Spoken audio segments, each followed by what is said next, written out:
All right. What's happening? What's going on? Every few weeks I find a hornet's nest. This one, I didn't anticipate this one, but it's interesting. It's definitely interesting. Right.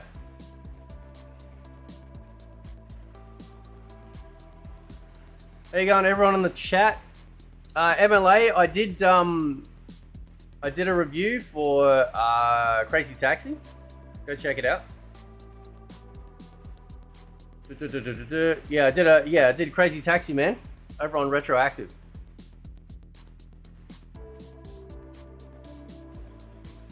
I don't know if you saw it yet.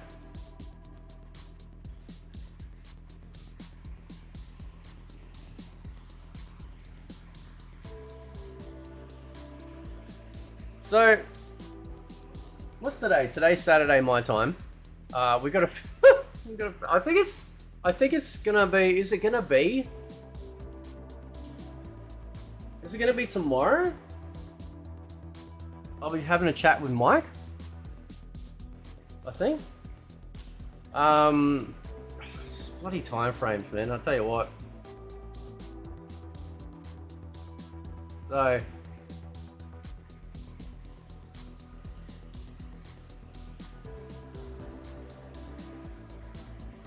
There is a big club and we ain't in it. Pretty much, as the thumbnail says.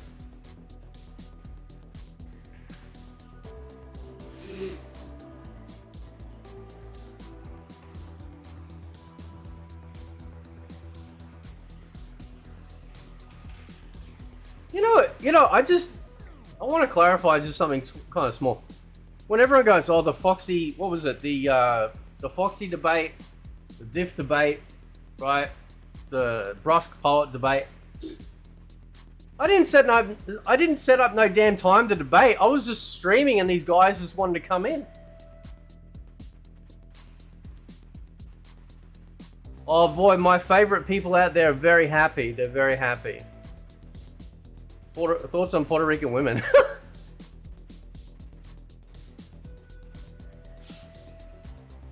So, yeah, it wasn't a debate. I mean, a debate is a proper setup. I was just streaming on the day and everyone decided to come in. It's going to be interesting, though. It'll be interesting. Like, he seems like a cool dude.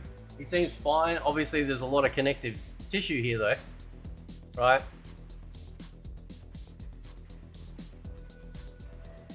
And because of that connective tissue, the pool has already been laid, like the foundation's already been laid. The water's been slightly poisoned because I can hear things.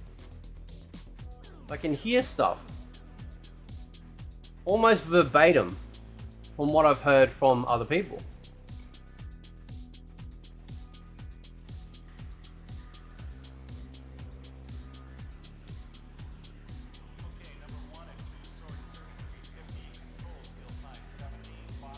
So it's going to be, it's very interesting. It is actually really surprising. See, people don't understand this, right? Whether I'm active or not, I have been watching what's been going on for a really long time. Yeah, I just finished watching it, Galaxy. Yeah. I've been watching the community for a really long time. Right? And what you tend to see after a long time is a community completely cut off by all the people that have been, you know, essentially been getting special treatment, right?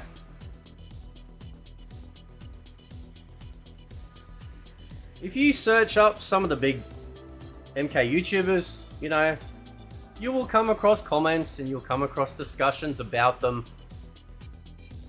of stuff that probably I even haven't said yet, right? Because these people have been a certain way for a really long time, right? And it's very interesting, the narrative that's being pushed that I'm not liking anyone that plays Mortal Kombat, which is not one thing I've ever said. Probably giving away my my discussing points for tomorrow, but the point is though that it's true, right?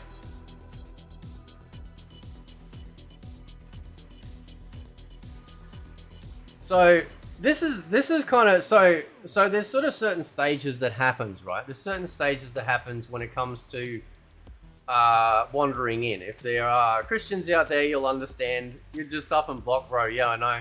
Well, see, that's the thing. When I was watching Mike's video, he's like, oh, you know, oh, Foxy demolished him because he didn't know all these mechanics. It's like, cool. I don't need to know all these mechanics to understand that the game is shit.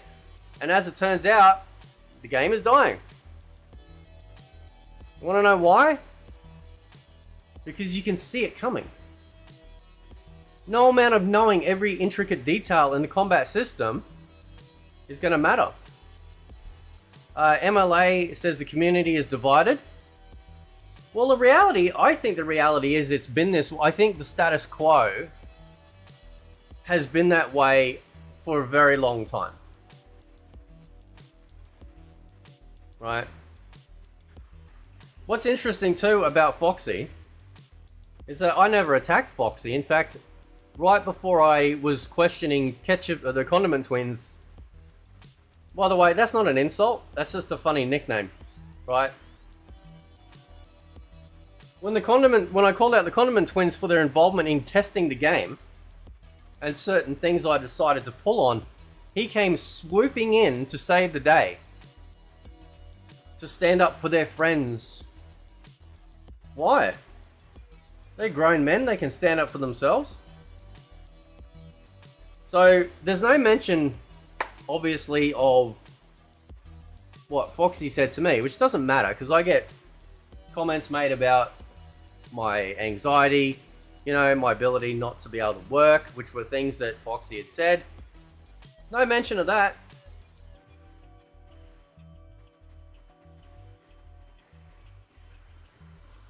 Right. The community has been like this for a really long time. I am not new to this. MLA says the community is divided. It is divided. Why is it divided? It's not because of me. I didn't do anything. I didn't do shit. All of these people have been existing for a really long time. Right? They have existed for a really long time, doing what they have done best, looking out for themselves. Now, there's nothing wrong with obviously building your own thing. But then someone comes along and goes, hey, why is it that my tiny ass and all of these people that leave comments and stuff can clearly see there's issues wrong with the game?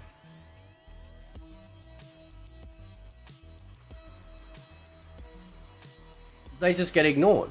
They have been being ignored for years at the expense of personal financial gain, whether it be, you know, trips out there, codes, you know, retweets or whatever. And people think that that sort of stuff doesn't matter, but it does matter because what other people see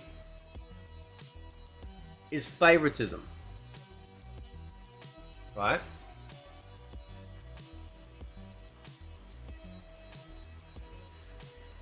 And when I was talking to Foxy like a while ago, like when he came into the chat that time, right? And what was it? And you know, because I mentioned the fact that, well, me and Total MK, when MK got banned, we stood up, we shouted from the rooftops, we did daily videos, we called up the whatever government department it is where they do reviewing, to the point where they started to know our names, right?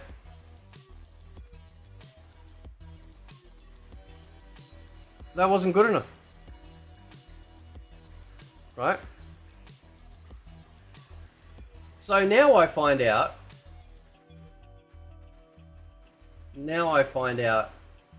that everyone is connected.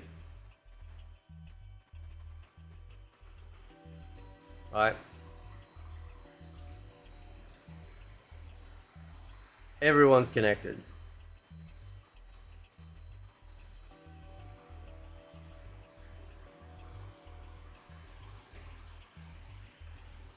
Let's talk about the Bible. How many of the great people that we know by name, right, in the Bible, we're not perfect, right?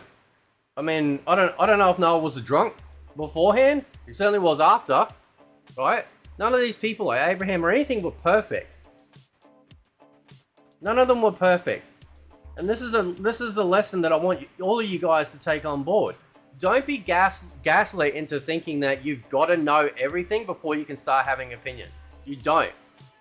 We have instincts for a reason, right? Instincts.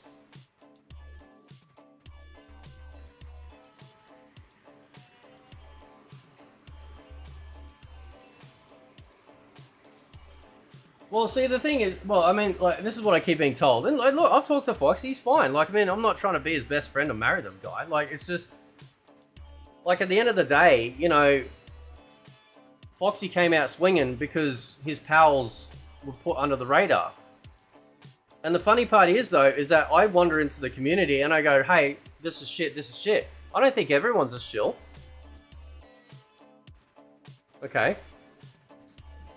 I don't think everyone's a shill. I certainly don't care if people play Mortal Kombat 1. I own the game. I play the game. Although I haven't played it in a few days. Right? How you going, Street? What's happening, bro? Minzy? Outworld? God, never mind me. Right? People can play whatever they want. I've been saying that forever.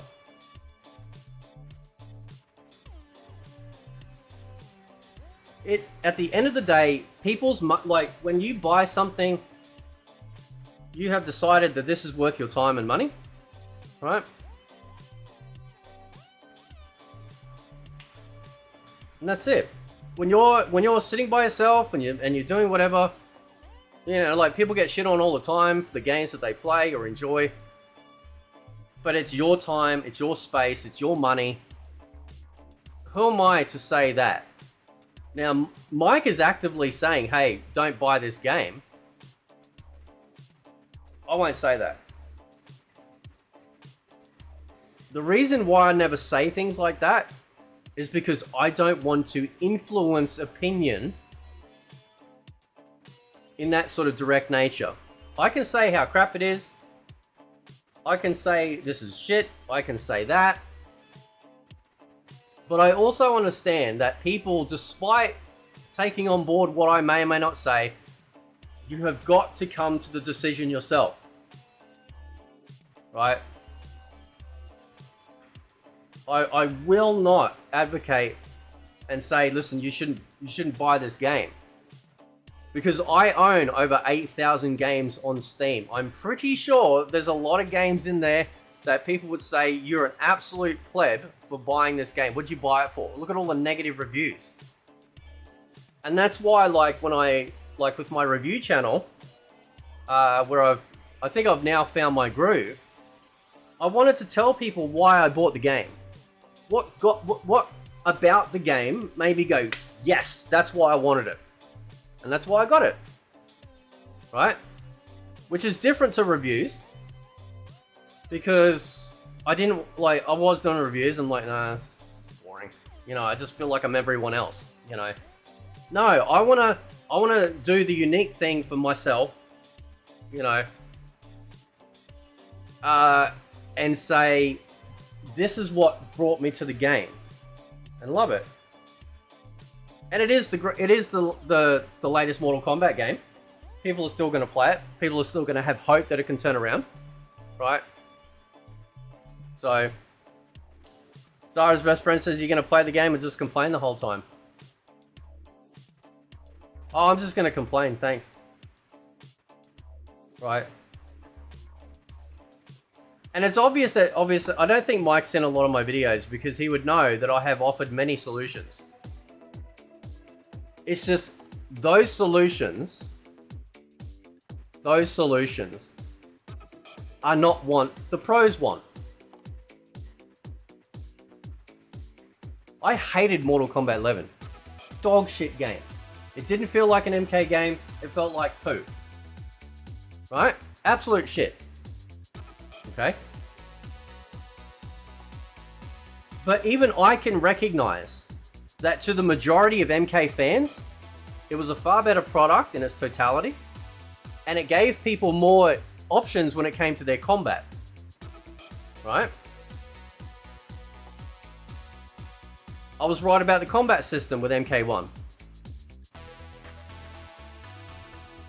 Too much frame data to learn. Yeah, I don't give a shit about frame data. Right? That's for losers that can't get girlfriends. I don't care about that crap. Right? I always wonder, like, when people go, oh, frame data, how did you guys ever play fighting games back in the day when they didn't even have that stuff? Oh, that's right. Frame data makes it easy for people. Like, it's like the easy mode for people. It's like, oh, I don't need to think. I can just, the game will just tell me what to do. Right? Nice to see you actually play it to help support your points. Oh, I've got 300 hours on MK1 on Steam, bro. Oh, I think I've played it enough. Yeah, hang on, where is it? What am I up to now? 301.2 hours on Steam. I'm fairly certain that I've played it enough, bro. Right? But I don't have to be an only pro to know when something's bad. Ignitus, how you going, man? Oh, you haven't missed much. So. Fate is the O-League of the two broke girls. And what a legend.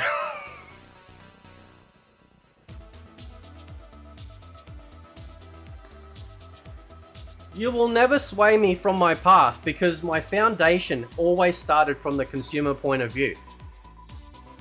Right? It always started from the consumer point of view. If Mortal Kombat 1 was a great fighting game, then all the videos talking negatively about it will be on the flip side. Right? But you wouldn't be seeing me putting out combo videos. You'd be having me talking about how great the characters are, how great I like the story actually, right? Like the fatalities, like everything would be invert because the game was great. So if you, take MK9 as the inverse of MK1, right? So if MK9 came out now with my channel, I'd be talking constantly, non-stop, about how amazing this is so cool, you know, that's what I'd be doing.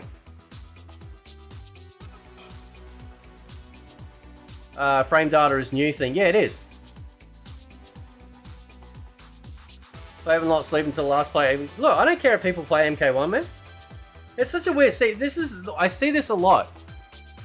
Big people say something and everyone just parrots it. Alright? Everyone just copies. Copy and paste, copy and paste, copy and paste, copy and paste. Right? You'll never find a single video of me saying that people shouldn't be playing it. You missed my point. You share the actual game up while we're doing it. I was actually gonna load up Exoprimal because I need to grind up my I'll load up Exoprimal because I need to. There's double XP stuff on at the moment. You want me to be happy or play a happy game? There we go.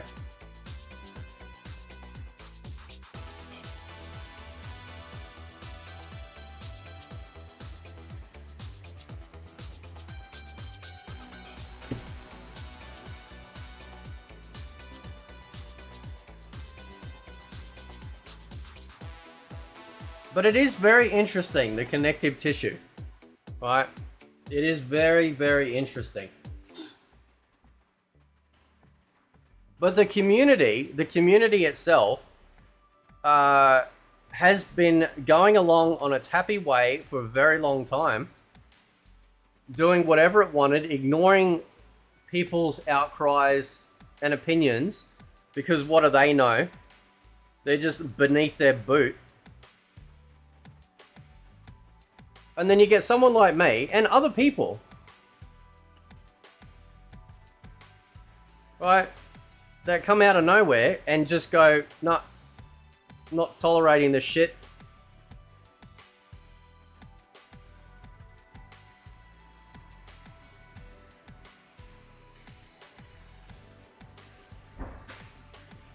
Hang on, so I'll be back, guys. Hang on.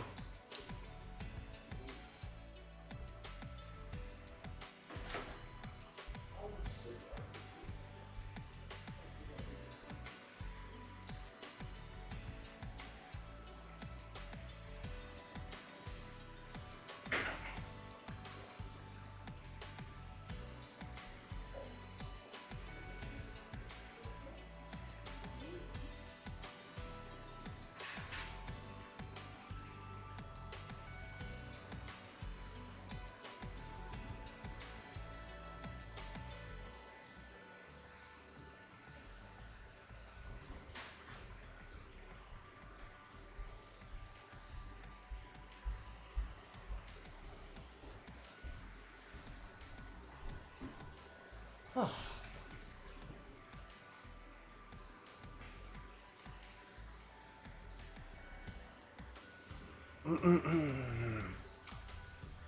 Okay.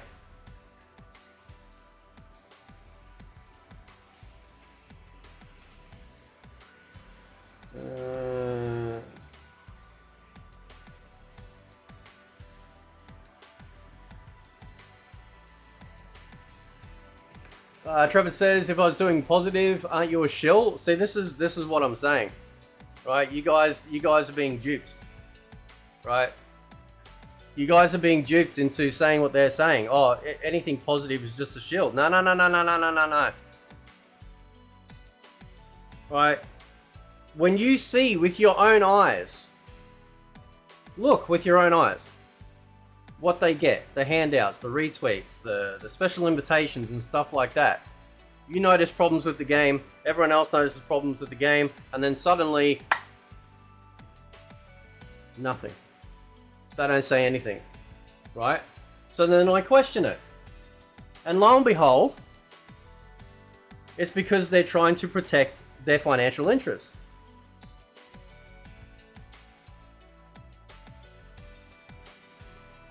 Alright?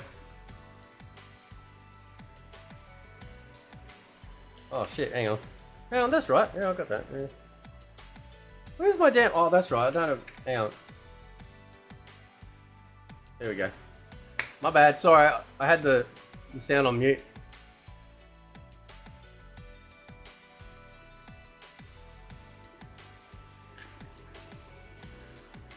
Oh, wait till I do the video about combos aren't content.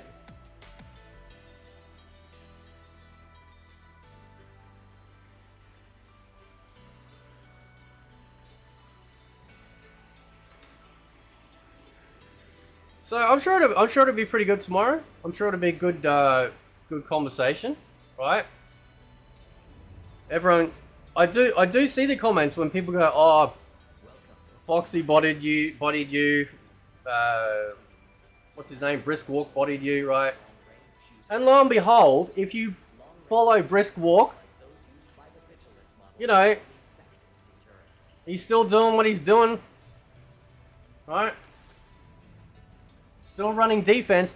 The only problem with all these people is that they have to check in with their overlords to see whether or not they can say something. Have you noticed that?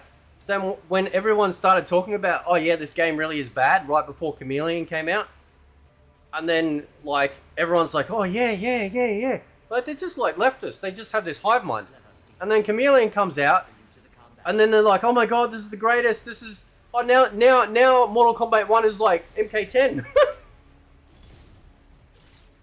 It's like, man, You know, nobody can think for themselves. Well, I think the combo videos are fine. Yeah, combo videos are fine, but that's all they do.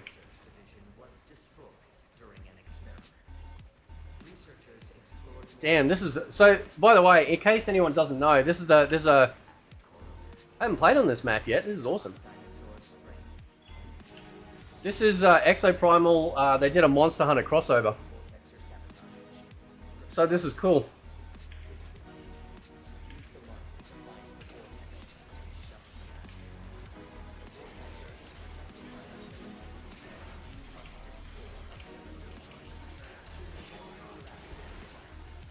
Oh, look at that. I've got a Sub-Zero freeze.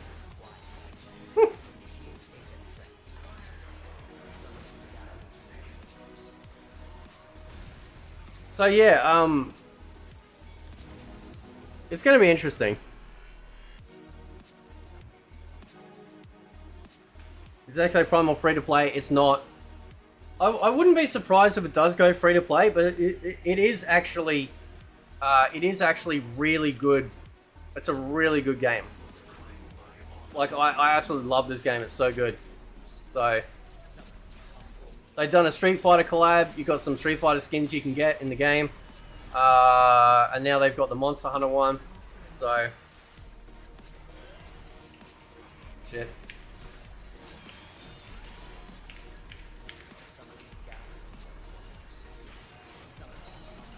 And it looks amazing.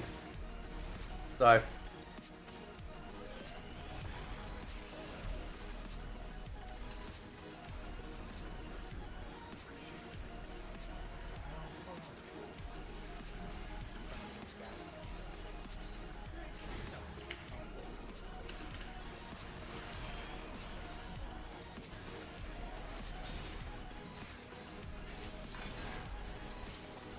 feels like an Overwatch game. Please don't say that. Please don't insult Exoprimal with that.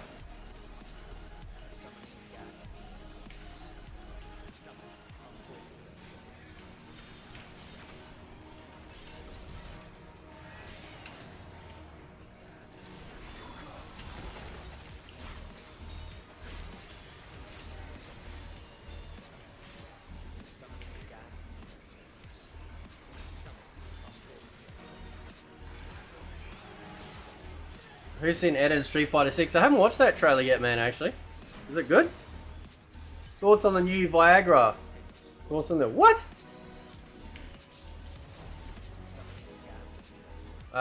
Your naked significant other should be enough Viagra. Do I like playing MK1? Not overly. I mean, I like using Reiko. Does that count? Actually, to be honest, like, I don't mind, like, so, like, most of the character designs are okay. Like, some of the favorite characters that came back I thought were pretty well done. I'm pretty happy with that. I like the special moves. I don't care for the combos. Like, I'll do them, but, like, I'm not a combos first type of guy. Right? I'm a special moves type of guy first, right? When it comes to Mortal Kombat, because that's what I grew up with.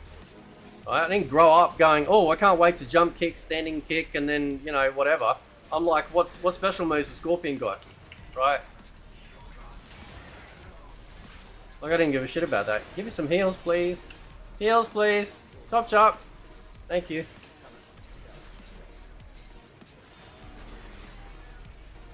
You ever play Liu Kang? He is easy mode. No, I haven't fucked with Liu Kang yet. So. That's also the interesting thing too. You ever noticed? Outside of somebody like Sicando, who actually plays the character they love, everyone just drifts to the most broken characters in the pro scene.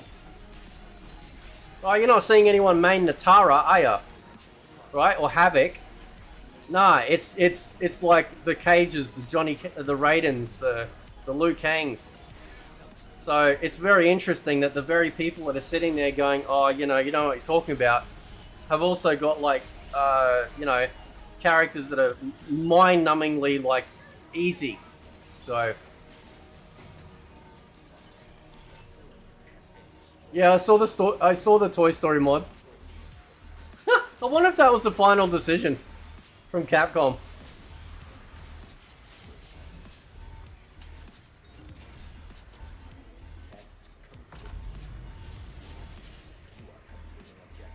Damn, this I really hope they keep this map.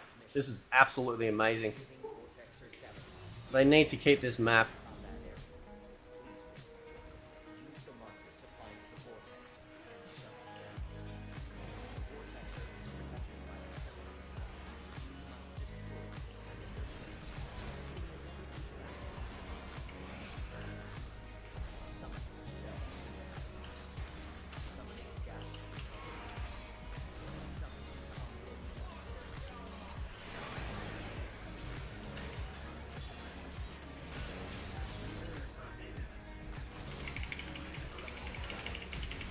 Shit. Havoc is gore porn now.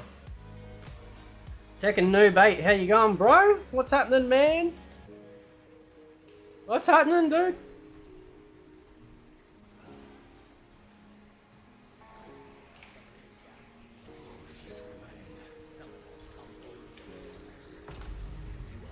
So yeah, it was interesting, like, because I've watched both Mike's videos, and he's fine, he's all respectful and talks really well and stuff like that.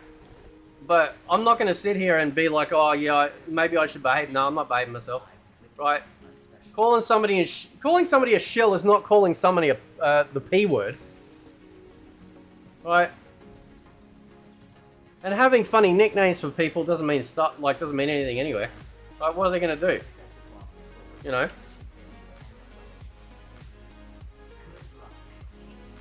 Yeah, it should be a good combo. Yeah, he seems like a nice dude.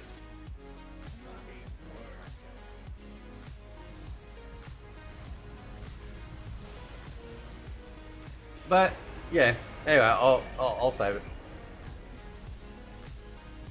But this is the thing though, right? So this is how you know, like, so now everyone's like going, oh, he attacks people and he does this and he does that. Like, okay. This is how people try and control what you do, trying to get you censored, or don't do this or don't do that. Oh, don't say this, don't call him a shill, or whatever, like, because the thing is though, right, that talking sweet ain't gonna change shit either. It's the outcry, it's the people that have had enough. That's the ones that make a difference, right?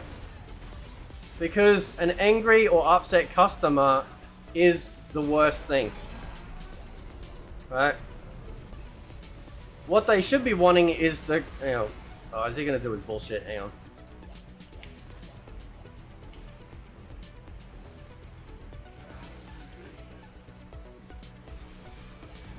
I suggest you the last Maximilian's video on MK1. Oh, what's he saying, dude?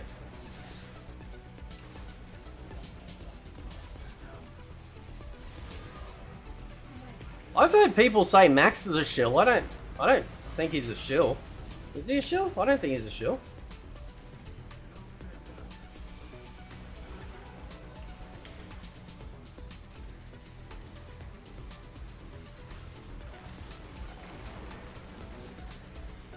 It's kind of like when your favorite game falls apart, right? And it's going to shit. And I've seen this in the MMO space. You know, when it all goes south, they run to something else because they're trying to find, you know, the similar sort of magic. And I get that. You know, so a couple of things happen. They either love where they go or they hate it because it's not what they hated. It's like it's like if you immigrate to another country, you know, because the country you came from is shit. And then you're like, oh, you know, I need it to be like the old country, and it's like, why'd you move? But I think it's very telling that, like, it's very telling that now, like, it's all, oh yeah, that's what I was gonna say. So going back to, like, you know, if for us Christian folk out there, you know, and what happened with Jesus, and I'm not saying I'm Jesus. Like, I'm just saying, like, this is a thing that Christians in general have to deal with, is that when they can't beat you, when you sit there and you say, no, this is my belief, this is the word of God, I'm not moving from this, right, because it is the truth, then they start to attack you, right? oh, you can't say this, you can't say that, blah, blah, blah, blah, blah, you know. So, because they know that they can't shift you off of that, you know. No, Max isn't a shilly belly talks about MK. He just talks about fighting games in general, but it will call things out and be fair about it. Yeah, that's what I thought. That's what I was saying. I didn't think he was a shill. I know he's not like as big an MK fan as he is a Street Fighter fan, you know. So obviously an MK fan is going to have a lot more like to say about MK naturally. Like I couldn't go toe to toe with him on Street Fighter, you know, because he's Street Fighter's his jam.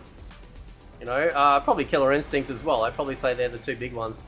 And probably the Versus games as well, you know.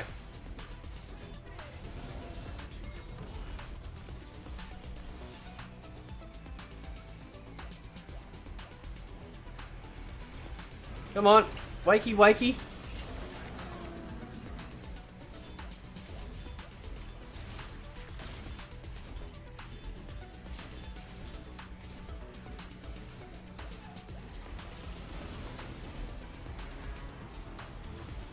Yeah, I'll have to watch it, man. And listen, the reality is it doesn't matter what I say. It doesn't matter what I do. The game is dying because the silent majority are just going, nah, this is crap. This is what the people don't understand when it comes to the combat. People don't care. Like nobody gives a shit about uplock when they're being carried for 500 damage. They don't give a shit about wanting to sit there and spend like 6 hours in a dojo or a training area just to go, oh, okay. They don't have that time. But that doesn't mean to say that they're casual. They can still be a massive MK fan. It's just that it doesn't feel like it's a good and balanced game, which lo and behold, a lot of people are saying anyway. So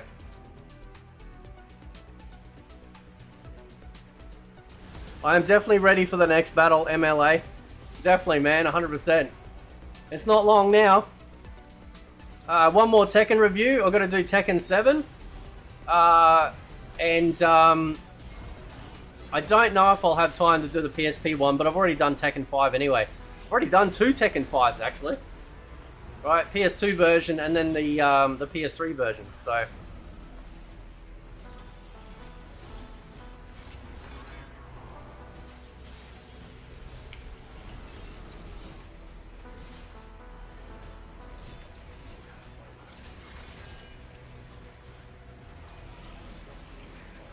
And now I've noticed that it's my age, right?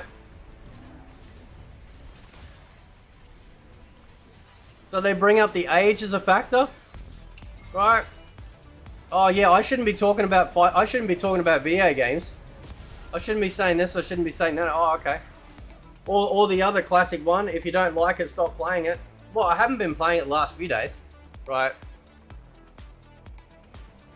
Siberia's Black says I got double perfected by an Omni-Man combo loop online. I haven't played online since. Yeah, that's what I'm saying.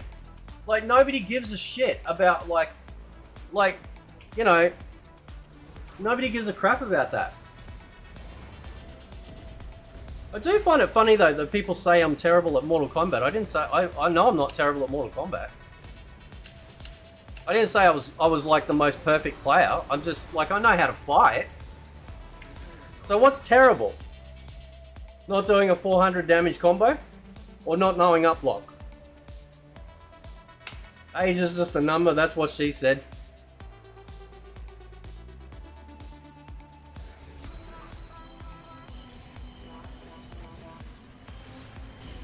Oh shit! I just got one shot. Damn. Omni-Man should not be in MK1. Yeah. Yeah, I don't think Mike's sent a lot of my content. I think he's getting secondhand information and then just thinking that that's gospel. Right? To say that I haven't like had any sort of meaningful input is absolutely ridiculous. Like, that's just stupid. I have long talked about the problems with the cameos, and I'm not talking about the technical aspects of it either. I'm talking about the general consensus of it and the impact it's had on the game, and lo and behold, look what happened. Right? James MK Fink on Twitter said, if you want the most balanced and perfect fighting game, it's Karate Champ from the arcade. And you know what? He's 100% right. 100% right.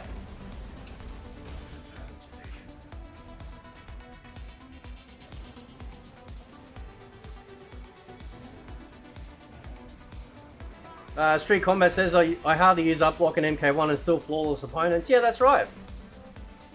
That's what I'm saying. Like, it's not this. This is, like, that's the thing. They thought they won because they go, oh, you don't know this mechanic. I turned around and said, it doesn't matter whether I know the mechanic or not. That mechanic isn't going to save the combat. And it's true.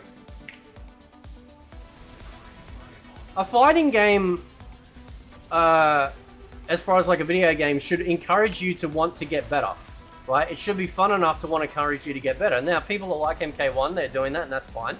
But the general consensus is that they don't, right?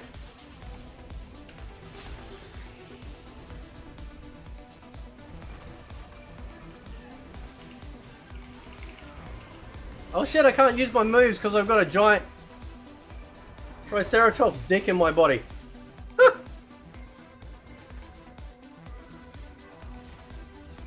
do you think will be the next season characters is probably going to go through the roster?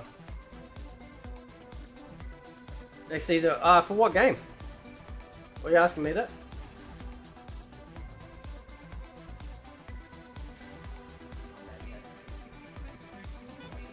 So yes, going back to Bible talk, right? I can't believe we lost that. God chose imperfect people. Some of them very broken. You want to know why? Because he could see that through the tests that he was going to put them through, that they would make actual good change. I'm not saying God chose me either, right? But what I'm saying is that you don't have to be perfect to be able to make or have an opinion or to make change, right?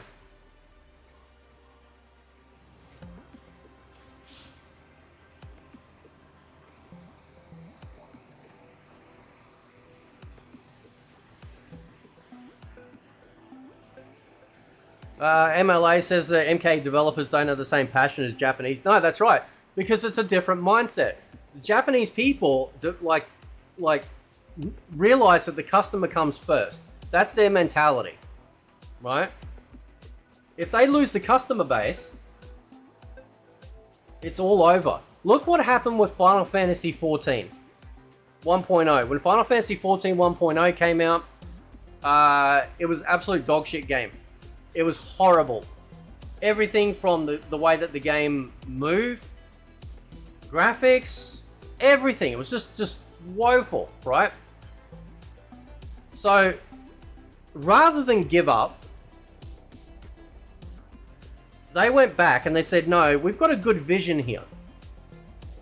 We need to do right by the players. And they did. And they brought out Final Fantasy 14 and Realm Reborn. And lo and behold, look at where it is now. One of the best-selling MMOs of all time. Great game. Great Final Fantasy game.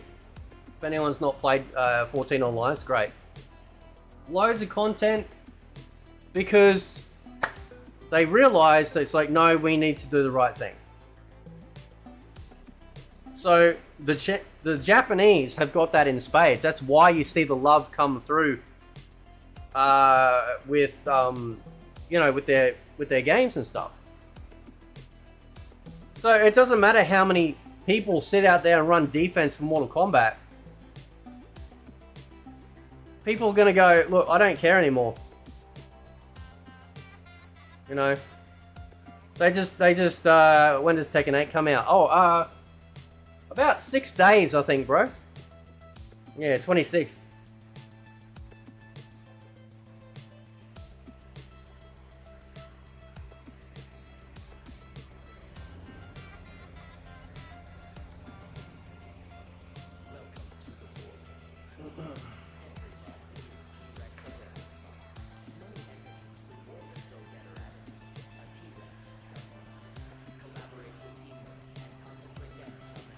So, yes. I had peace for a few weeks, and now we're back. Chaos, anarchy. The tribulation is here.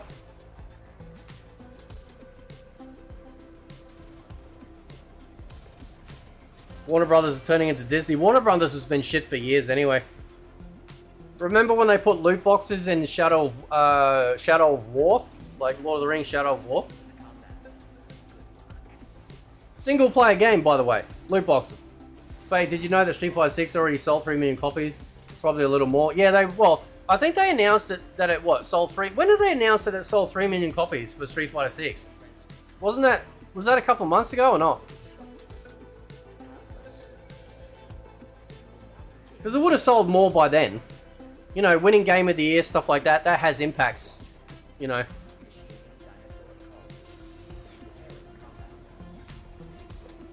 Why was George Carlin on the thumbnail? Because of his quote.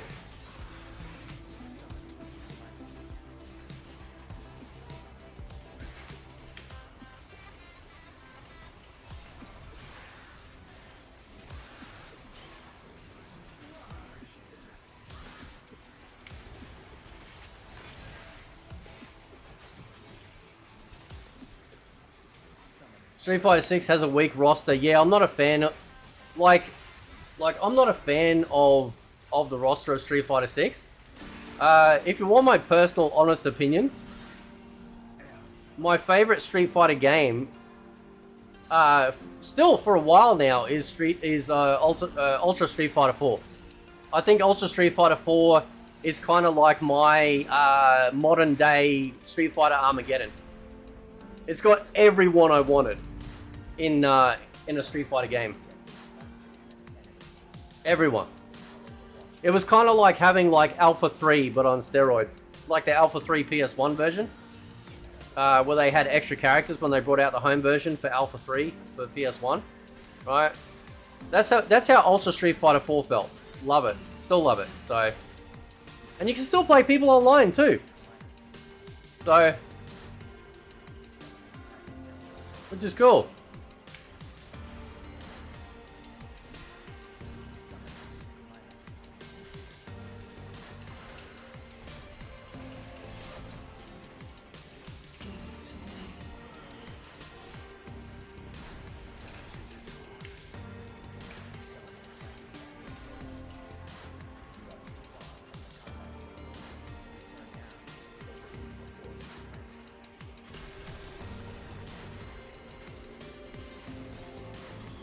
Come on, take out the packy. Take out the packy.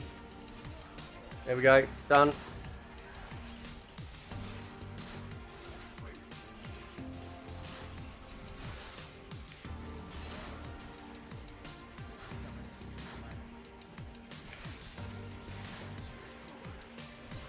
you want me to load up some Mortal Kombat 1 after this and watch me get destroyed? We can do that. I can do that.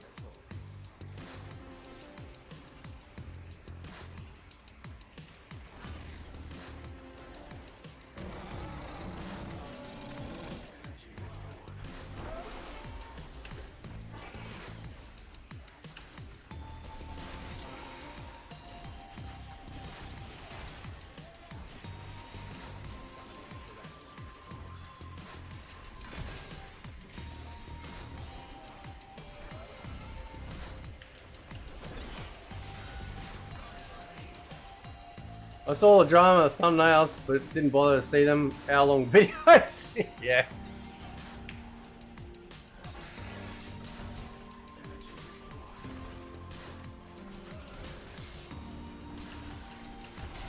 God, even Grand Blue Fantasy vs. Rising has more defensive options in it than MK1.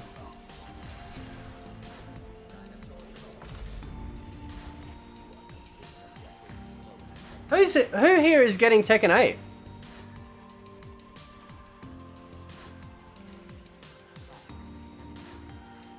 Who's getting Tekken 8?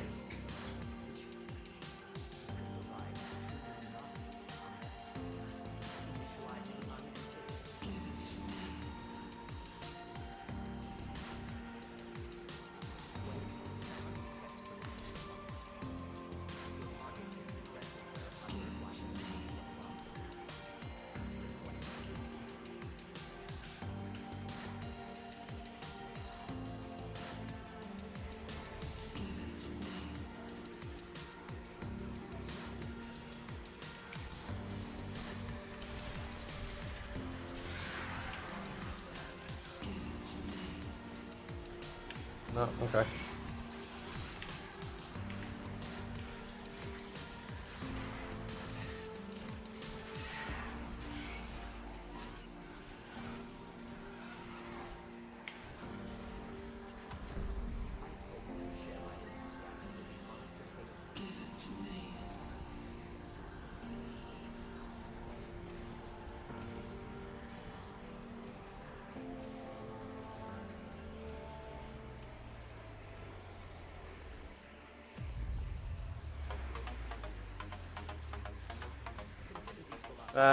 Tekken 8 has you in a video game slump. Yeah, that can happen.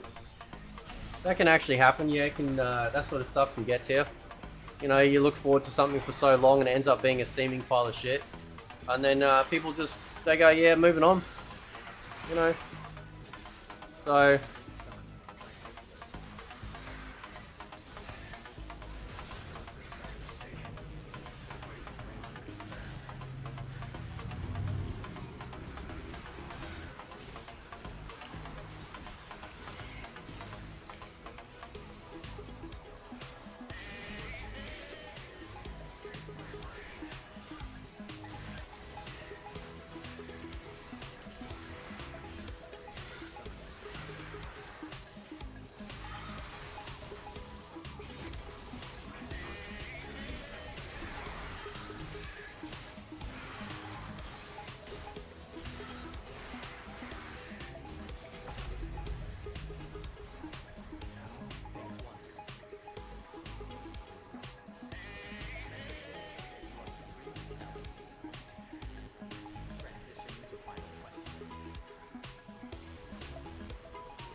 Remendox. So does Max say that MK1's boring? Is that what he said?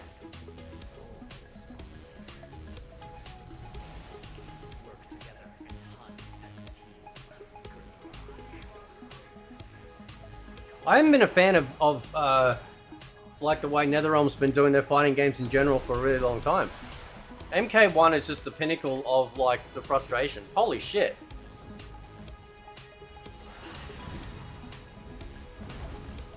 I better get my damn skin out of this.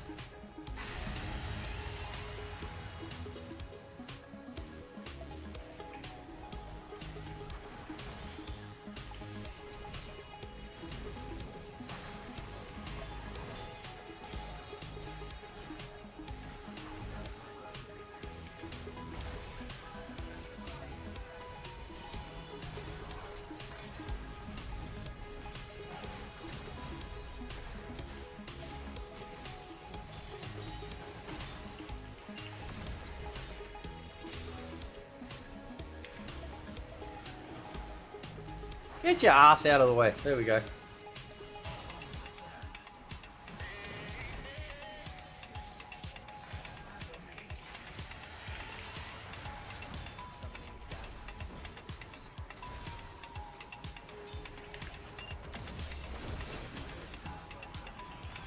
Oh.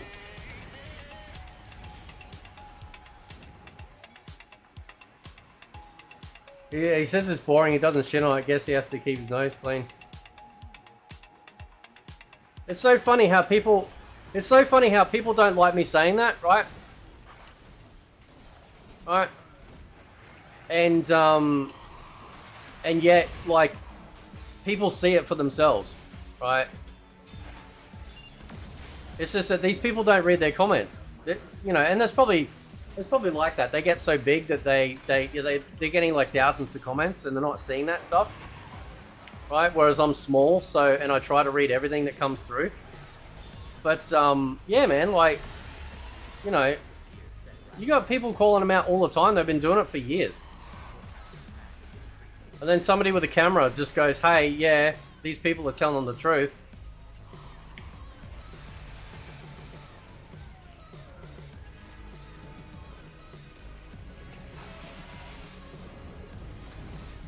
Oh shit.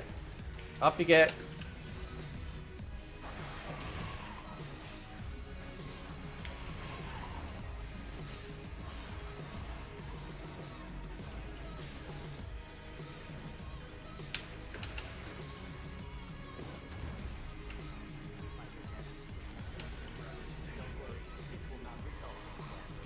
Heals, please. Oh, no.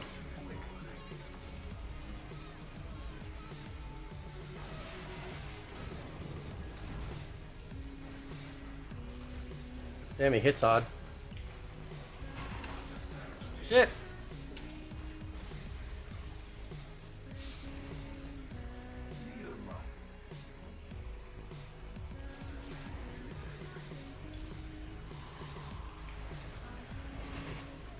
MK9 Complete Edition is great.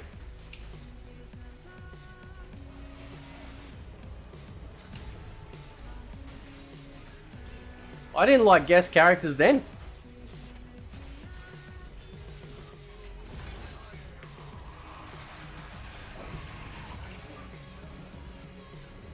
We're not going to kill him in 7 minutes, are we?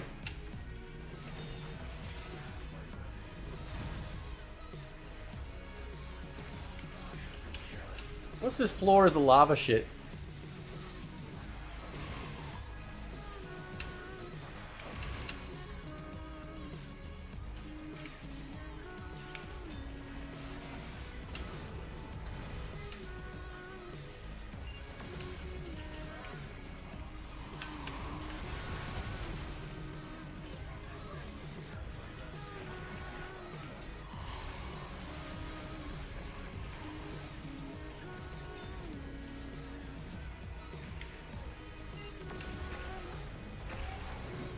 That's right.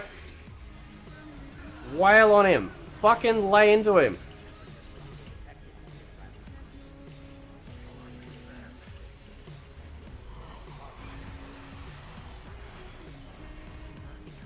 Oh shit, here we go.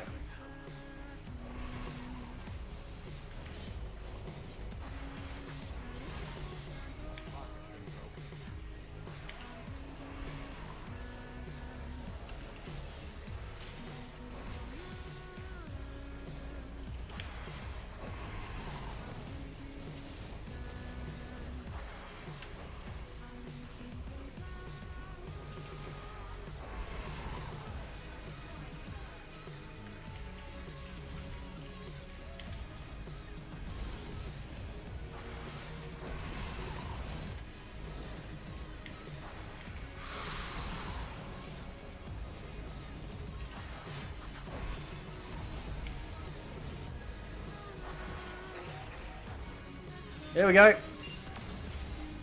Fucking destroy him.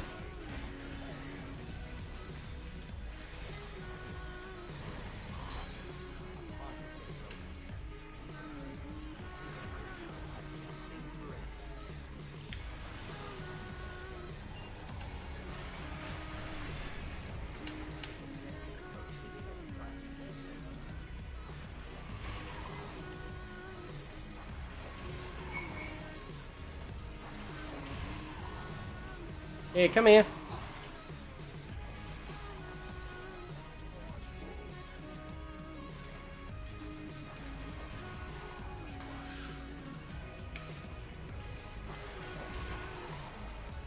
Are we gonna get this dude or not?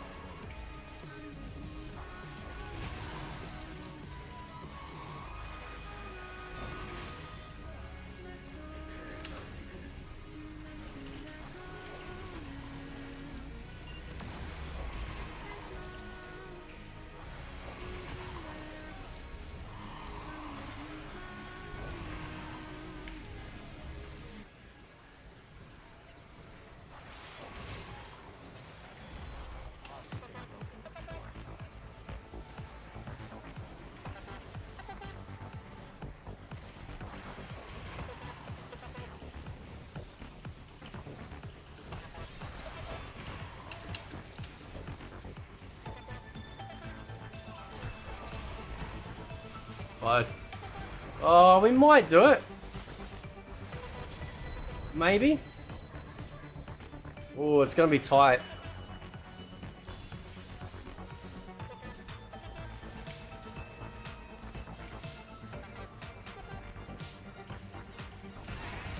You know what you're doing.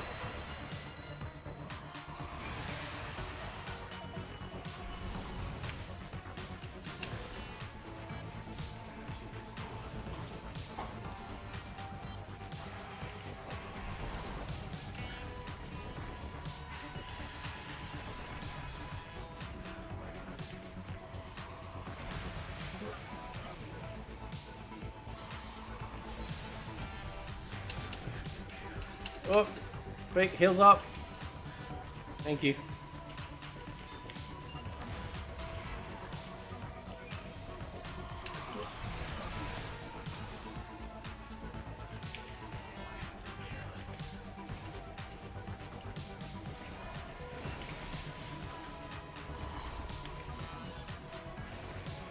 Oh shit.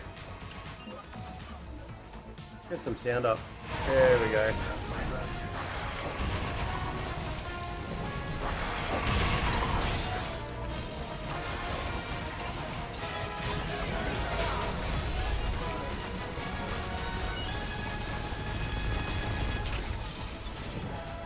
Oh, this is gonna be close.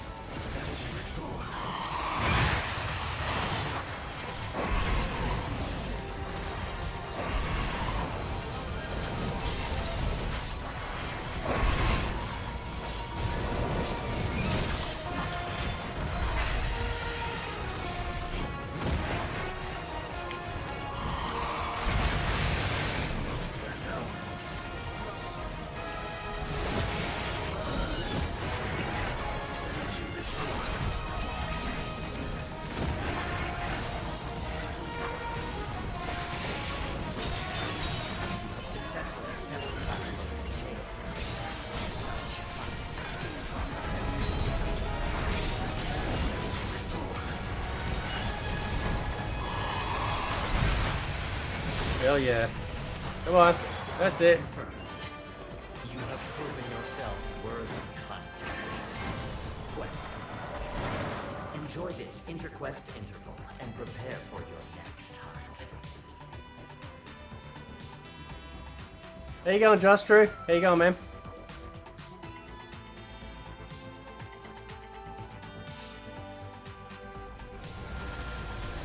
I better get that damn skin. Behold, the best exo fighters in this war game.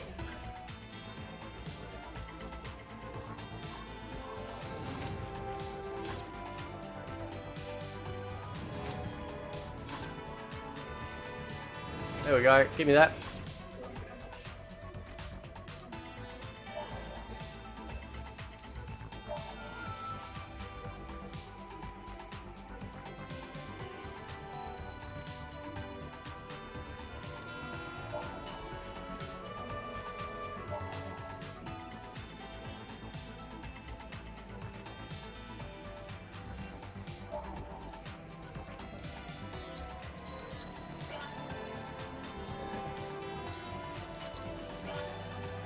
Oh, is this... I wanted to give me the damn skin.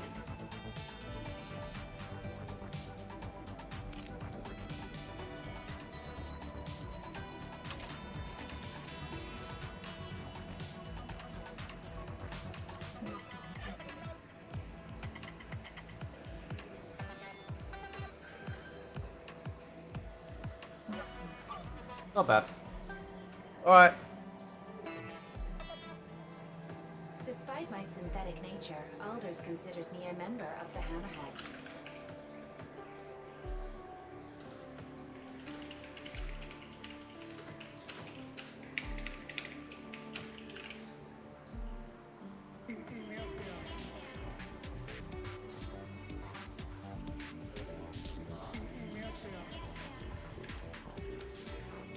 That's a good game.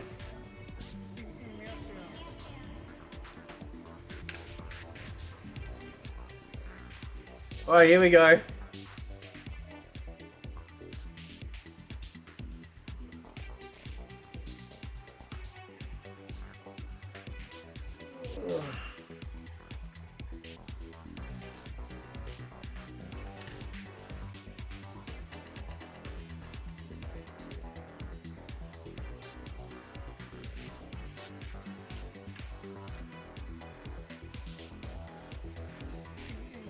How you going, Predator?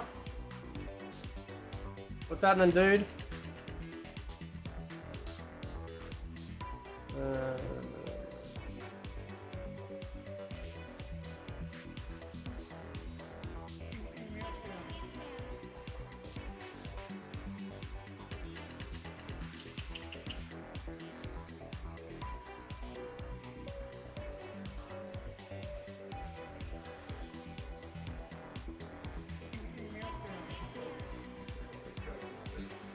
Oh, yeah.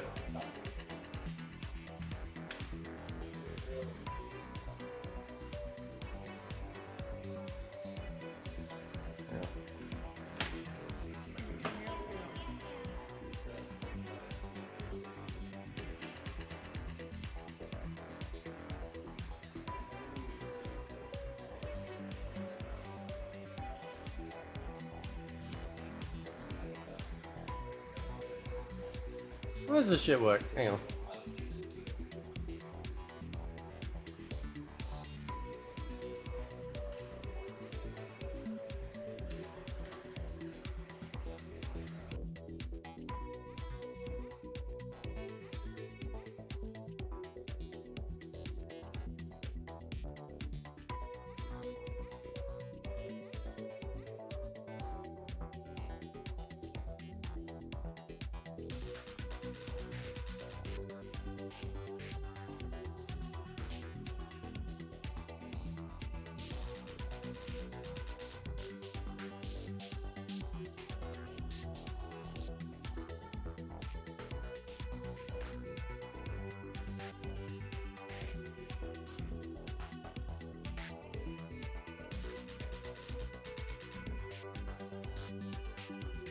Okay.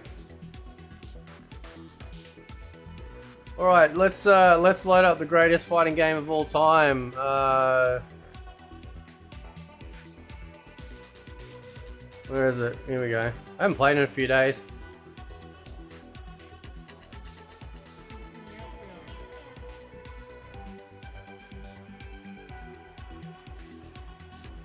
Bane.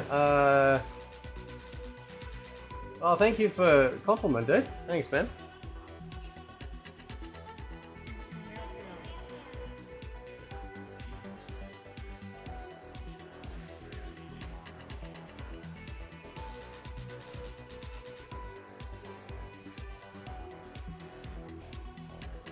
MK11. How you going, Capital? Why is this not capturing?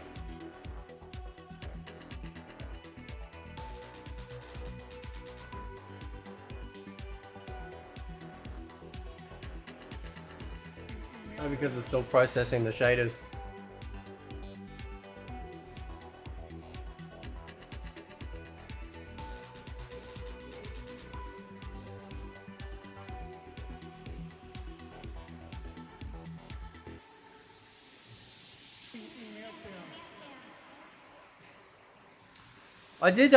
I did see some comments that were defending me on Mike's videos, and it's very nice.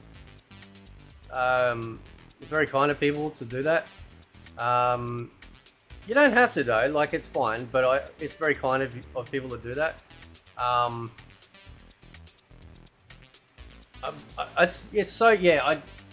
It's gonna be It's gonna be interesting. Like, he seems like a nice dude. I've already messaged him a couple of times on Discord. He seems fine, you know.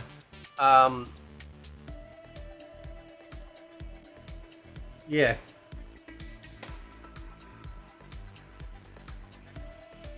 It's just preparing the shaders.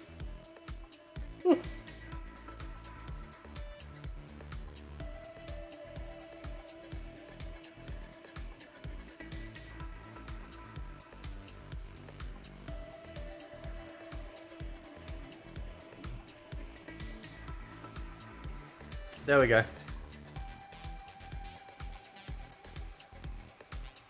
So weird that it doesn't pick that up until now.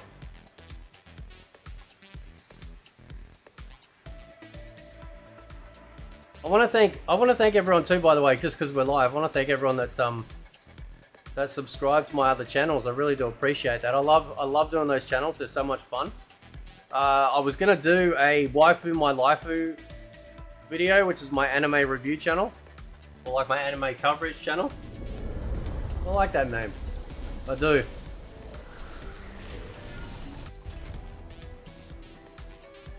I think Dynasty is real as it gets. Yeah, I'm really happy with Dynasty. He never should have been in Fear anyway. He's beyond these people. Like he doesn't need Warner Brothers approval or anything. And who would want, like, who sincerely would want handouts from Warner Brothers? So.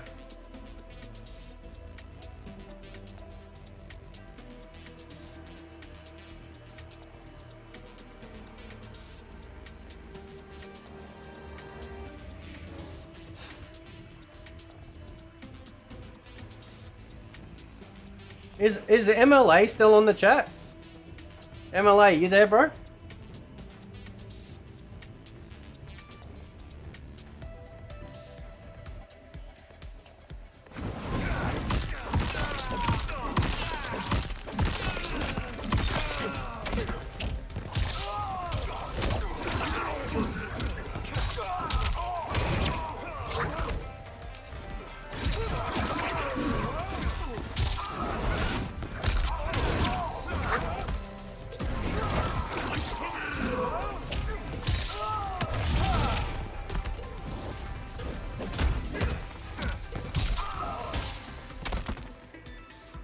Better be bloody 60. Fellow Reiko player, yeah. I'll do a couple of casuals to warm up. It's been days. I've been leveling up the Grand Blue Season Pass, like the Battle Pass, and just playing some Exo Primal. So I'm gonna be rusty. I'm gonna be more rusty.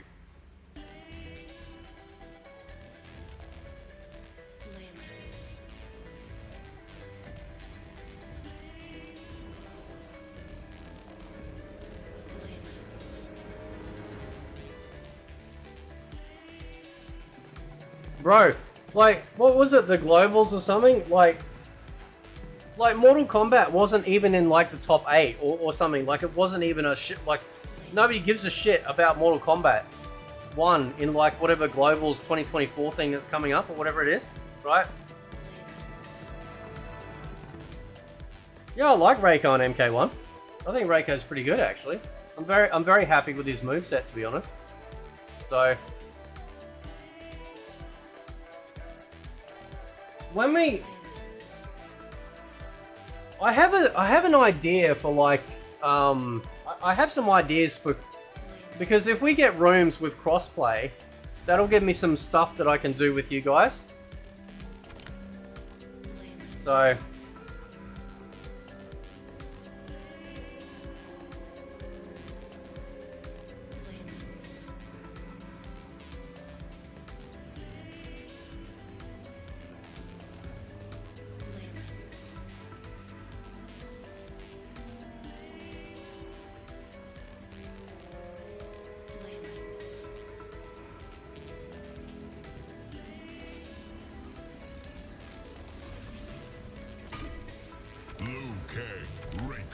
Bloody Luke. Nah, get rid of that Twinkie. I don't want that bitch. Serena, the flesh pits. It's always the same. It's always the same. Luke and Kung Lao. Our realms must coexist peacefully. Every time. Can you guys hear that? Yours dominates Can you guys hear the game, alright?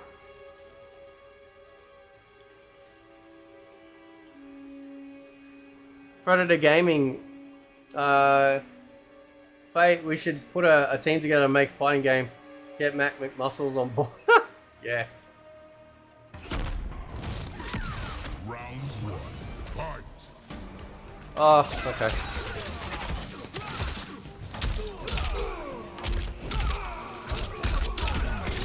Yep, same combo every time. Down you go. No, okay.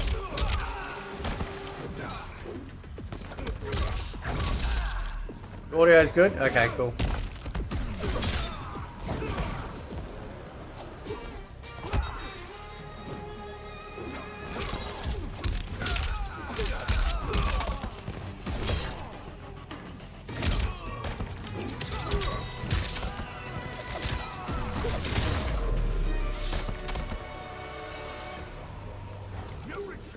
Or Raiden and Jax, yeah. Fight.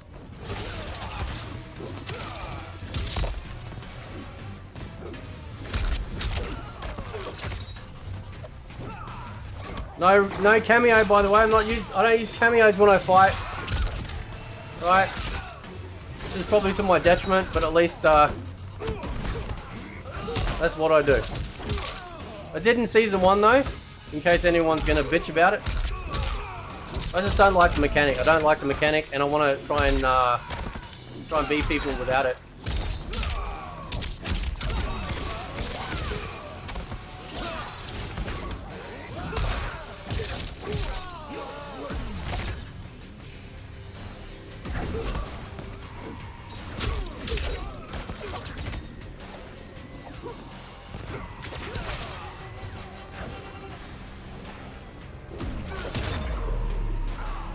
Finish him.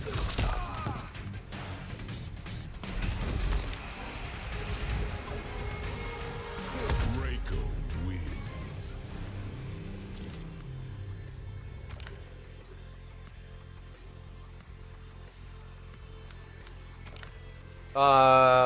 Will it pair me up with the same person? God, the matchmaking on this is terrible.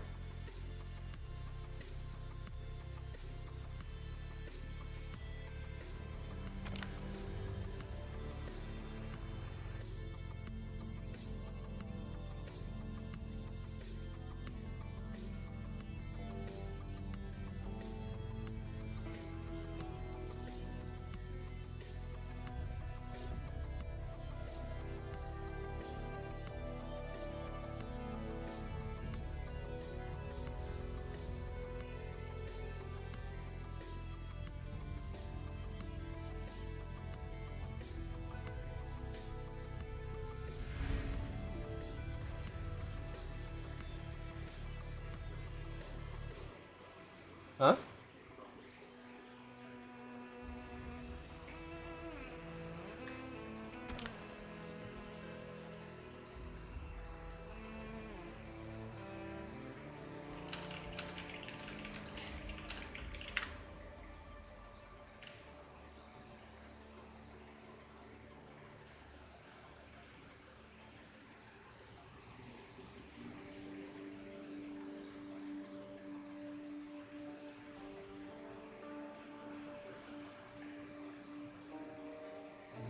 Oh god. Oh, look at that ping. Lovely ping. Look at that ping. The last Soul Calibur is better than MK1. Bro, Soul Calibur 6 is amazing, dude. I love that game. I wish they brought out more characters. Like, I didn't like that they cut. Oh, look, what's he gonna have? Is he gonna have Striker? Striker or Lao, usually with a cage? Place your bets. Draco. Kung Lao. Serena. The Flesh Pits. Your hero act. Where's this? That's not what my bank Every time, man. says. Every time.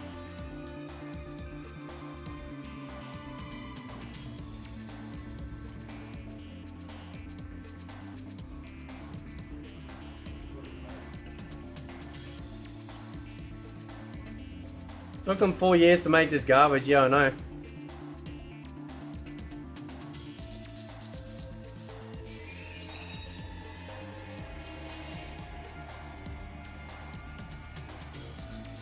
And this is really uncomfortable shit too.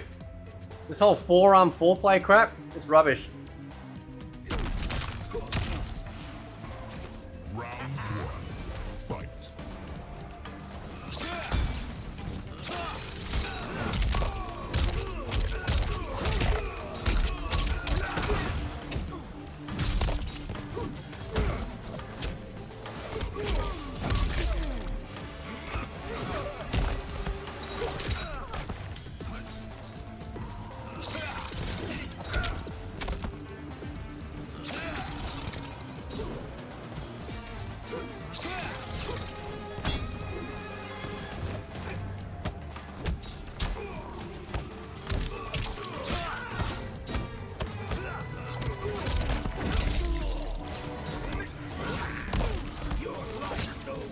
Nah, this is just this is casual, man.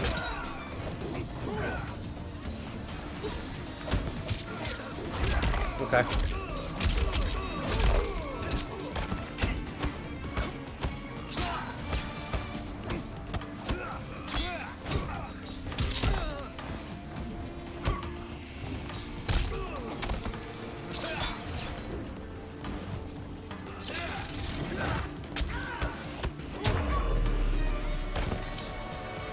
I need to do a combo with the broke Johnny. Round 2. Fight.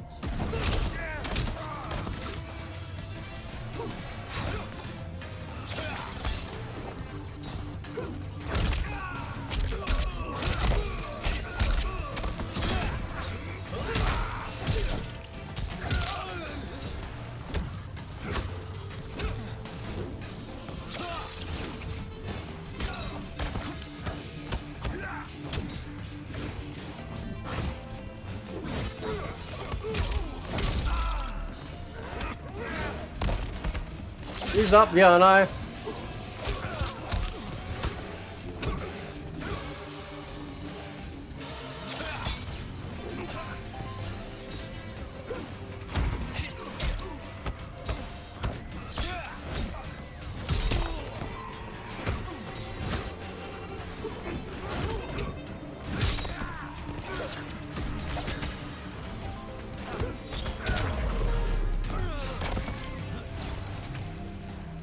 Final round. Fight.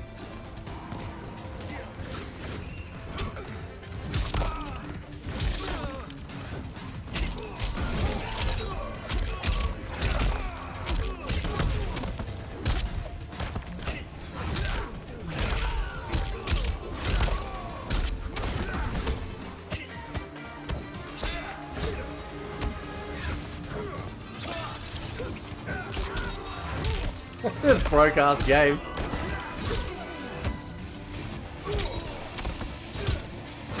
What the? What happened? It looked like he did a parry.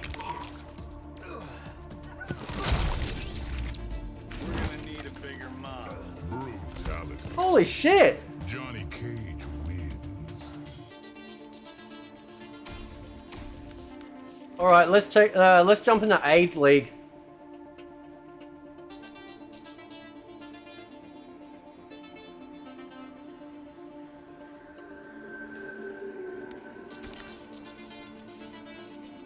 And free. That was weird, dude.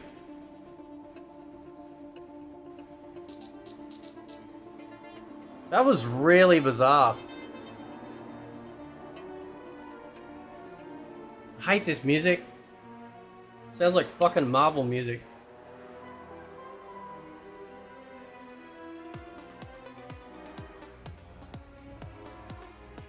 How you going, Trains? How you going, man?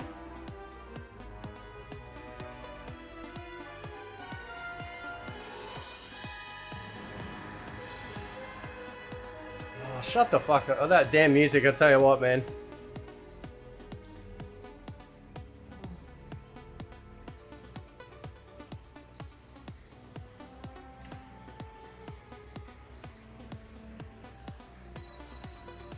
Sounds like Harry Potter shit. Yeah, it just doesn't feel like Mortal Kombat at all.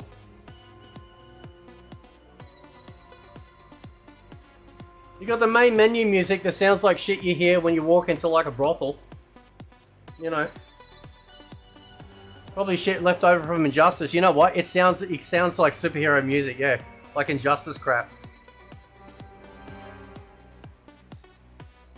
And they just repurposed it.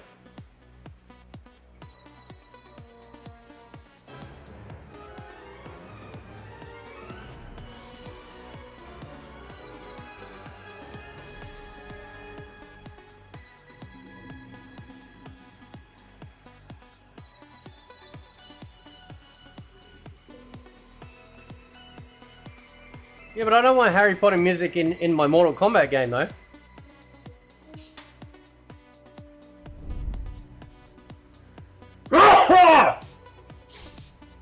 Look at that ping, dude. Fuck it, let's go.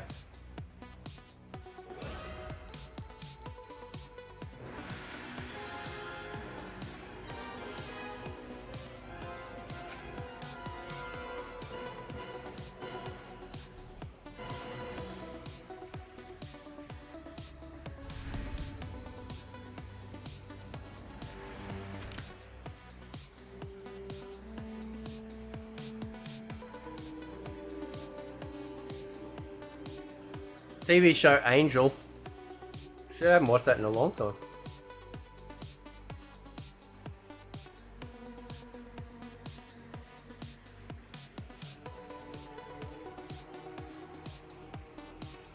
Oh shit, did I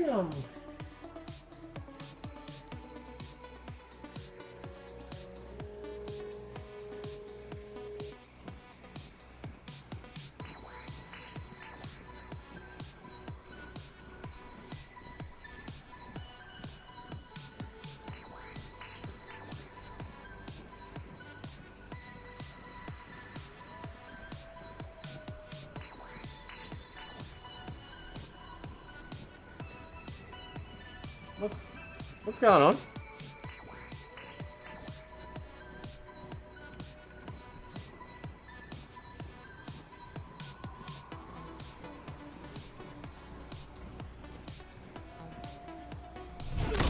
You are not the soldier you think you are. Oh, this is gonna be a nightmare. I can feel it in my bones. Round 1. Fight.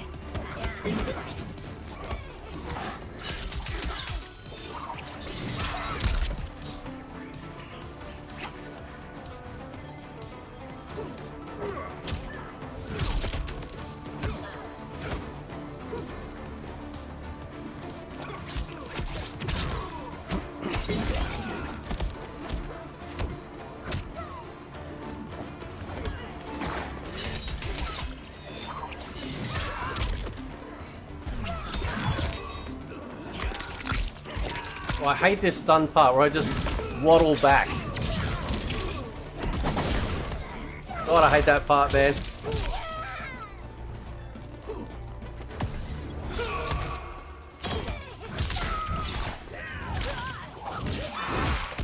I don't think I'll wipe her out. I am smashing my buttons. Oh yeah, I will. There we go.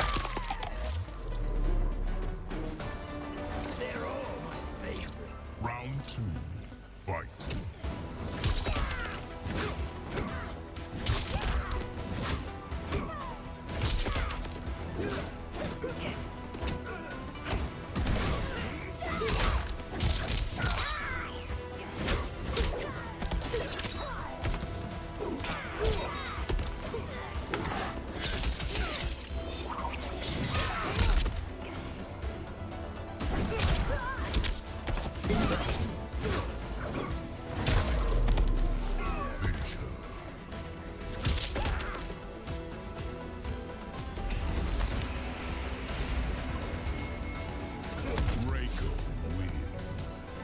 And now birthday shoutouts. Ha! Yeah. Mr. Moloch, how you going, man? Yeah, man. Thanks for stopping by, bro. Appreciate that, dude.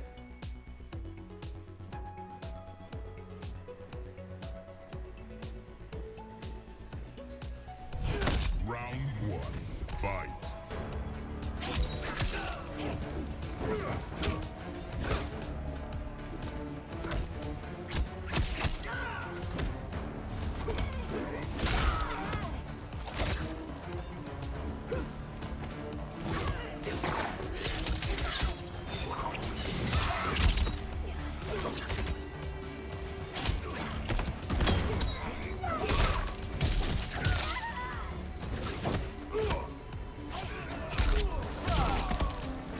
Freaking green scorpion. Like, what is the world coming to?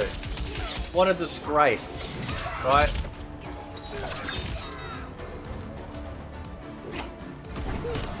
Hello. That was a freebie. Holy shit, that throw didn't look like it connected.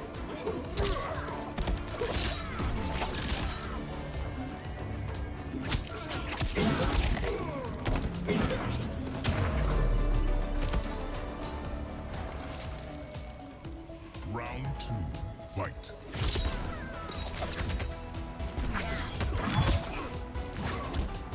Okay.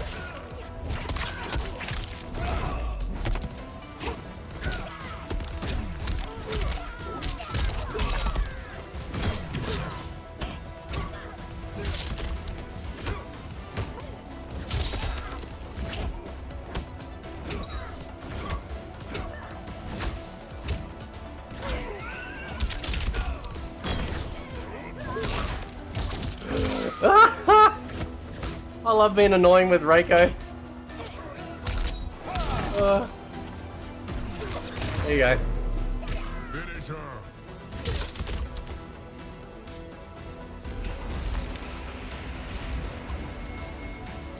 Reiko wins.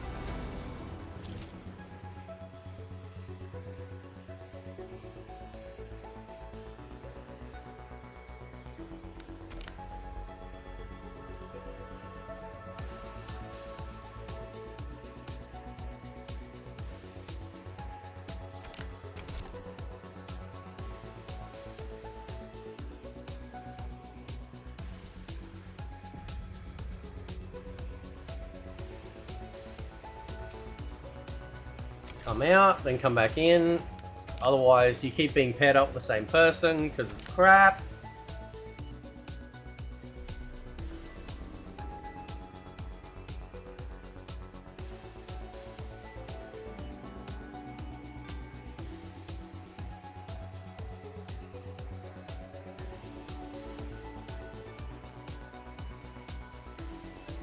I don't know who Kulo is.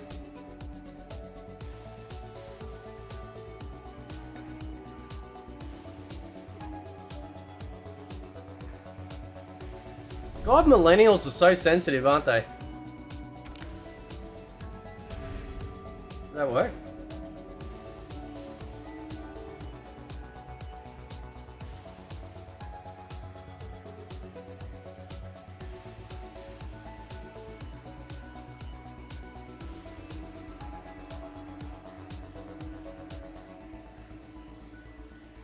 God, is this going to be Omni-Turd fight?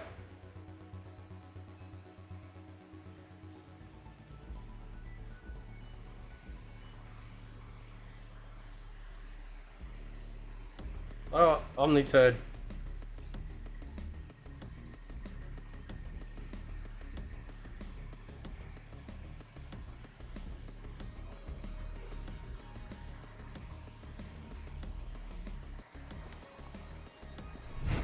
Admit it, you're more lapdog than soldier. A dog, am I? See how I bite. Round one. Fight.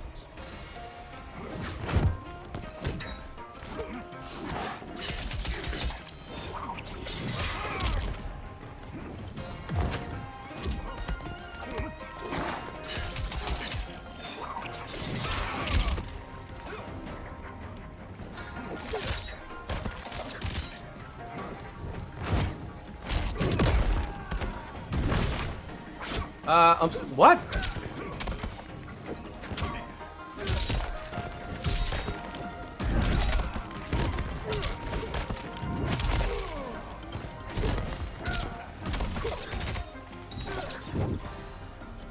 I can't express how much I hate that move. They're all my favorite. Round two. Fight.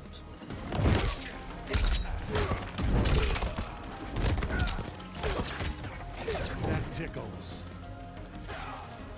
What? What?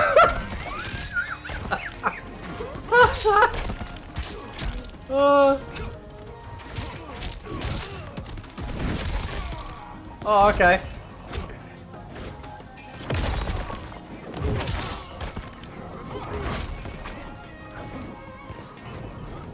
I can't with this game, man. Yeah. Here we go, man. Here we go.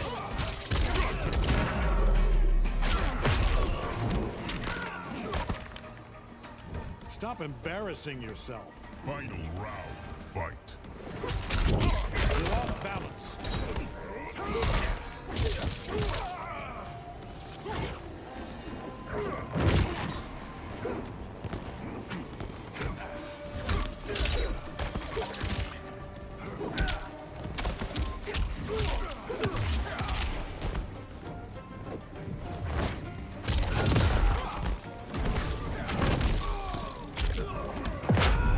Man, I'm sick of this flying shit.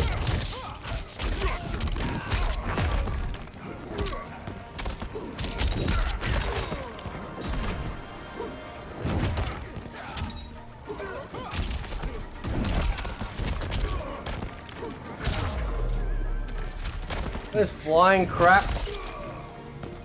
Watch out for his wake up, yeah. The realms are mine. Omni-Man wins.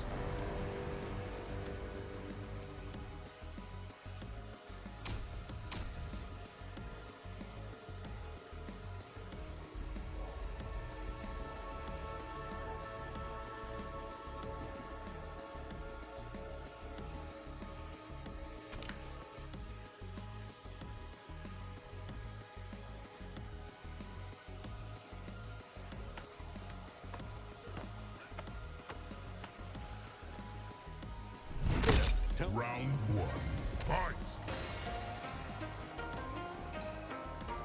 What's this dude doing?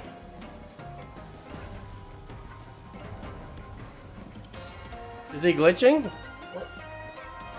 Is he turning on his lag switch?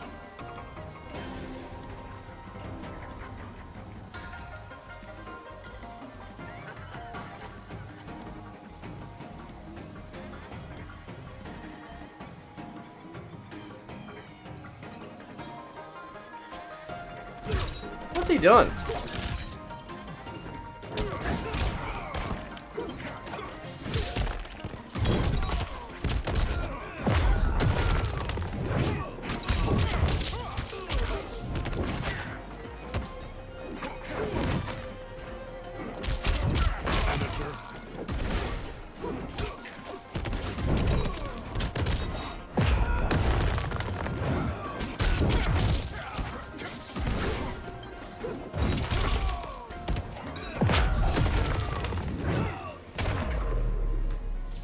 Nah, he was waiting for something. My patience. Round two, fight!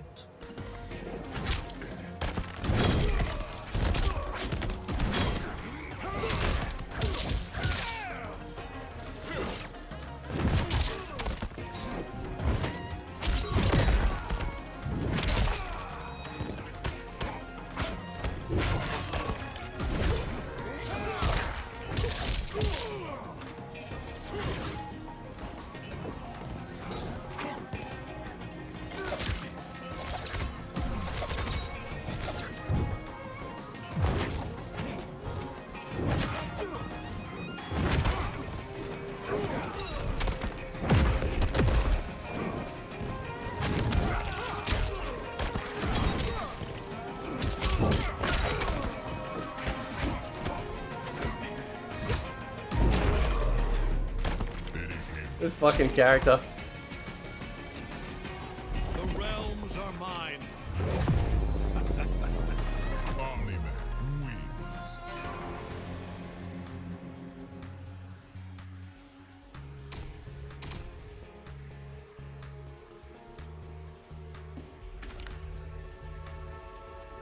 Oh, I didn't lose too much.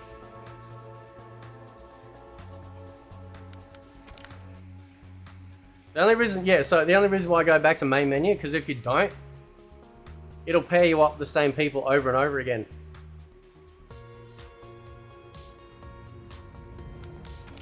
Oh, hang on, shit, hang on. Hang on.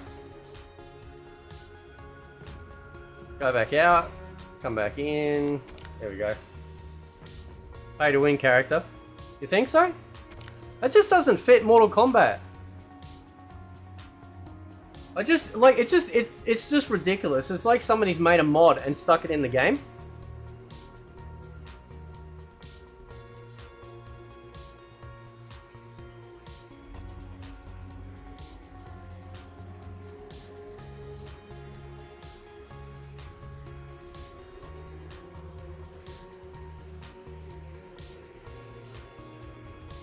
Thoughts on Mexican women? Well, I mean, all races of women can be attractive and ugly.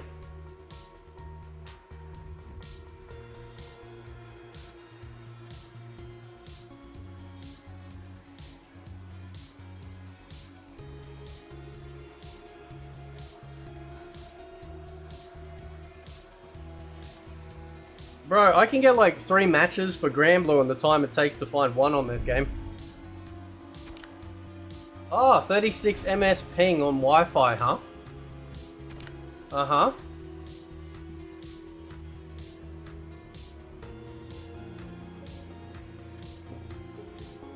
Tekken Noob, Omni-Man was clearly meant to be DLC for Injustice 3. Yeah, 100%.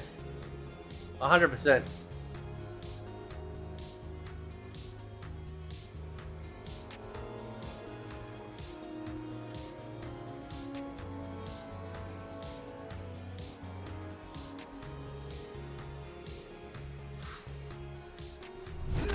I don't. Round one. Fight.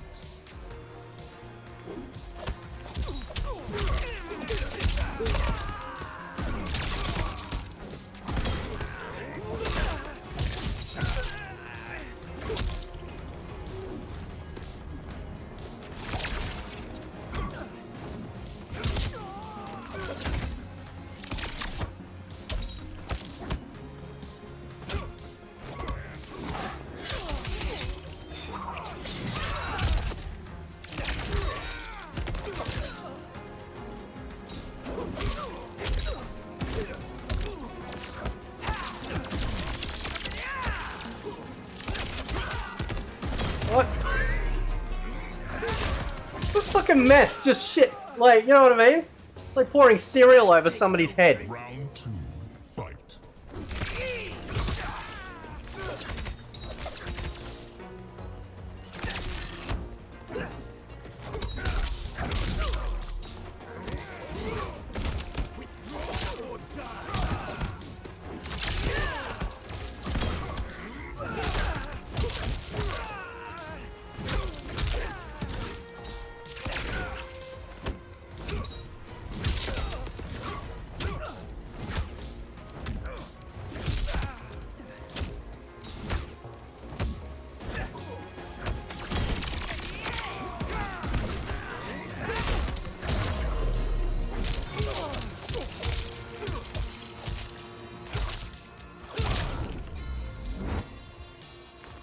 Even as a corpse, you're disappointed.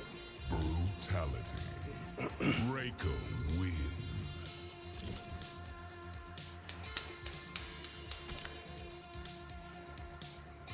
Wow, Peacemaker and Chameleon, what a treat. Yeah, I know. Gets me hard. Was being You should see the dent under my desk every time I think about John Cena.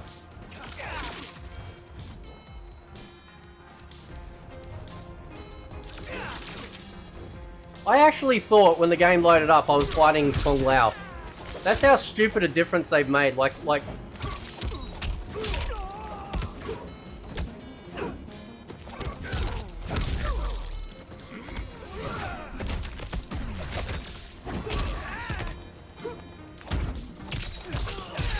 I think he just upblocked me. What a champion.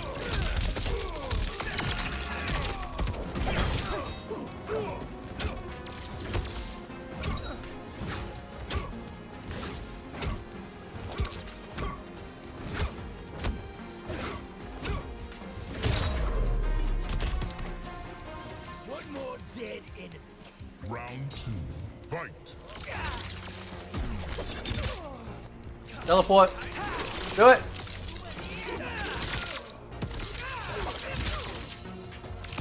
Thank you.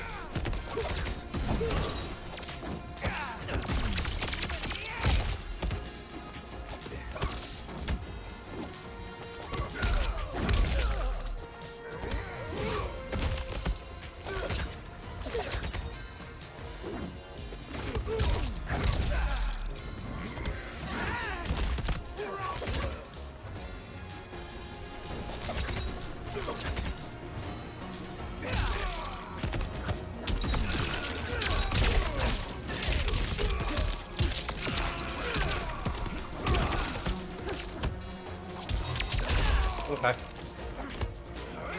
Okay.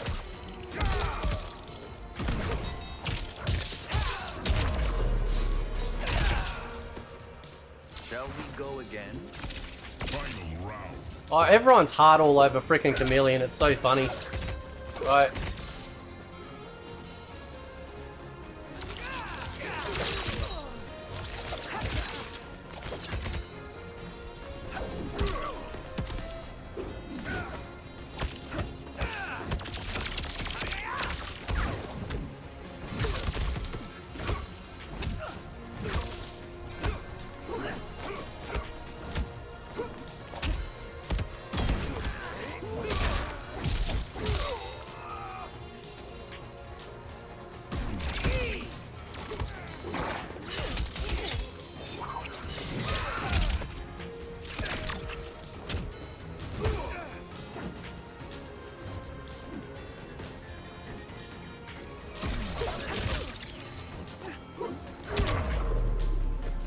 Finish him.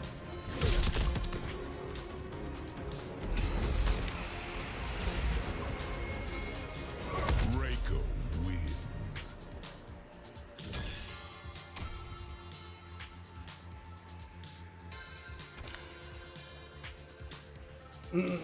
A small step in the right direction would be removing cameos, or at least giving us a 1v1 mode.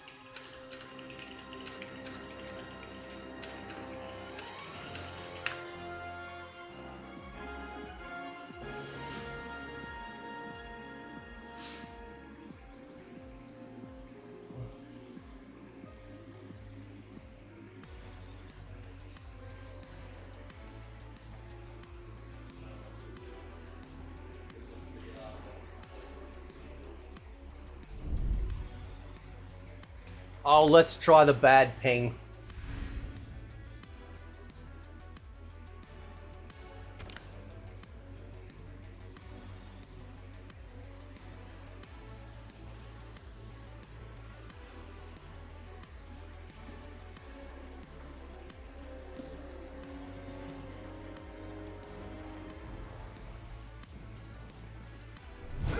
I love this. Round one. Fight.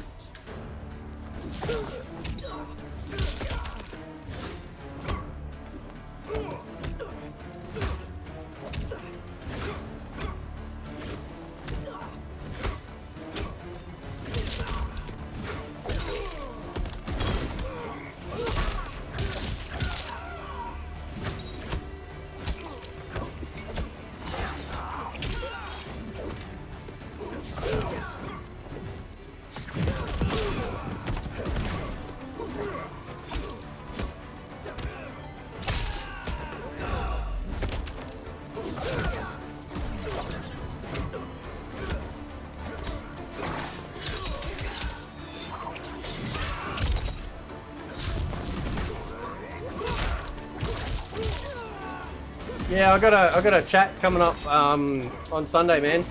I'm assuming it's tomorrow. Look at this clown.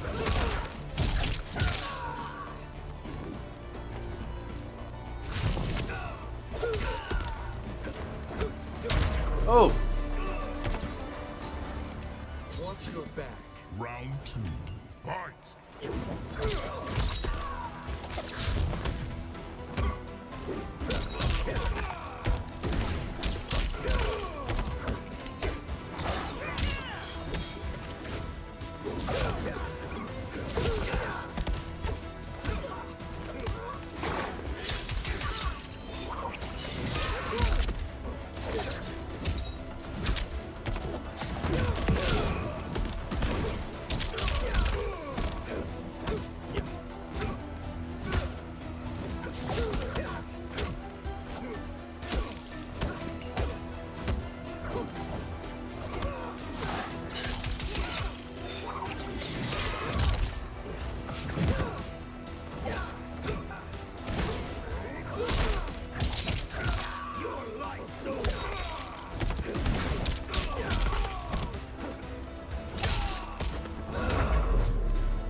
Fight.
Finish him.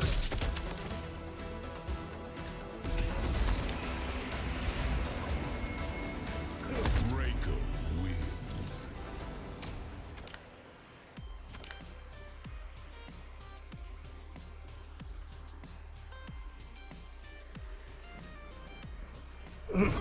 Make this Round 1. Fight.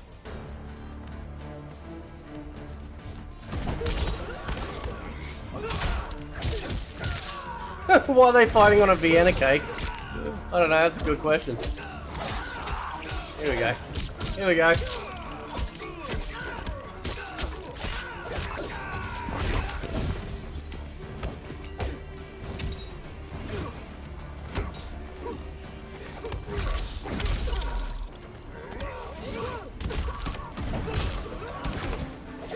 Oh, I hate when that misses.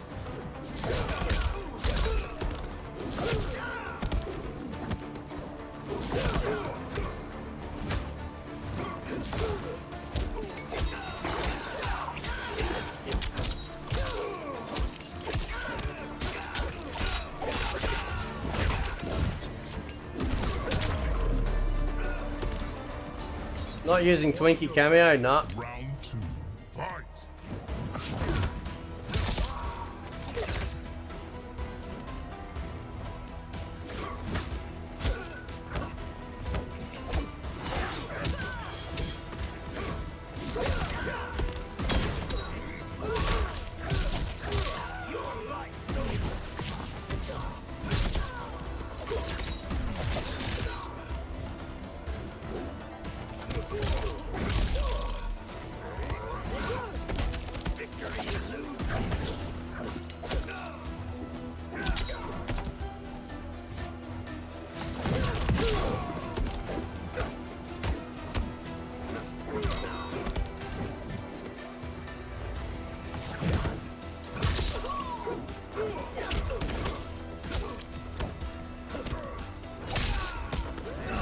Okay.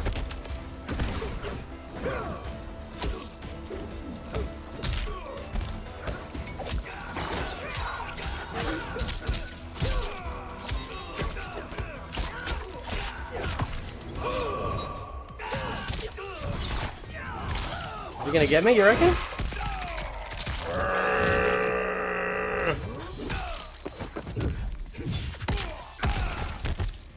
Probably wondering why is my damage so low?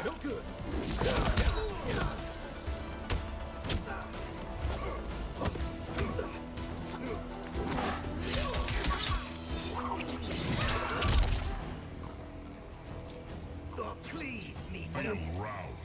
Fight.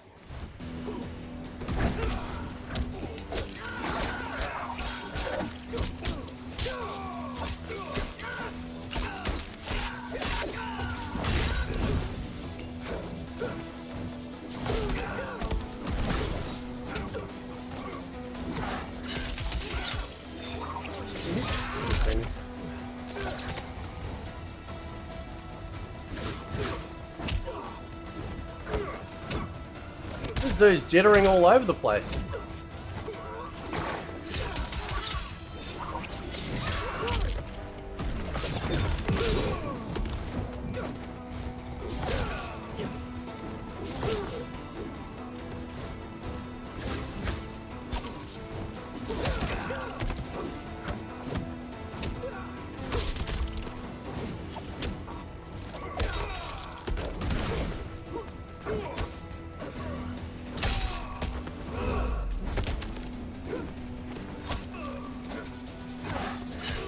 Oh, this fucking dude, I tell you what.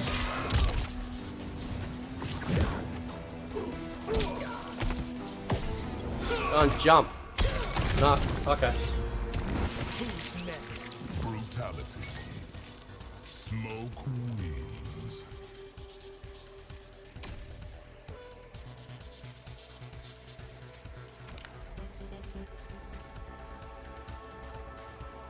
Look how much you lose, man. This game is so trash. Their ranking stuff is just awful.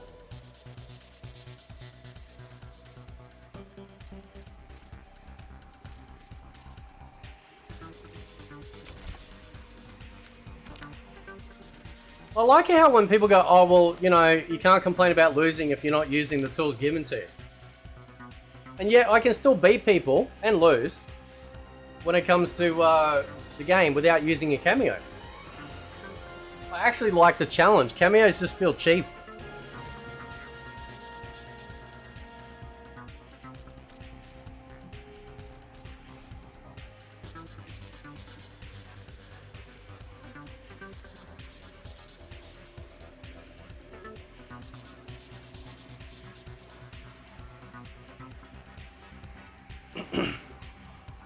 Now, why is it that other fighting games actually do damage scaling really good?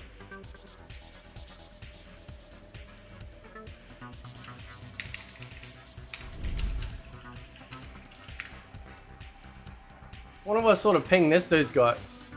I'll try next one. Just uplock, yeah, I know. Uplock is the new religion.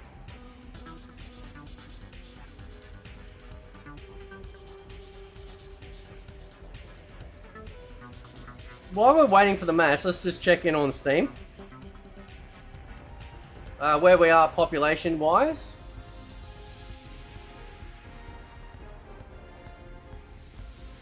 Mortal Kombat is currently sitting at 2,500. Grand Blue Fantasy Versus, is it going to beat it today? Nah, 3,000. Anime fighting game. Not well known, has more players than Mortal Kombat 1. Rate the game from 1 to 10. I'll give you a rating for the things that I like. Jin Kazashima. Oh yeah, man. I'm so psyched for Tekken 8, dude. I can't wait.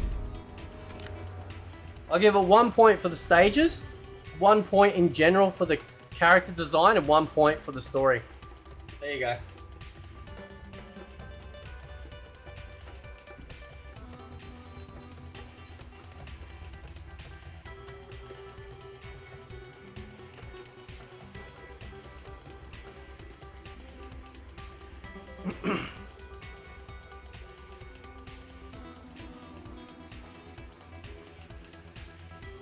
Sonic Fox wants to charge $200 to $450 an hour if he coaches. For real?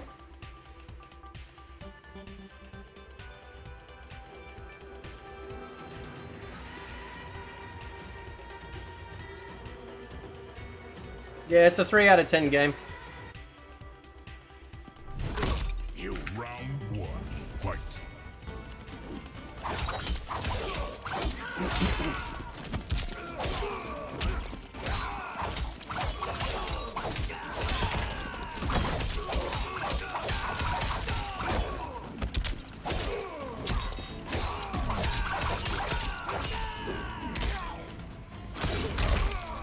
Oh wow, look at it. See that?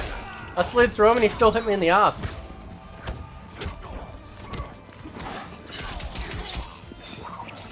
That was funny.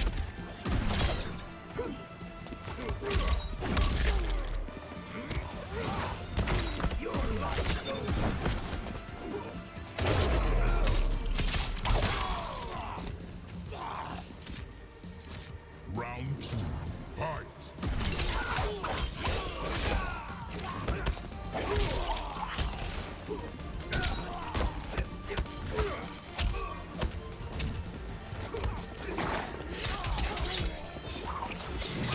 When's the last time I had a desync? I generally don't get them on PC.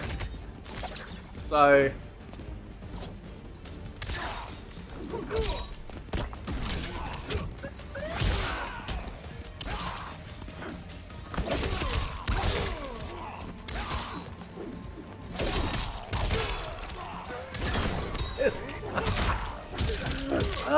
Does NetherRealm know what a hitbox is? Can somebody check in with them and ask them what... Do they know what a hitbox is?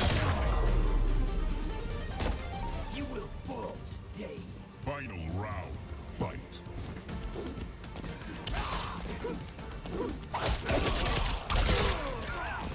Fucking around.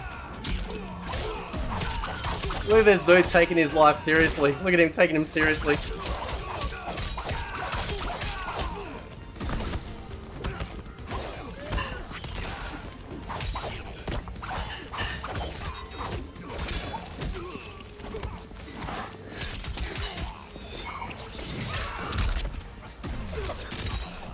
I think cameos are made for people that like a little bit simple. They don't like the idea of having like a one-on-one fight, so they got to use a crutch.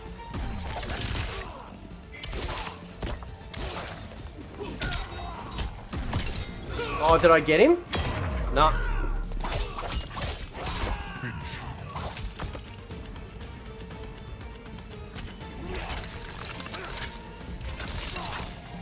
Baraka wins.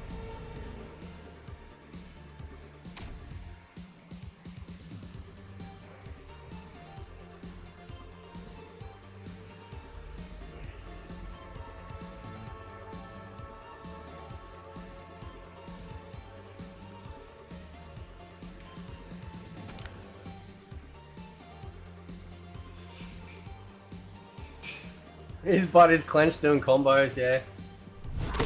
Round one. Fight.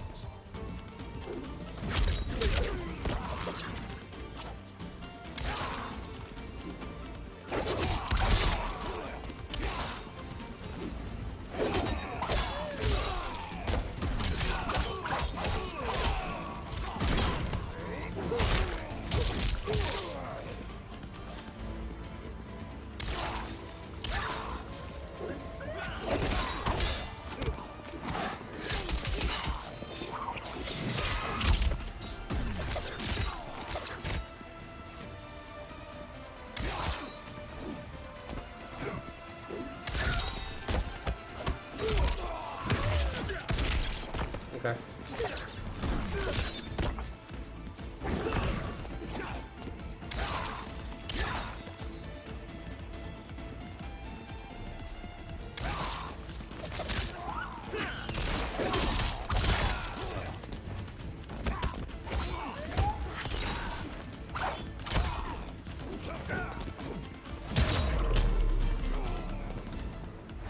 Show no mercy.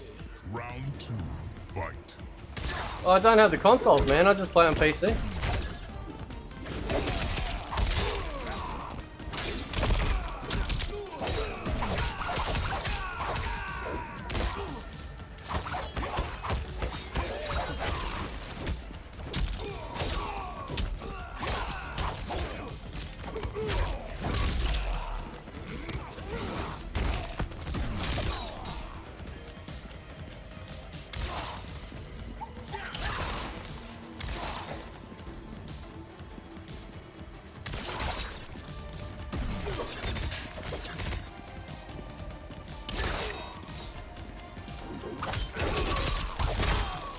What?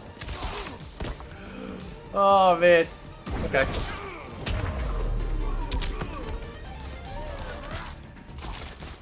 Final round. Fight.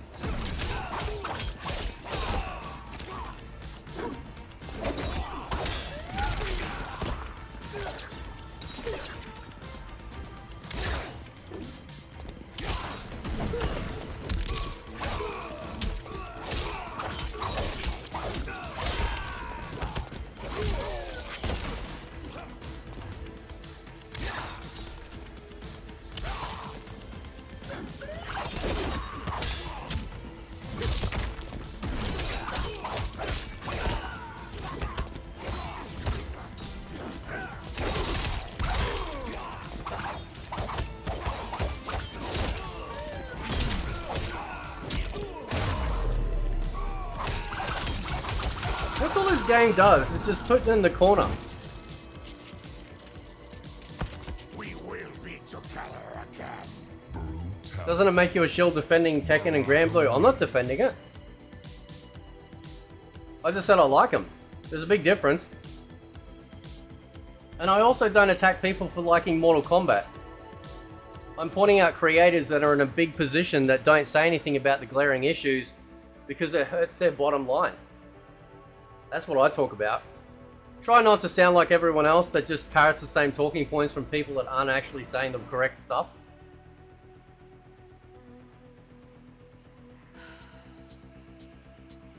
This game is like digital AIDS. It's terrible. Yeah, I gotta grab some water. Hang on.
Really?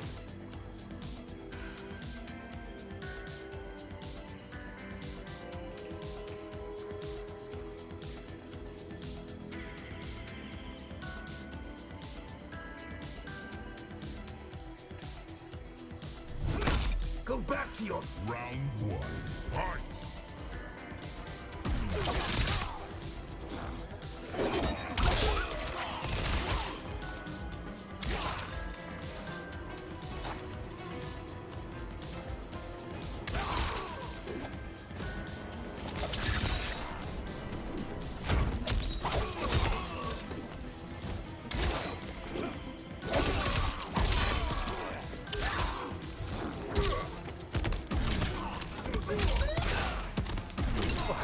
I fucking hate shit like that.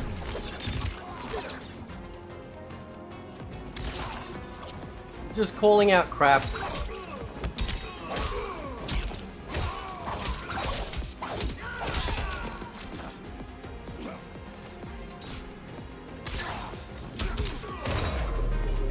Same player, yeah. Fuck, I'm bored already. Fight. I fought this dude a lot anyway. Look at that!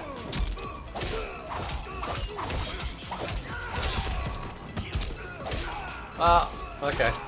I was actually blocking low then. I wasn't then though.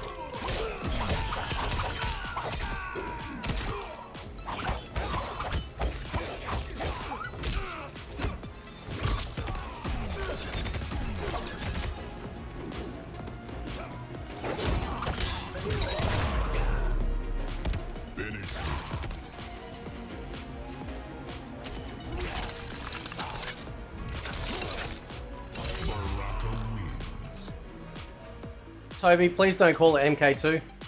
Please don't call it MK2. It's not MK2. This isn't the... Like, them naming it, this is the most ridiculous thing in the entire world.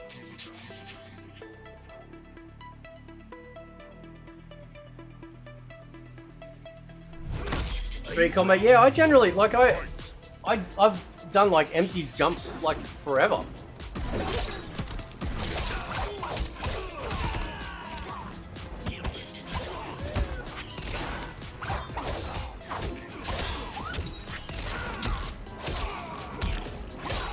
And like, it's just peak game design.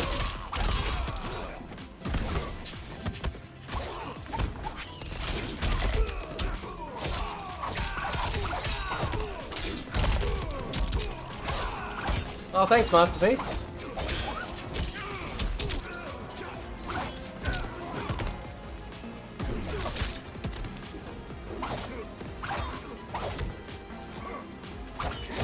Oh, I like it when my throws don't connect. Round 2, fight.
I'm getting really sick of that fucking striker sound too, eh?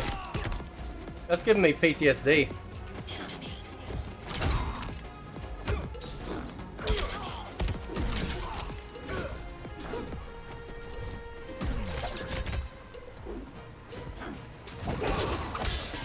Finish him. Oh, fucking timer.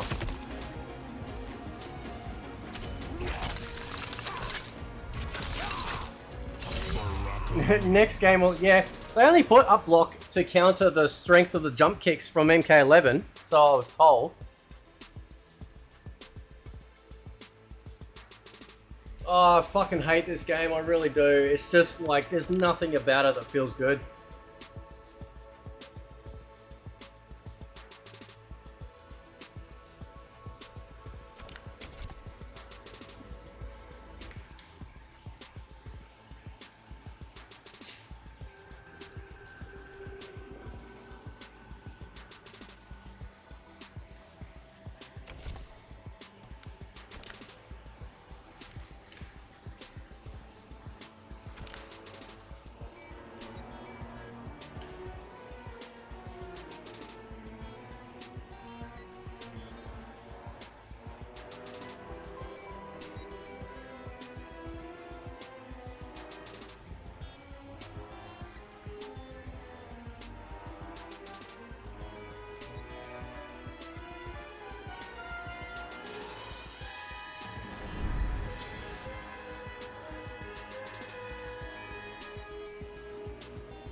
That's not bad a ping.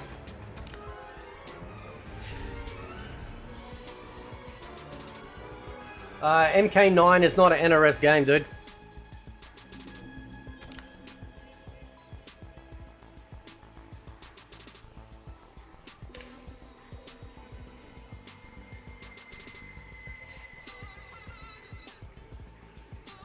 Go try a new character. I'm doing Combat League, bro. I always use Reiko. Round 1, fight.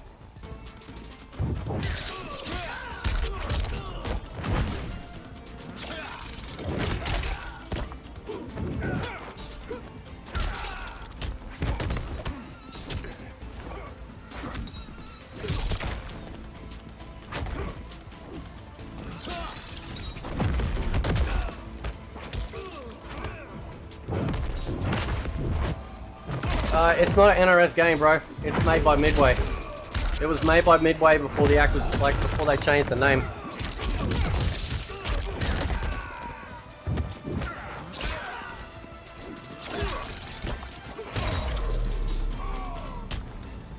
Do your worst. Round 2. Fight.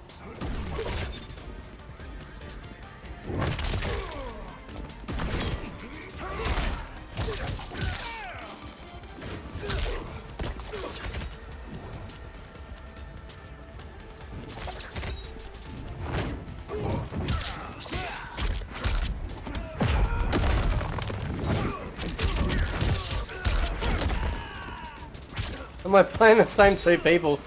No, it's just... This is like, I don't know what it's like on console, but this is exactly what it's like on PC. Literal copy and paste.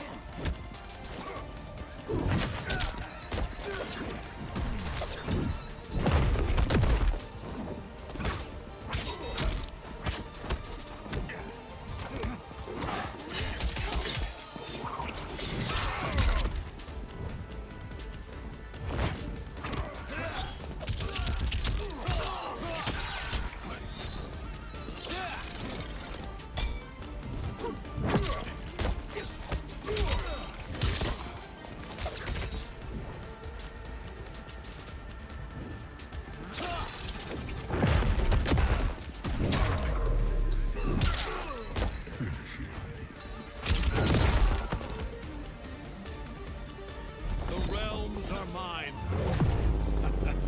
It's the same on console, is it? Yeah.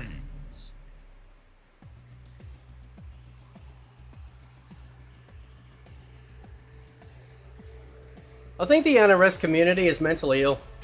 Right, and I say that from someone that actually has mental illness issues. Right?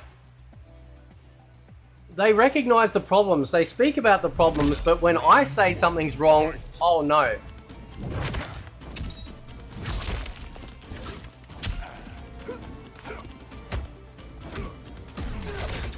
Oh look, it's Wakanda.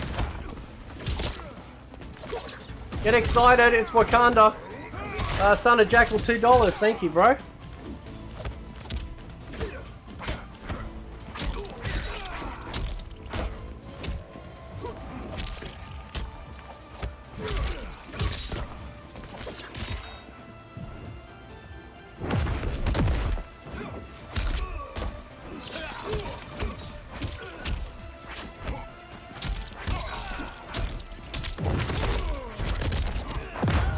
Bouncing in this game too, I don't like that. Here we go.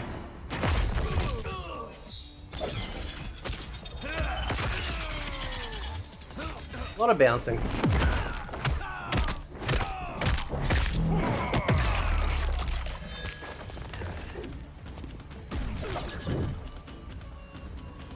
Fucking auto dodge, like...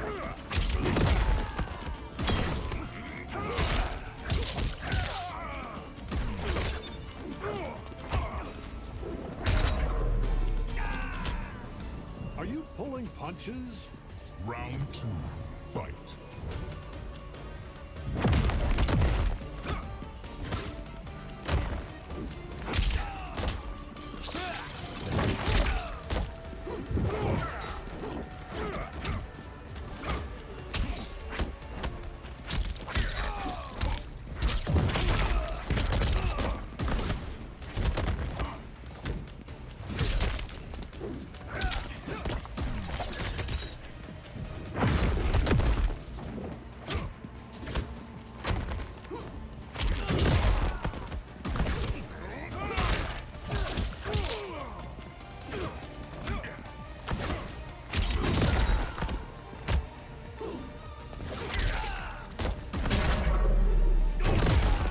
Finish him. Oh, here we go. Oh, I gotta put the censorship filter on.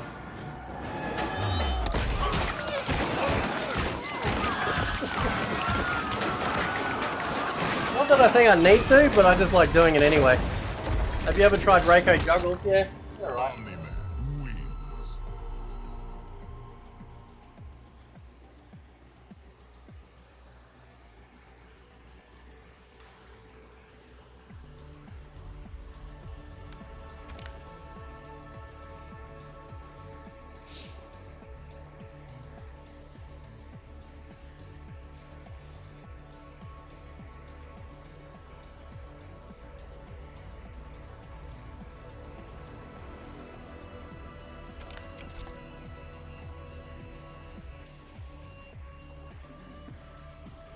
Oh, I love...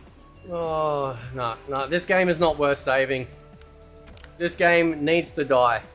NetherRealm and Warner Brothers need to learn a lesson that they can't put out a crappy game.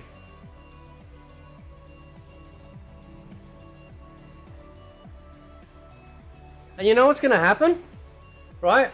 They'll bring out crossplay in rooms and stuff, and then all the people sitting there that literally were saying that this game is dying and stuff, all the only pros and stuff, they're going to turn around and go, see, you got it now, shut up. Just like Foxy said to me when he came into that stream that time. He's like, well, you know, what difference does it make if it comes later? They just don't get it.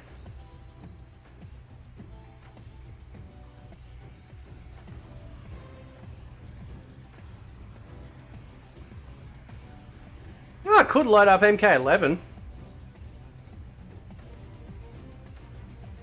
I'm so out of practice, it'll take me a little bit to get back into figuring out. Yeah, we can load up MK11.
As soon as they add crossplay, this game will become unplayable. Oh, dude, listen. If they had an MK9 remaster, MK1 would just die overnight. Look at the size. Fuck it. It's the last match anyway. We'll do it.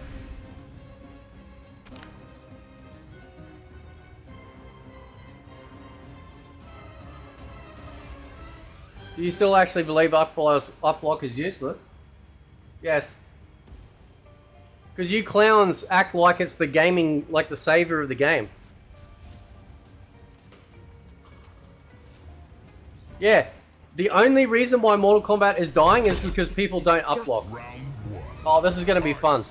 Wow, smoke character on that thing. Okay. Let's see how we go anyway.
Must get, if you think uplock is useless, must get fucked up by Johnny. Please learn these mechanics before crying about it. Okay.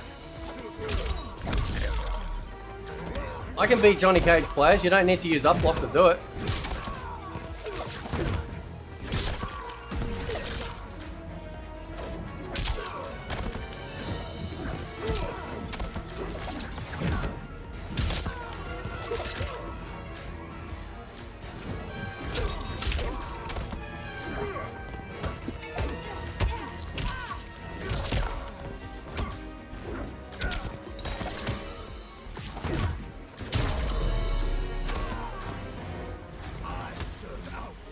Final round, fight.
Sonic Boom, if they had to drop a black, hate to drop a black pill, they'd probably remake MK9, just change it for modern audiences. Oh well, then nobody would buy it. That'd be stupid for them to do that. Nobody would buy it.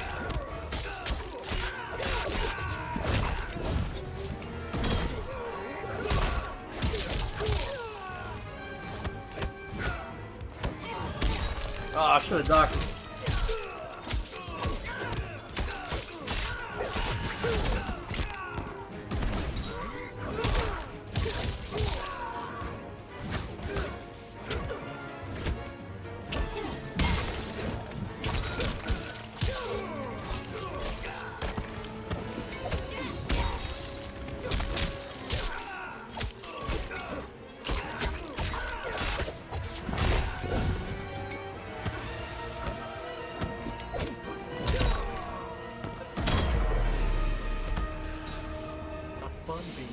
Thank you, John DS, man. Thank you. Fight.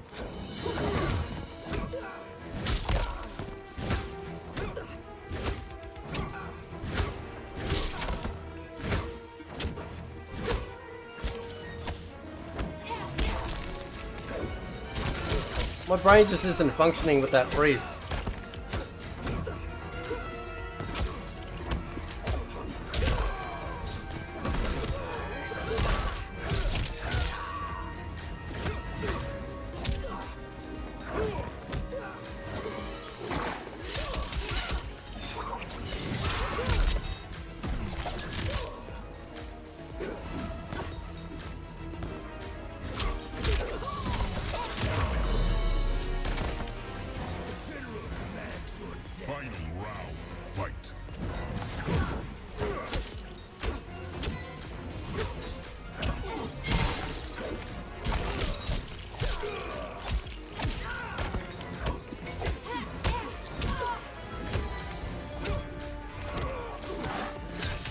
Oh, you sound very defensive of your up block.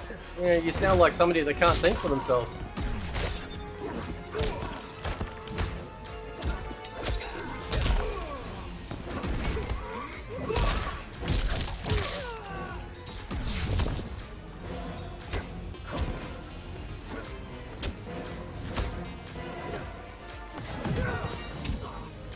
Oh, look at that glitching.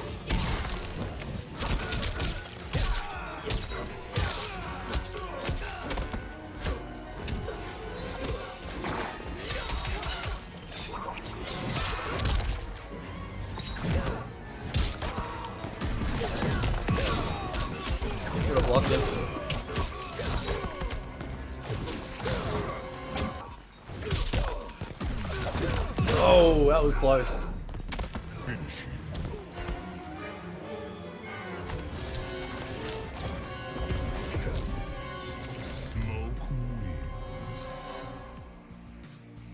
Am I gonna fight this guy again? Oh, okay. Fuck.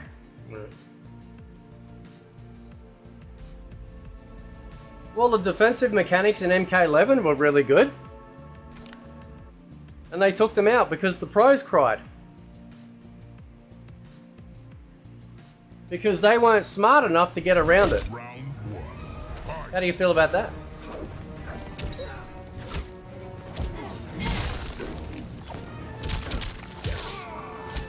Uh-huh.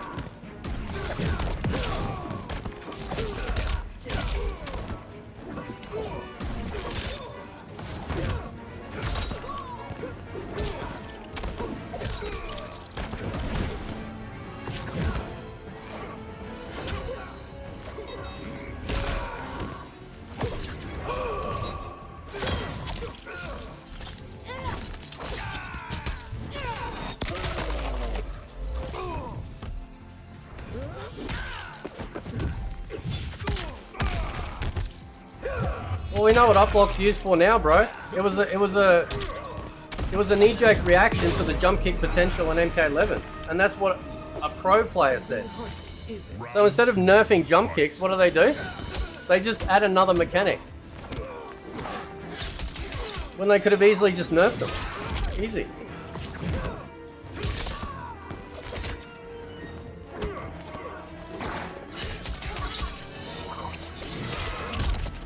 Again,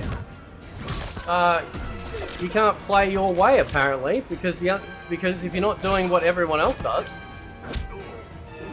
then well, you're not just playing the right way.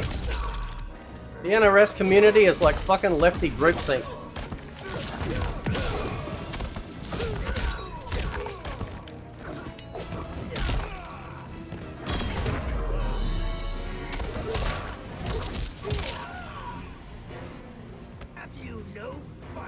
Final round.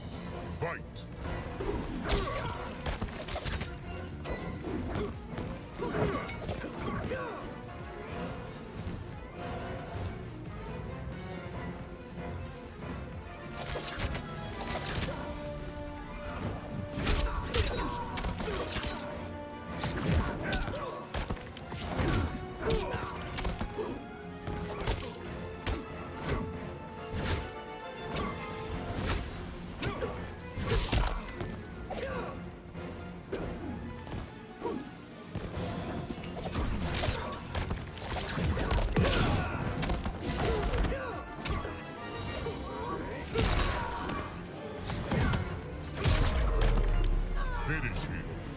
Oh, look at that. No uplock. It takes so long to to level up anything in this game. Yeah, that's true, man. Yep. Good old Korean MMO grind in a fighting game. Alright, let's load up some MK11. Another game I can't stand. Let's see if I can get back in the rhythm of of Cabal.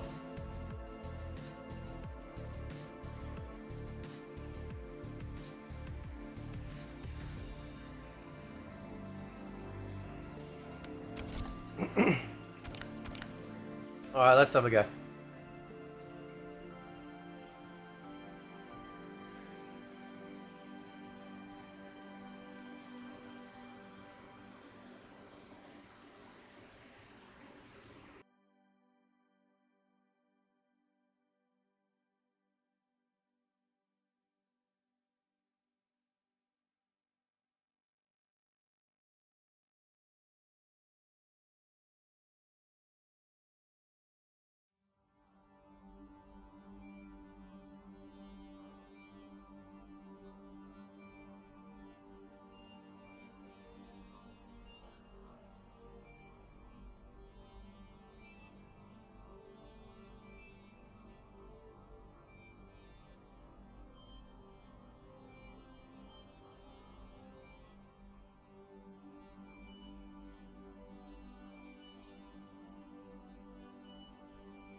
Sorry, my bad. I turned the mic off for a sec.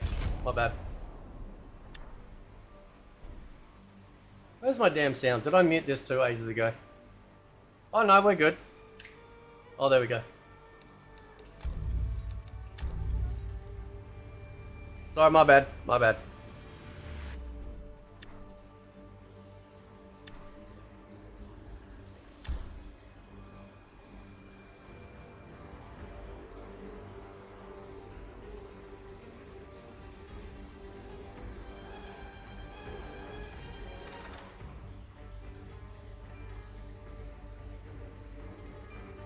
Talk bad about mayo and relish.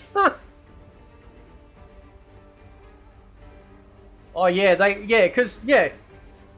the thing, right? Like, Mike says in his other video, oh, they just want to put out positive content for Mortal Kombat.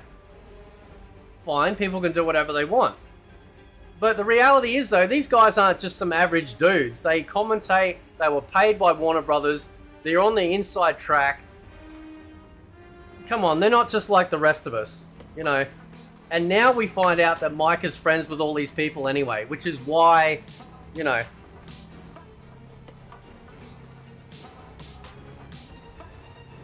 I very much doubt that while Mike has called out comments on Foxy, Foxy's going to make a video response. I'll be very surprised. Because they're friends. He admits it, they're friends, they know each other. How many players are playing MK11 right now? Let's check. Hang on.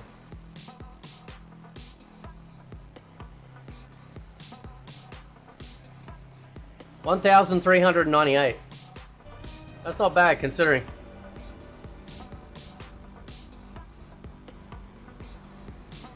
Oh, I'm gonna have to get back in the swing of things. Shit.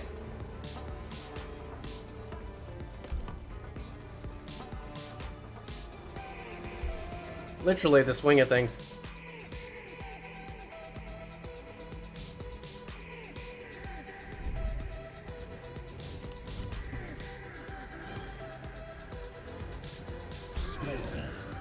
Cabal.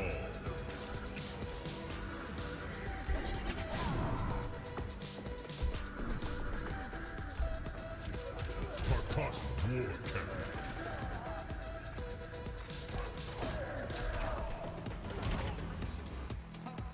Yeah, I can't stand this shit. But at least I like Cabal. I like the character.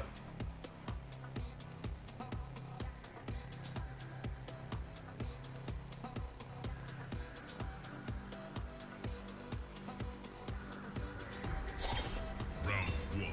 Fight!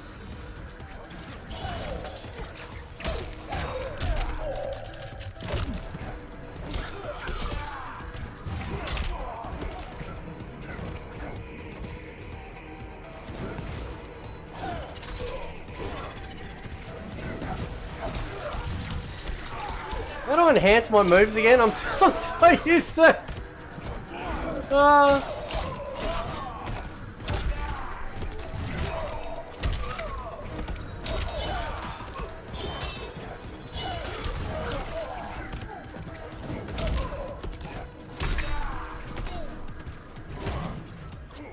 That was bad.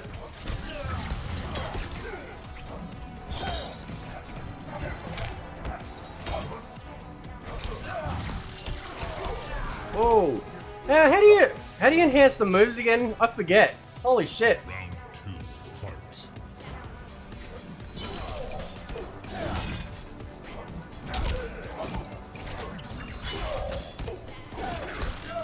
Does it still block?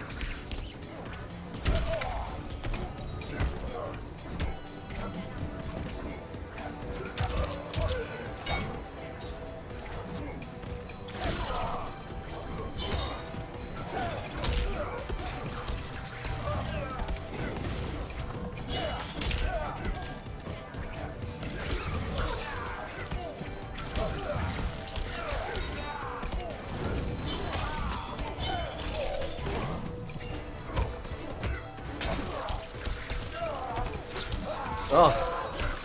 Hold down trigger. Okay.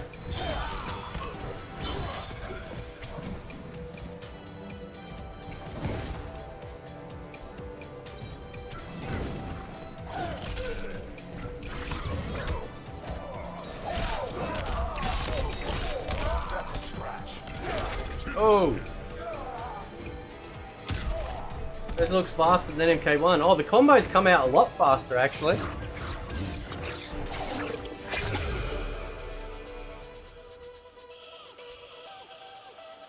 Let's fight him again. I'm getting in the rhythm. Yeah, man, let's do it. Nah. Oh, well, loser.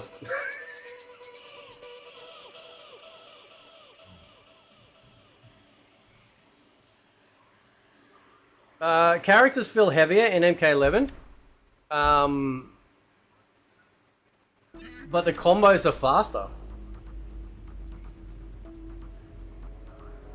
The combos are actually faster.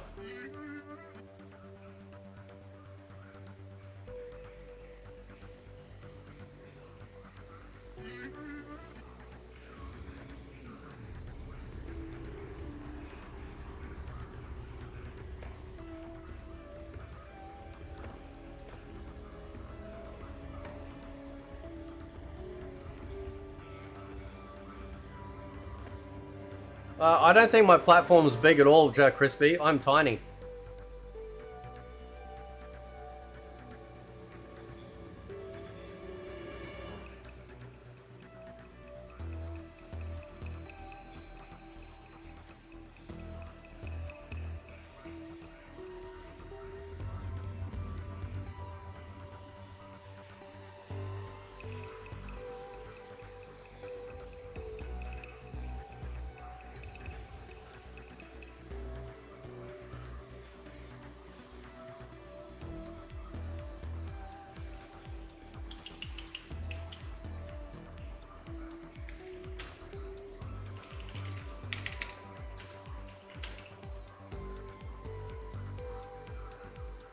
Oh.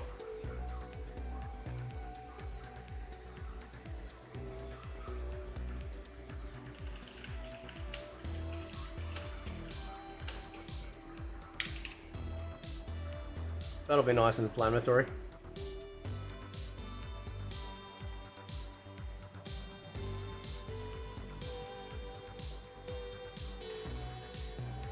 I don't consider that big for me. I'm just small, man. I'm small to everyone else.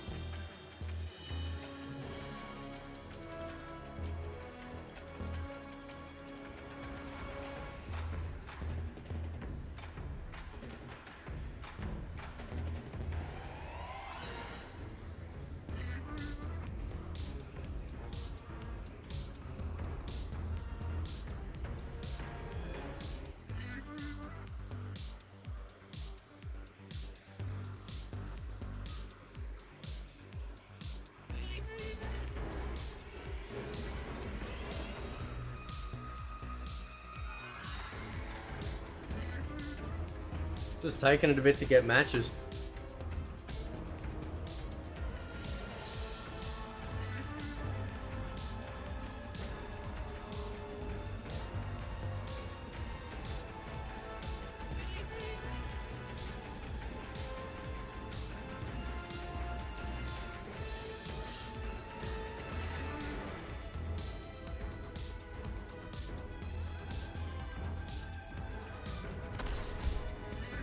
Oh, I'm told I don't have any power.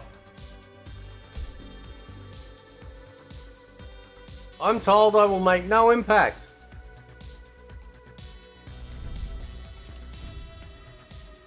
RoboCop. Cabal. Scorpion.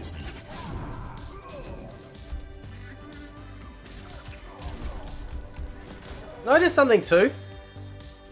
In this one, both people can choose a stage, and then it decides, right? You can't actually do that in MK1. Only player one can choose the stage.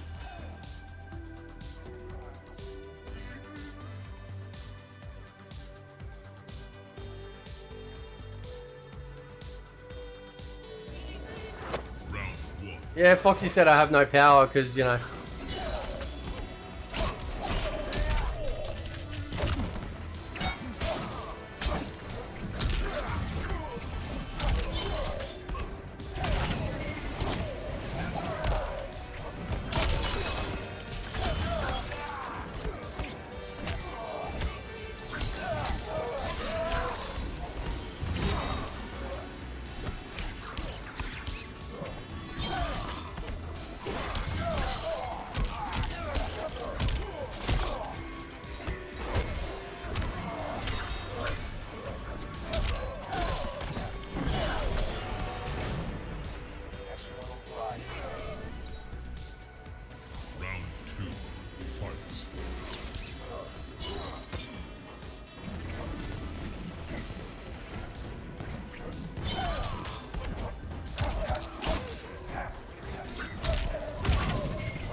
Cabal wins.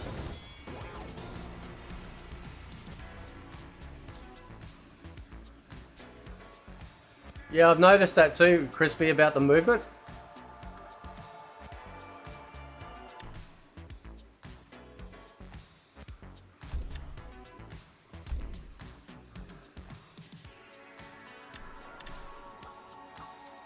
Now, I'm gonna, hang on. Hang on, where's my stupid ass practice thing? I'm not getting my, it's been so long. Sub-Zero. Special Forces Desert Command.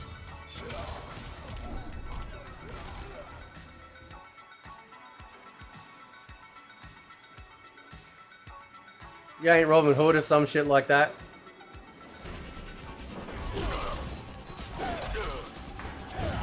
Oh, it's that button. Oh, okay, alright. So I'm gonna change that actually.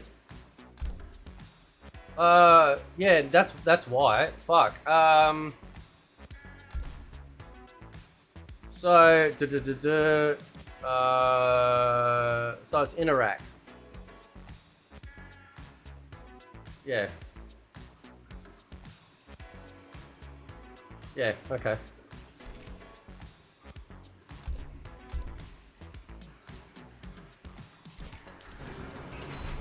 Yeah, that's better. Okay. Yeah, I had it on left bumper, that's why. Oh, alright.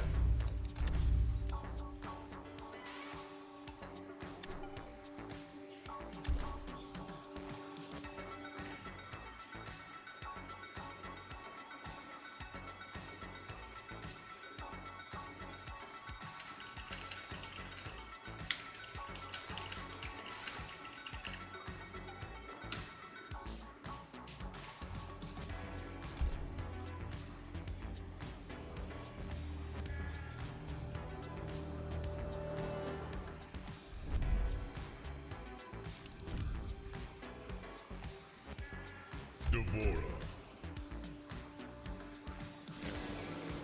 Alright. Cabal.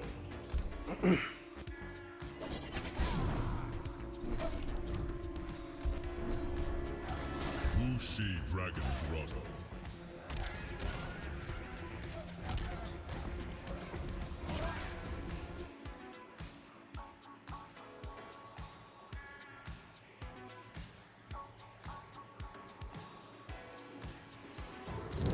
Round one. Fight.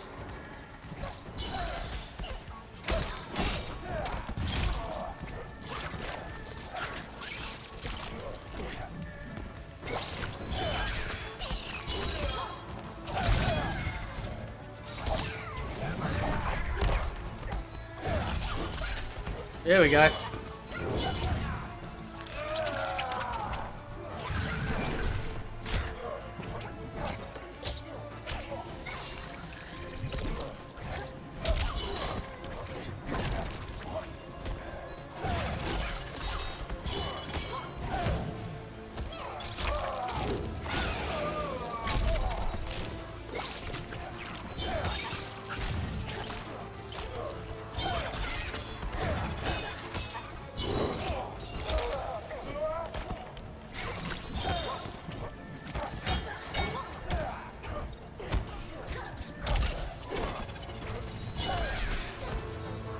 You're overstriding.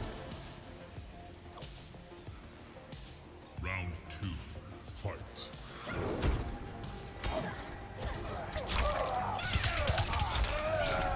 I'm tired of this. Fucking bugs, man, I tell you what.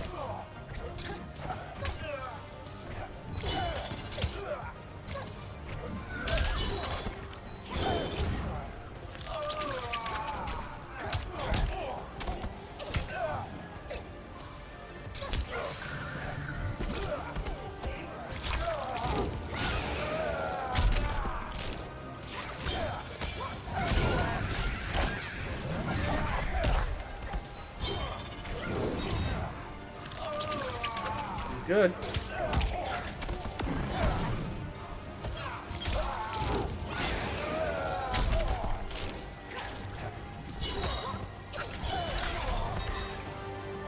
There's little fucking bugs coming out of him. Final round. Fight.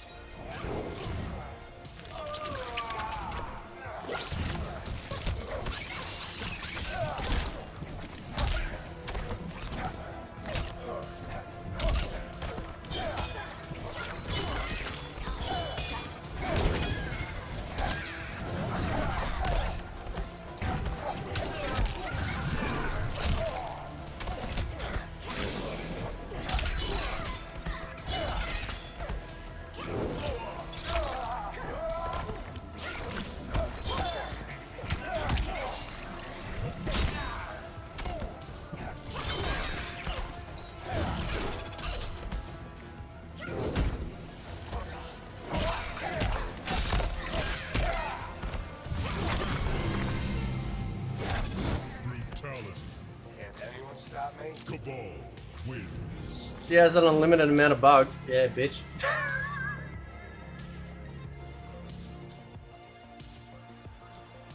Alright. So when I was playing MK11, I'd change characters, so when I win, I'd go try another character out.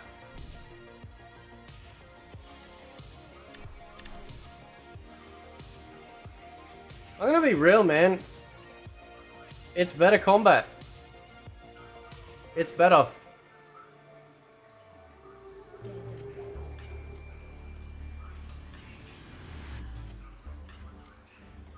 It's better combat.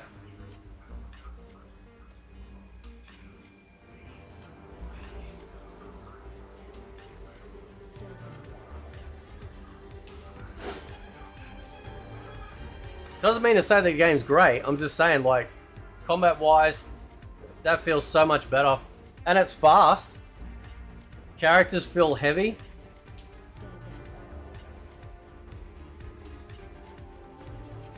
That's not bad. That's not bad. They absolutely removed the defensive options from this game in MK1 because of pro people. Not a single outside of that same person was upset.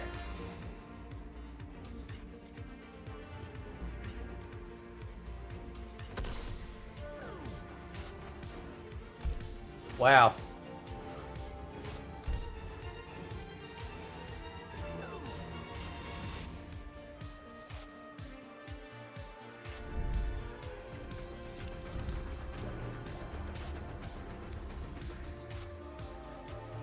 Scorpion. Scorpion. A lot of people playing Scorpion at the moment. Why is that? Does anyone know? The Hourglass.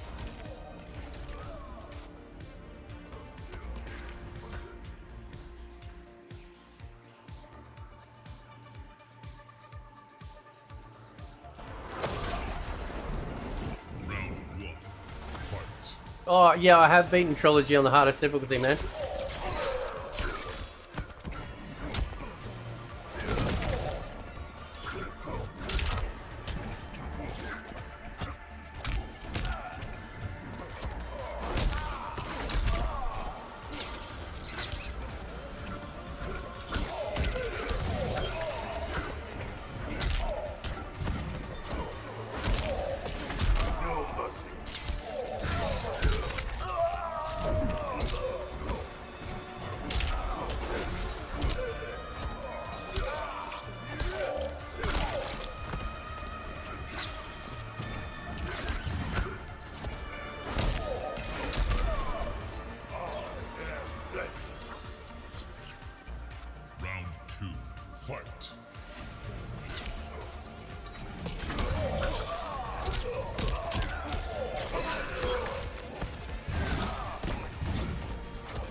Oh, shouldn't have done that. I was waiting for that.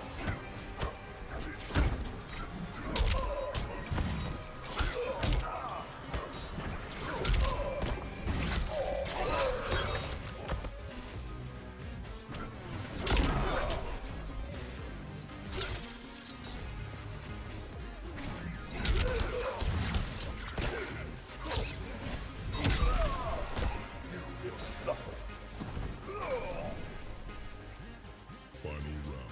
Fight!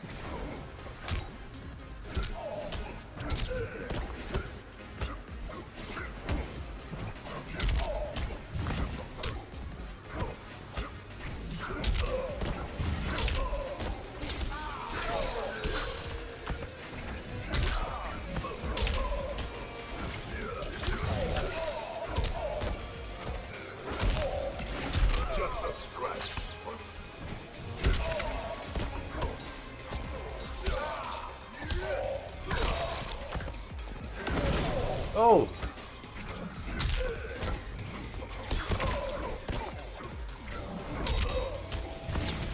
Oh! Nice.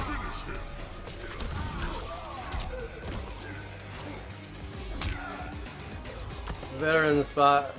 Can we play?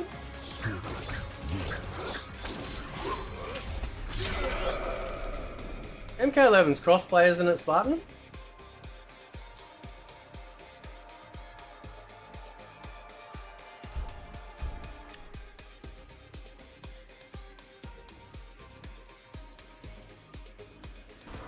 Round one. Fight!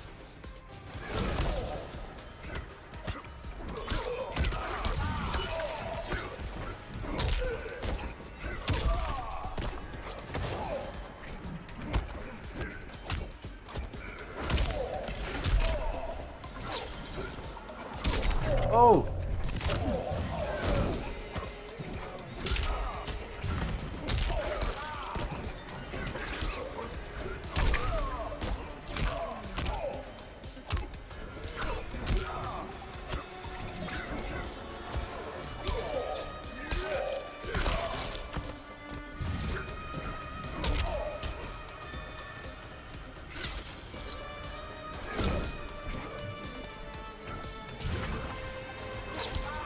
Oh.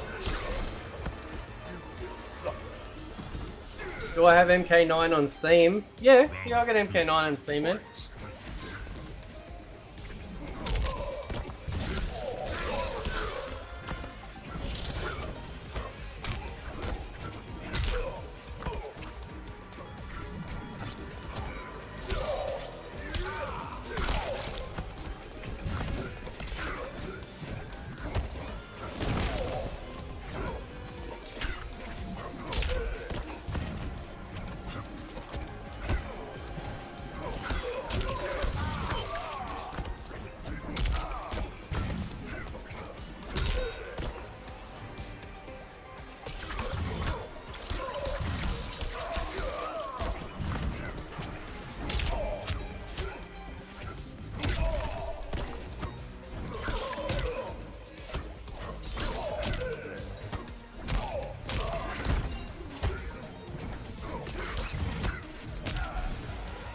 Tap, tap.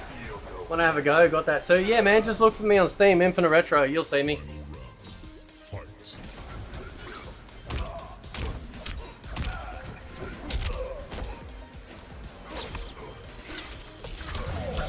Just waiting for that.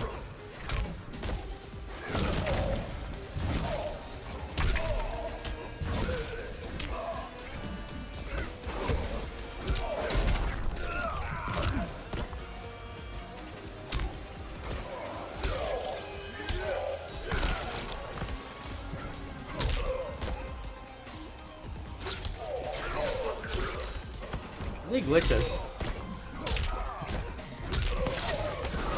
I think he's glitching. Oh well.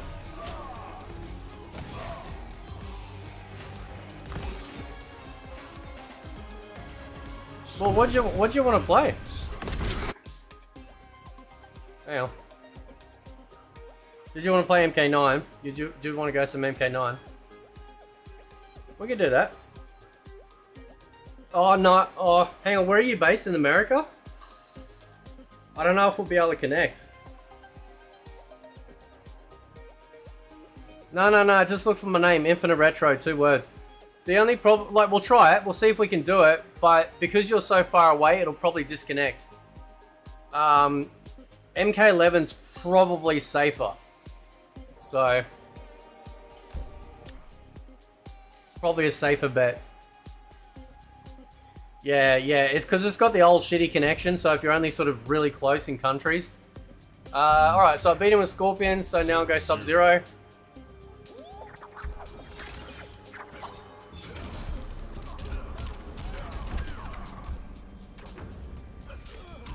The hourglass. Okay, cool, man.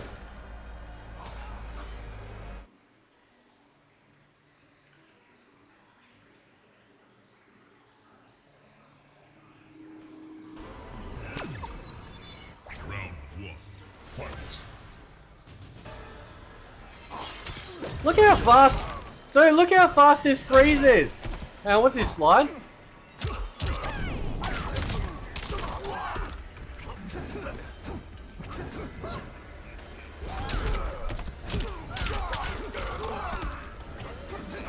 Yeah, settle down, Cupcake.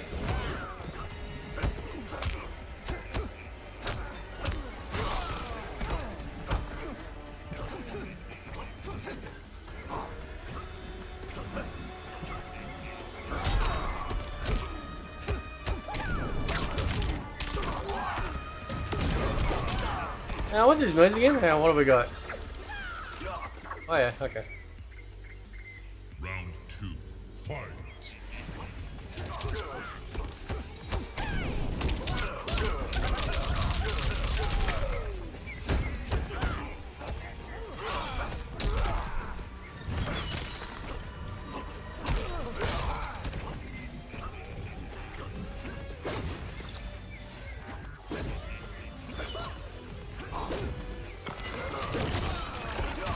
There we go.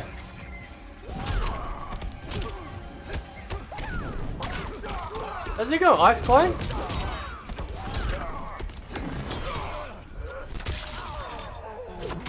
I can't remember.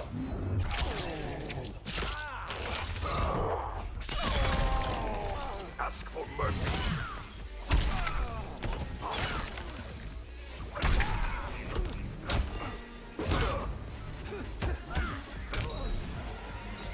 Beg for your life. Final round. Fight. No clone, okay.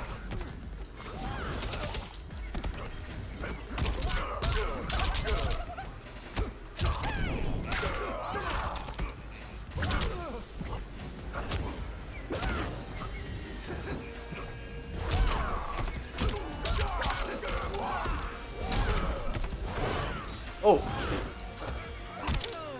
Dude, this is really fast, man. Are you guys seeing how fast this is?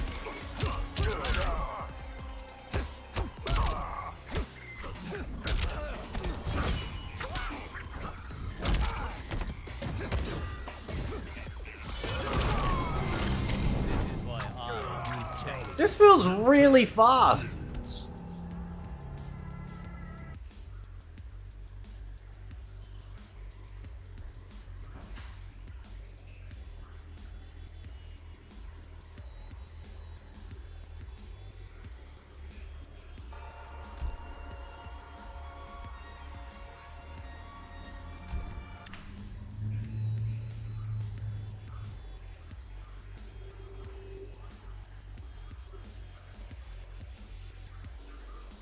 Oh shit. Oh, hang on, it just crashed. Hang on, let me load it up again.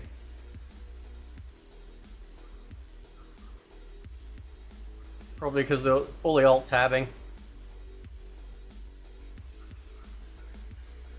I thought MK11 was really slow, but coming from MK1, like today, playing this is really fast. Like, really fast. That's crazy, man.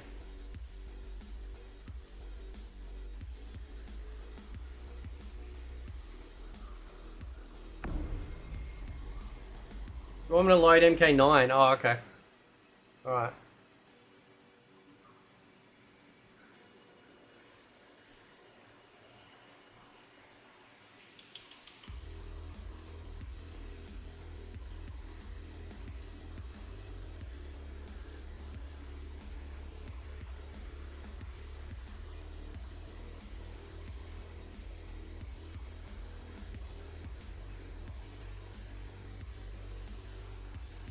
Why does MK11 feel like a fair and balanced game over MK1?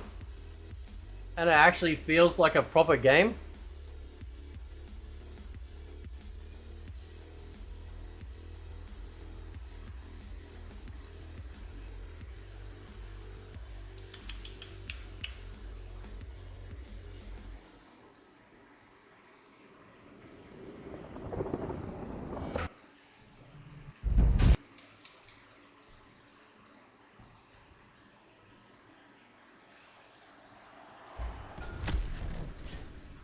See if anyone's online. Yeah, they didn't shut down the PC servers. It's peer-to-peer.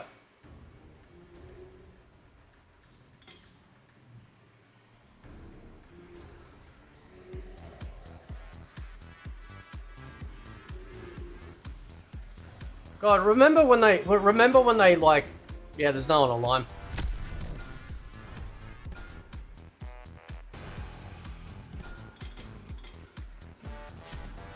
Scorpion.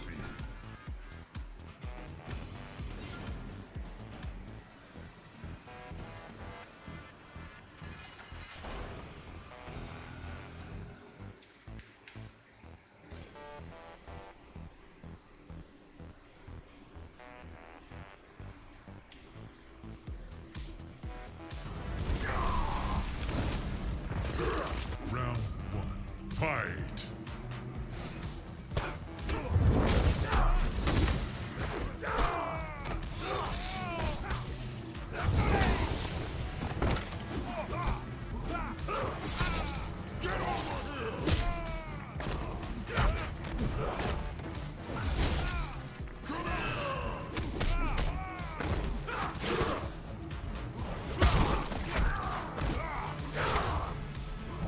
God, I missed that move by Scorpion.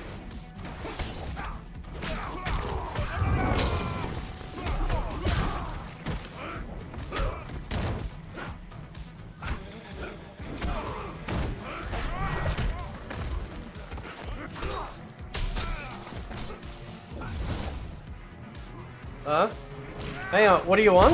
MK9? Oh, sorry, which one are you on, dude? MK9 or MK11?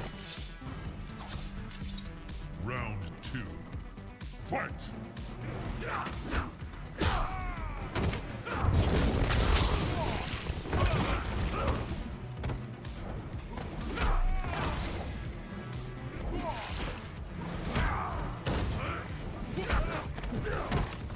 MK9, oh, okay.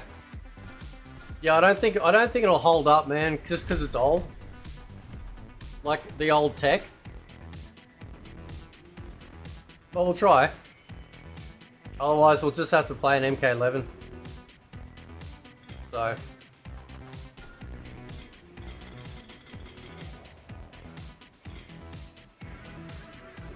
Which one? There we go.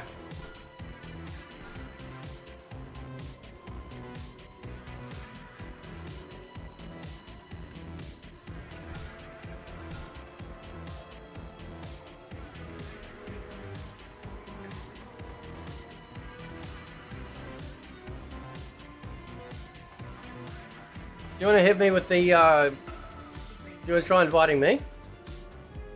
Like fighting me?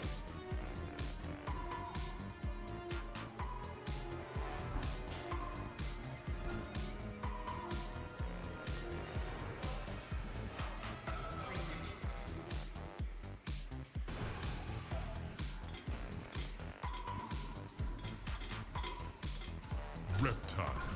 Scorpion. Is this gonna work?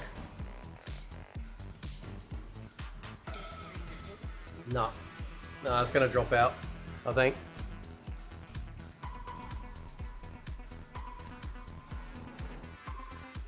Yep. Try again. I don't think it's gonna work, man.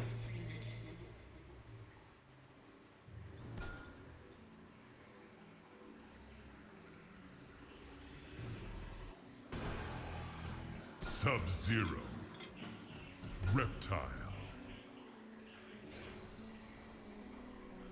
Okay. Alright. Well, hang on.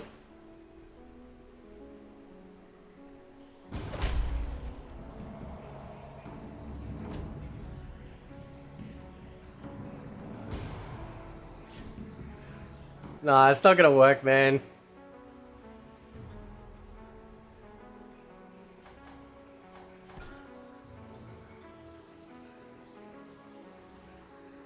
It's not gonna work.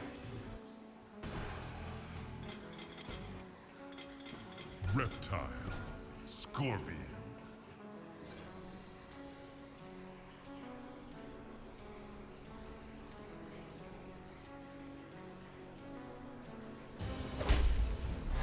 Round Oh, okay. Oh, hang on. No.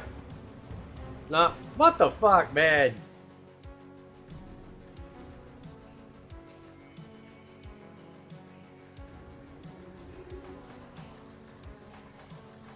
I'm gonna see if I can challenge this person, see where they are. It's getting closer each game.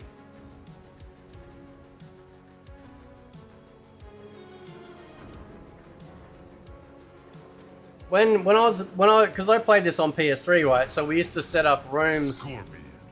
Cabal. for like Australia and New Zealand. So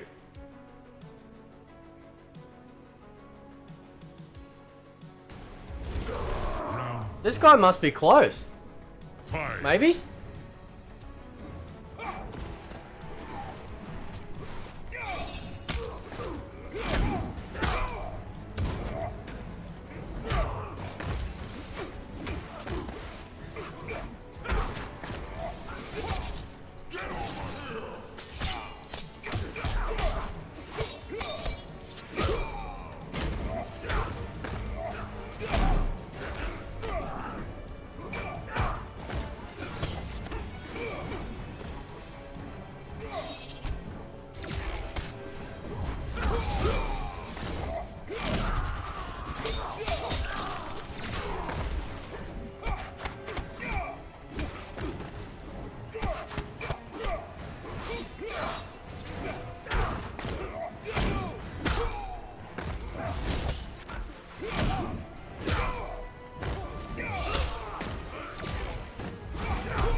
Oh, that was close. Win. Round Alright, I'll try after this fight, man, I'll try hitting you up. Bro, look at that fucking battle damage. Look at that battle damage, that's amazing. No way. There we go.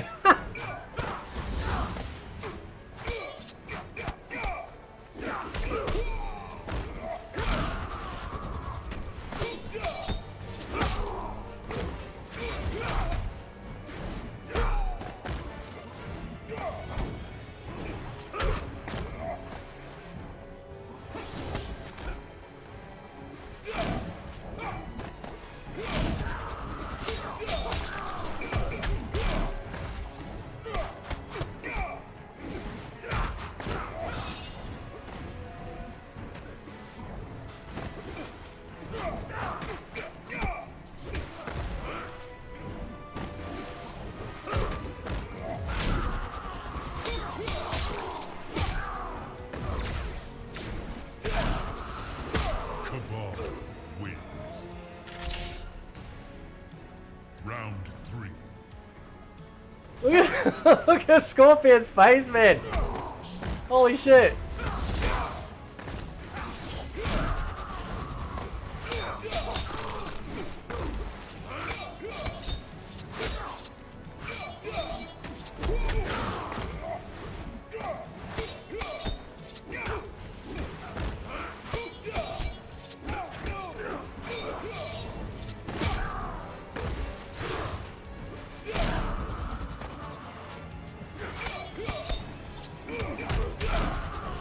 This dude's good.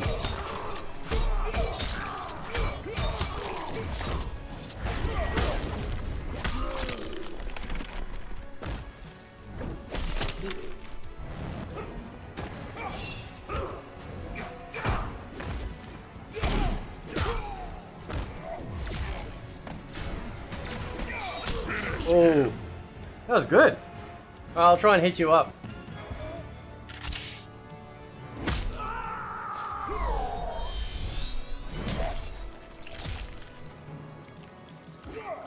Look at that, a real fatality. Cabal wins. Fatality.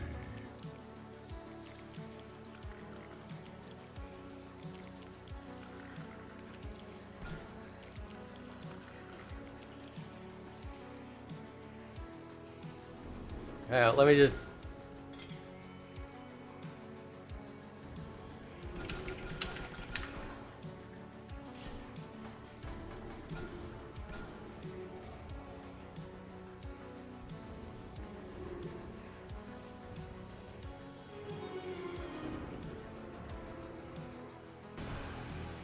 Scorpion. Reptile. Don't you want to play with Sparkles and Peter Pan shit? Yeah. Oh, no, man. I know. Oh, hang on. Fight. Are we going to have success? Nah. Nah.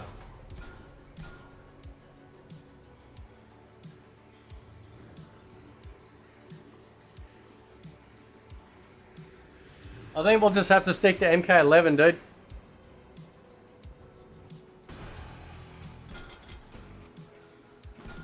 Cabal. Cabal.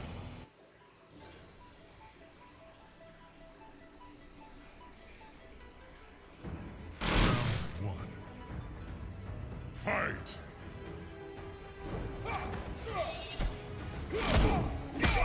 Don't make me laugh.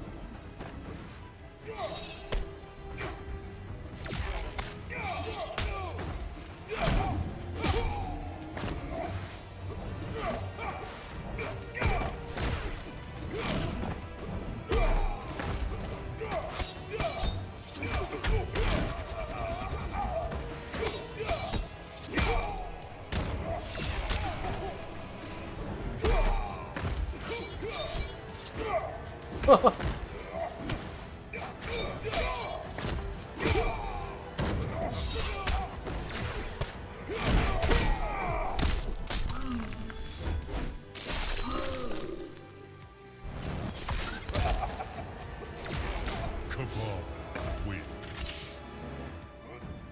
Round two. Fight.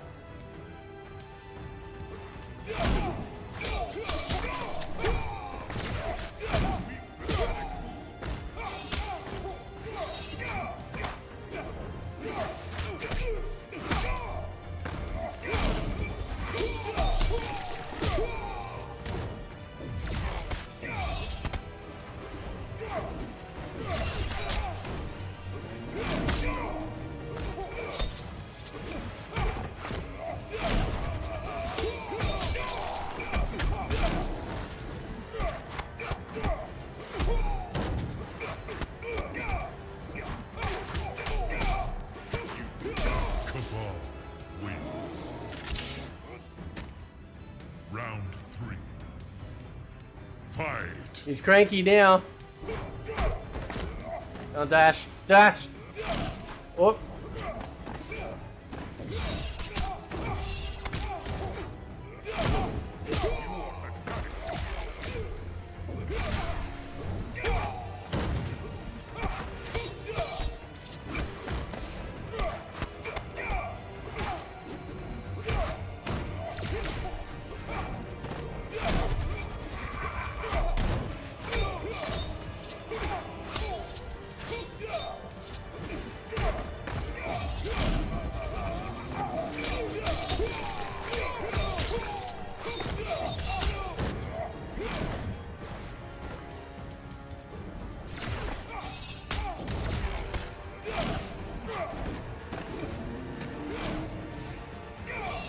Finish him. Cabal wins.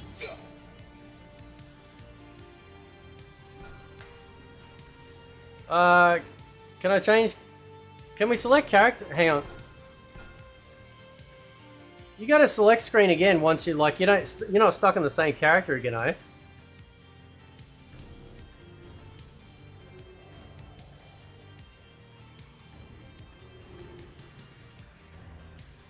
You guys have no idea how much we've lost. Right. Let's go subby.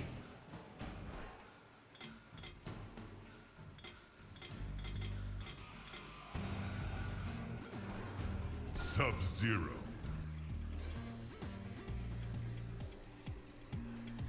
We have lost so much. Round 1.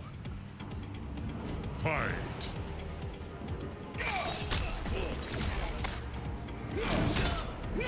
Nice catch.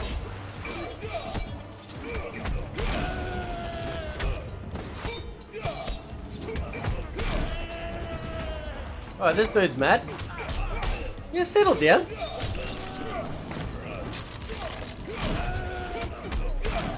Is he gonna get me a flawless? Nah.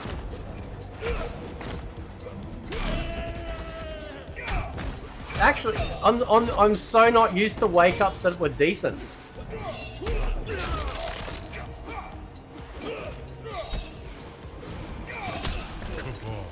The wake ups in this are actually godlike. Round 2. Fight.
Oh.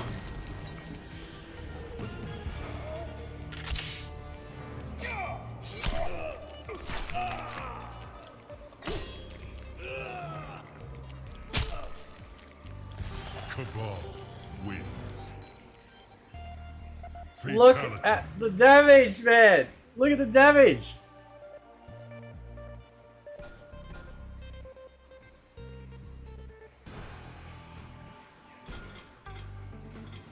Cabal Sub-Zero.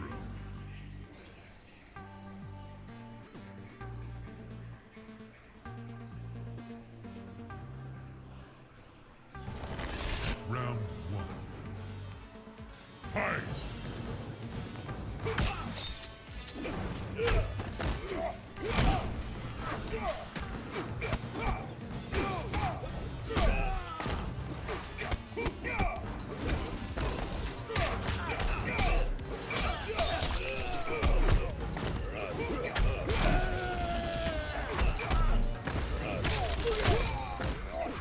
I keep pressing the wrong button for the freeze.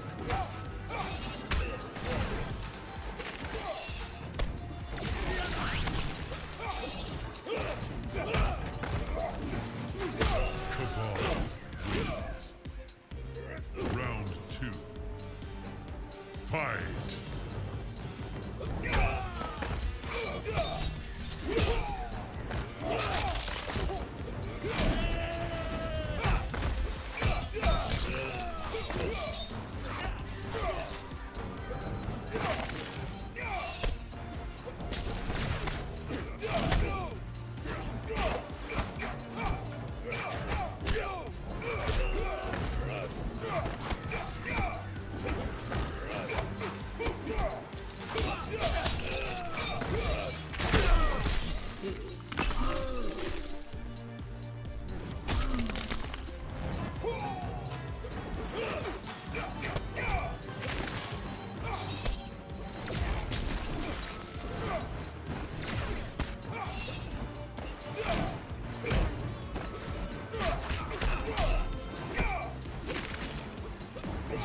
Finish him. Does this dude play someone else?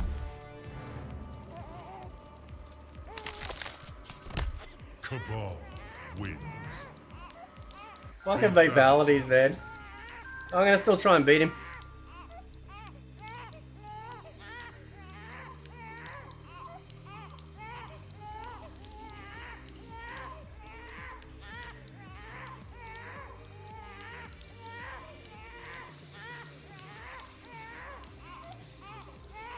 I can tell you. What's this dude doing?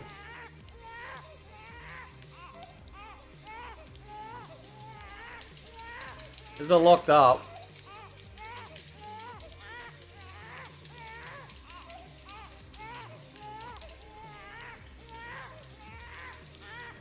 Is your MK11 installed, Spartan?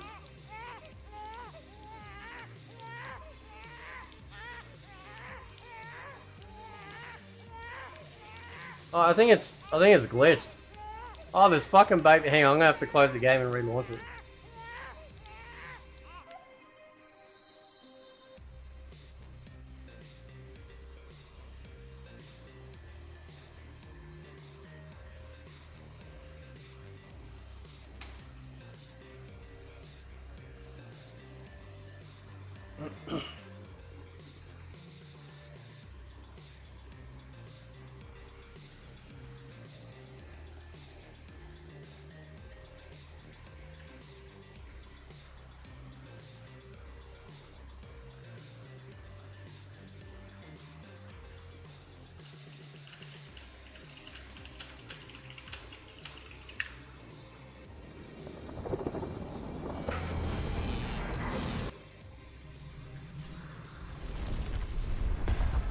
South Park came good, yeah? Oh, okay, that's cool. 25%, dude. What do you got, like, welfare internet?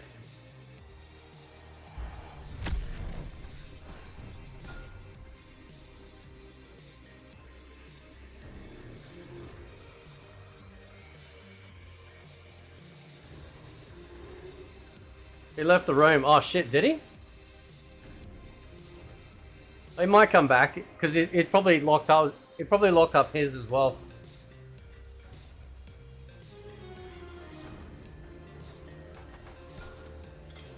No, not that one.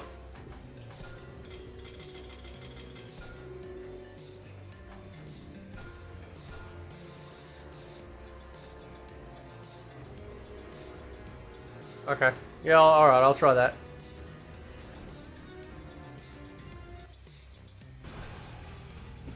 Scorpion.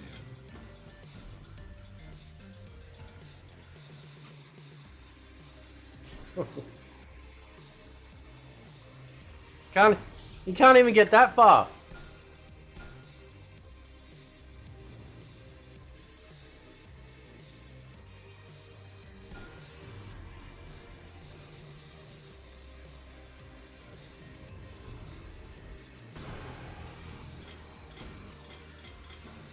Reptile.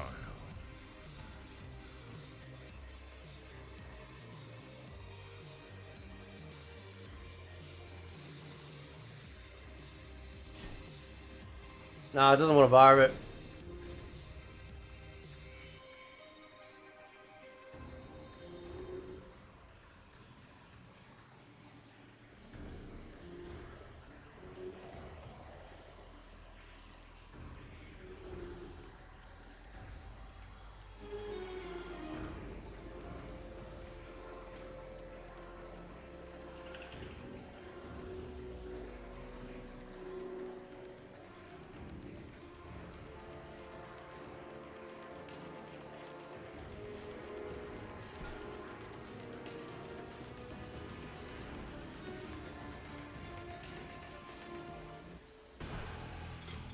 Reptile.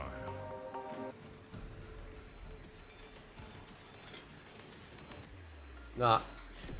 God, I would. It'd be so cool to get a remaster.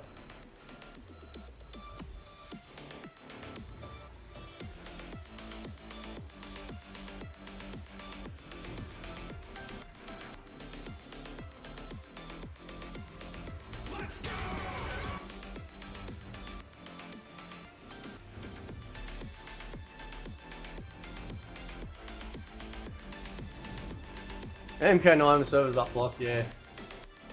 Nah.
It's actually really interesting. I've got less hours played on MK11 than I do on MK1. Yet I have more wins on MK11. Just saying.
Takes a little bit to get a match though, obviously, because the population's small.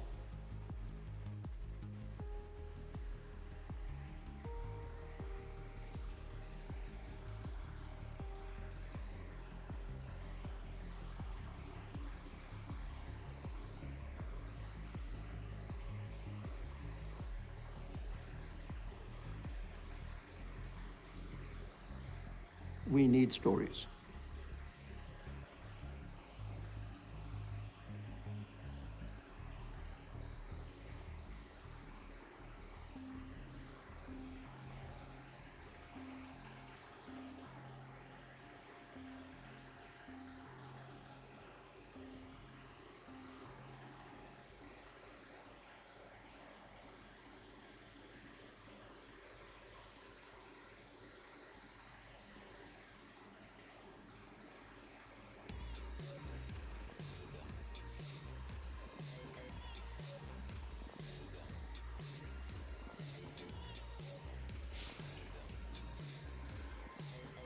Did I get all the MK, all the endings? No, I don't think I did actually. Maybe I did with the unlocker. I can't remember. Again, like the time that you see that I've spent on this game on Steam is me using character. Like basically, it was about 98% of it Cabal, and then once I sort of, after a while, I'm like, yeah, I'm getting bored. I'm just gonna start using other characters.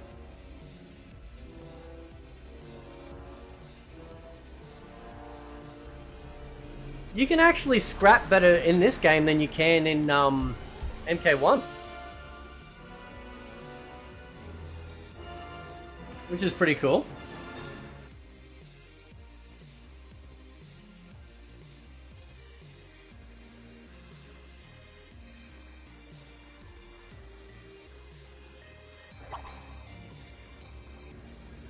Who did I use last time? Did I win with Subby? I think I... Did I win with Subby? Yeah, alright, so then who do I go? I usually jump to Rain. Rain.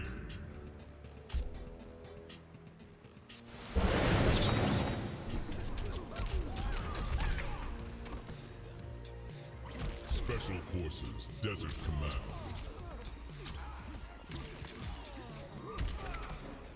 Did you guys watch Mike's videos on Moi? What'd you think? Round 1. Fight.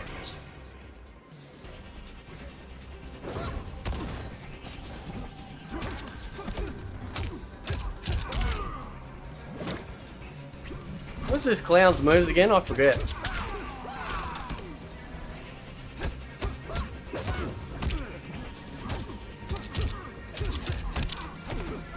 Okay.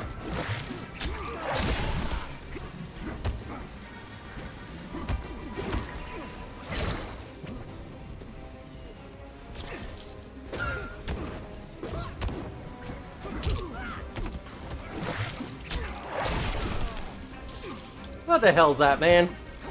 Oh, that's right, because his kick's useless. That's right, because it does this little flip thing. That's better.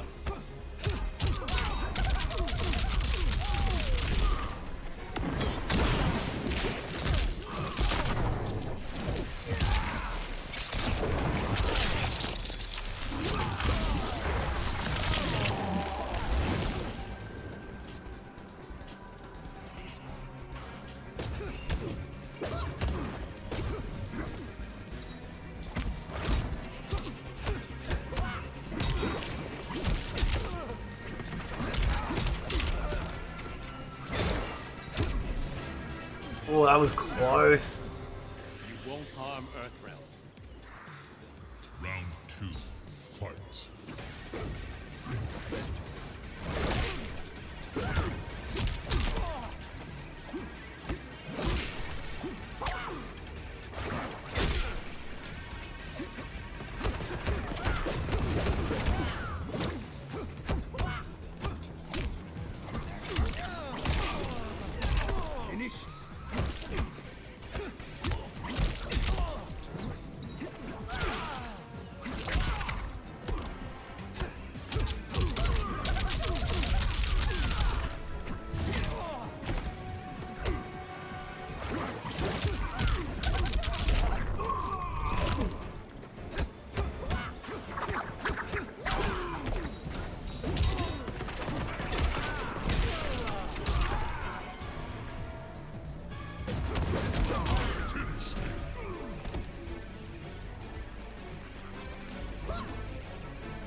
Doesn't like harsh language and tone of voice. Yeah.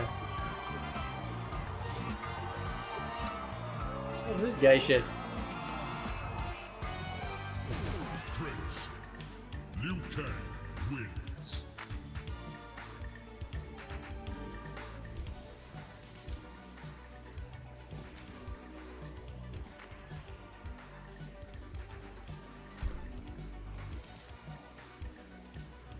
Oh, okay.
Sweet. Alright, here we go, here we go. Here we go. Oh, okay. Don't call it MK2, bro. It's not gonna be MK2. I don't want... It's...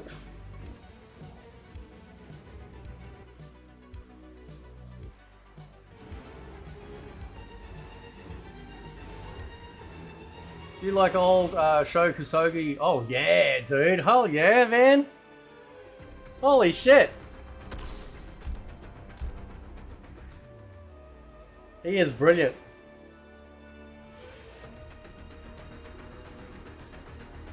Crossplay is only available in... Really? Seriously?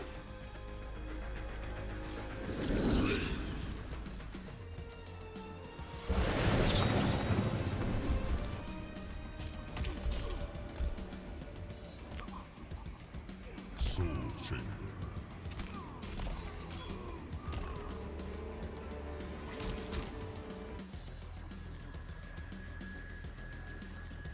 Oh, we got Tidal Wave, Hydro Boo. Oh yeah, okay. Round 1. Fight!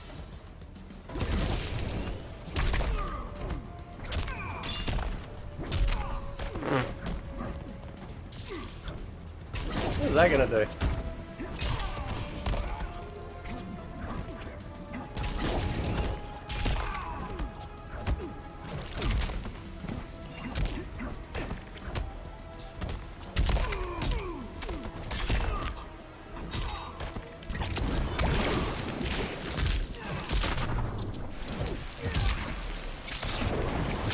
What's his name?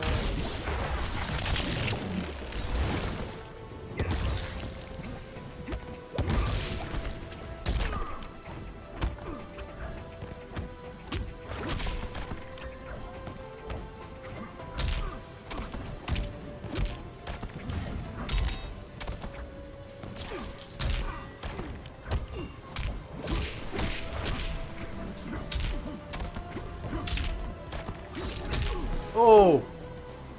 You're no threat. Round 2. Fight! That's what I want.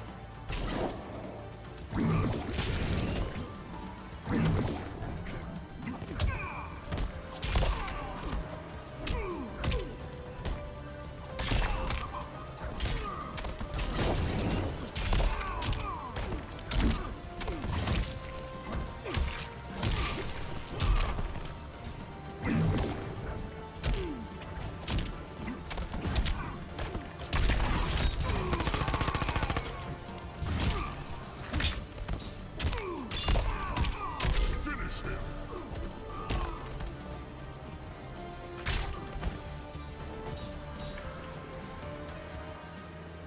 The tournament wins.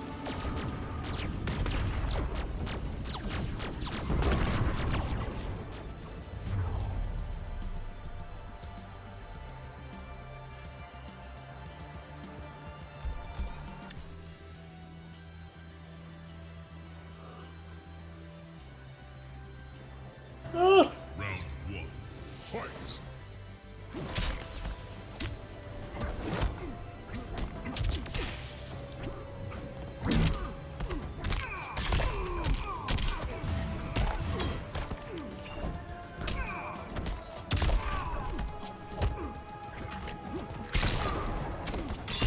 Okay. This shit takes life too seriously.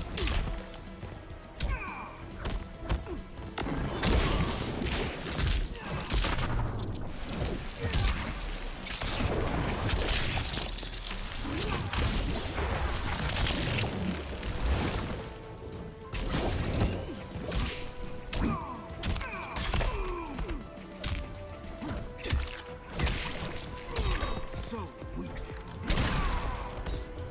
You're no threat.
Fight!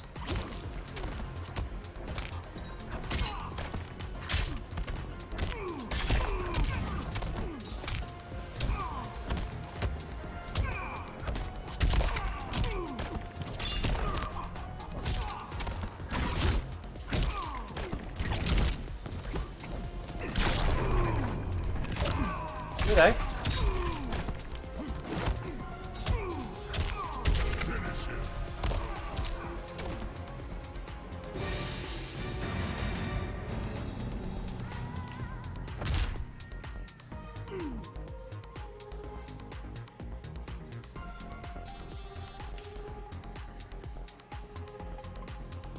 Why is it going so slow? Look at that.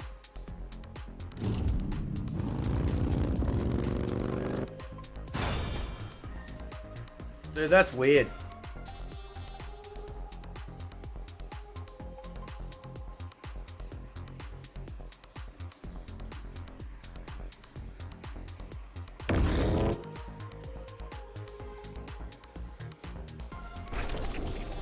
Fatality.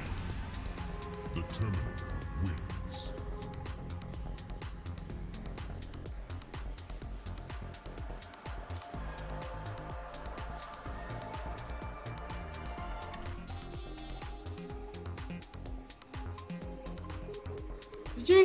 Did you guys want to watch the Max video? I haven't seen it yet. Do you guys want to watch it? I'm getting sleepy.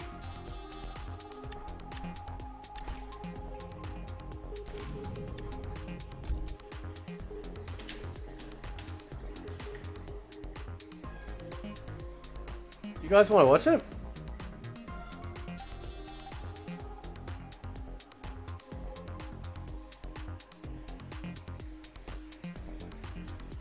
Where is it? No. You reckon he was lag switching, do you?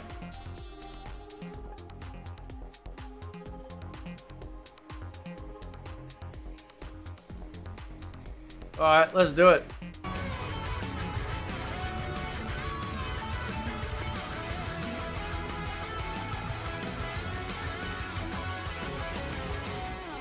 I was enticed from a video that Super put up. Super big dedicated NRS YouTube content creator, right? That has a pretty decent following. And he noticed something that I noticed pretty fast as well. And I also noticed this back in MK11, much less also in Justice 2. Obviously, NRS games have a huge casual audience. The shelf life of like what's enjoyable to watch in the game will last like a little while. Super made the same observation I did, and he really likes the game like I do. I actually really enjoy this game. To solidify my stance for anybody that's curious, my feelings of MK1, what's going on in the community right now with it, which is pretty wild. I enjoy the game. I actually really do. It's just that I'm still waiting on a character, and the characters that I have played and the ones I've eventually settled on is like Havoc. Even though Havoc is cool and I'm enjoying my time with him, the only character of the entire roster that I wanted to go back and play, so I'm definitely in a character crisis. So anyway, long story short, new characters came out, I try them, and Quan Chi's really not for me, so I just don't come back because it's like, okay, yeah, I'm just gonna kind of wait on hope that Takeda or Ermac is fun. Because again, my stance is that I didn't like MK11 as a game and it had crazy cool characters. Now, I think MK1 is a great game, but it just doesn't have characters I want to play yet. So anyway, Super made the observation that people just kind of dropped off, like really hard. The amount of people like watching MK1 just in general between tournaments. So again, like everyone, you know, everyone that like lives in normal world can see that the game's dropping off. But the only time that things ever get mentioned is when it gets to some big person, right? Like, I mean, cause I've been saying the game's been dropping off for fucking knows how long, right? When you got Grand Blue beating out, what's Grand Blue? Let's check, right? Because I've done this earlier on the stream, right? So, Grand Blue Fantasy vs. Rising generally beats out Mortal Kombat 1 on a daily basis. Grand Blue is at 3,364. MK1 is at 2,455. Now, there is a free-to-play version of Grand Blue, but you only get 4 characters, right?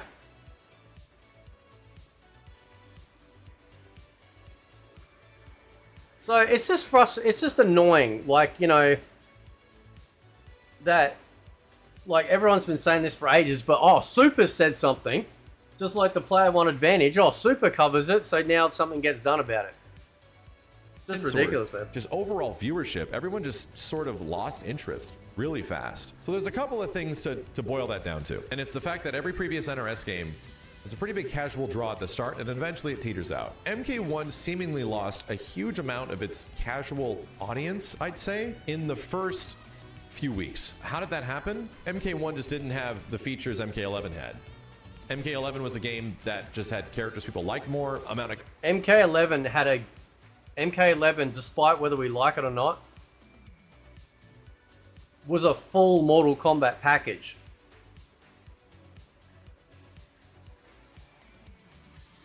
Right?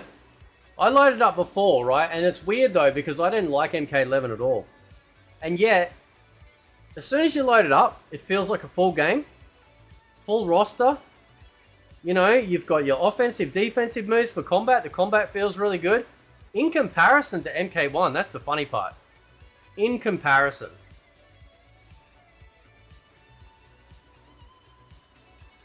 And I think that games like Street Fighter 6 really sort of showed, yes, this is what you should be doing for your community. How you going, Jung? Tekken 8 has just been killing it. With all their advertising and everything, they are taking no prisoners, and rightfully so. Tekken 8 is just going to absolutely dominate everything, I think.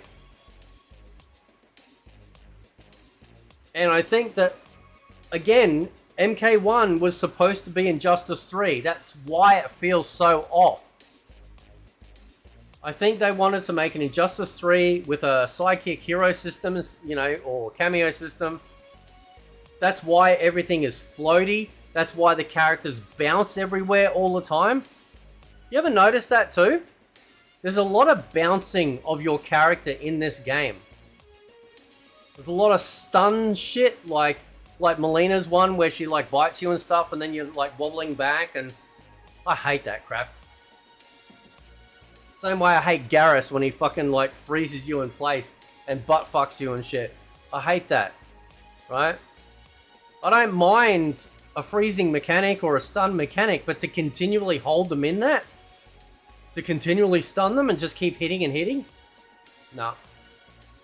Content that was worth playing more. And what happens in that situation? Well, you get folks that are, you know, not super big on fighting games, but they kind of like this one because it has stuff that they like in it, and they're going to watch streams and they're going to check out the game and see how it's doing. For perspective, how much does this game sell? It sells more than Street Fighter 6. It's selling just fine.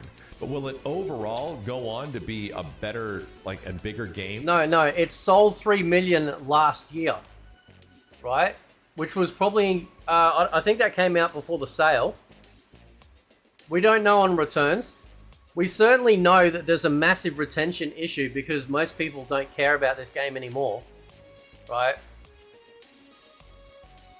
Grand Blue had crossplay since day one, that's correct, yep. Right. It had crossplay and betas. Grand Blue is amazing, right? So, you know, this is the problem. And no amount of fucking uplocking is going to fix that. Because at the end of the day, is the game fun? Is the game going to retain your attention? And the simple answer is no. And I called this shit out for a long time. And now all the sensitive people crying about my, oh, you're saying like, you know, what did Mike say? Ad hominem attacks. What, like funny nicknames? I mean, I know you're millennials and stuff like that, but why are you getting so butthurt? I mean, shit. It's not a big deal. Than MK11 or even MKX? I don't think so. I was saying this before. I think this is the first NRS game that's going to like falter. That's going to like stumble. Bing says, would you rather get all the combat pack fighters at once? Yes, actually. I don't mind if they bring out, like, so Grand Blue launched with a massive roster, bigger than MK1's. And then immediately, like, I think, what, it came out in December. We get our first DLC character in January, then February, then March and April and stuff, etc., right? So, but it already launched with a massive roster with tons of content. Tekken 8 is launching with 32 characters, tons of content, right? 4 characters over the course of what, maybe 3/4 of the year, I think. That's great. Or less, depending. I have to check again. That's great, right? Because there's so many characters already, right? Street Fighter 6 definitely launched. It was very, very, what do you call it? It was very anorexic, as like that goes. But then you had World Tour mode as an offset, you know. I wasn't happy with Street Fighter 6's actual launch roster. Just, you know, again, I loved Ultra Street Fighter 4. I thought it was great, you know. Street Fighter 5 wasn't bad roster-wise, but I'm sort of getting to that point where I kind of just wish fighting games would just bring out singular fighting game name and then just keep adding characters to it. Upgrade the engine over time, but, you know, you keep all your purchases, all the characters. Just keep bringing shit out, right? Easily done. They do it in MMOs for years. So don't tell me they can't do it, because MMOs do it, and they're dealing with gigantic worlds, having to compensate for like tens, if not hundreds of thousands of people. So A little bit, that's kind of happened, right? Where people just don't as much enjoy watching the game, and the overall interest in either new DLC characters or general gameplay of the game is sort of like gone down. And that's exactly what Super was saying. He has a big amount of audience that just love NRS games and they just watch his stuff. But the majority of perspective was like, people just lost interest because there was no content. And people didn't like the microtransaction stuff, and people didn't like how buggy the game was, and people didn't like that the online takes forever to find matches, which is still easily one of the worst parts of the game. That I go online and it's hard to actually play this game. I'm seeing it all in my chat right now, and people have been saying overnight that the game's kind of boring to watch. And I was feeling that way with obviously MK11. MK11's a really dry game to watch. This game gives you more stuff per character. If you consider this a team game, I think it just got figured out kind of fast. The stuff that's really good in the game kind of boils the game plan down to something relatively simplistic. The game sort of moves at a snail's pace. That never changed too much. I think we just got used to the fact that MK1, from the earlier versions that we played, the general interaction of the game is kind of slow. It doesn't have as much zoning as previous NRS games, for sure. But overall movement and attack speed is really 50% slower than previous games. We all know him. yeah, like we all know that, right? It's like bang, bang, bang, bang. And it's not just the fact that it's slow, it's the fact that the fucking combo, you're literally doing the same thing after each other. Like, it's just terrible. Who the hell... But, in an Injustice game, it would probably feel more natural, like native to the Injustice game. This game is Injustice. It's Injustice 3. That's why it feels crap for MK fans. It's an Injustice game, and they had to pivot mid-development. Because nobody gives a shit about superhero stuff anymore, right? Nobody's excited for Suicide Squad Killer Justice League. It's all shit. Multiverses, that clandestine, yep, that failed. Like, it's all shit. Nobody gives a fuck about that, like, superhero stuff anymore.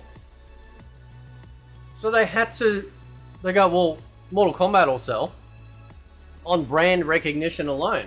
And they thought they could put out a product that was crap.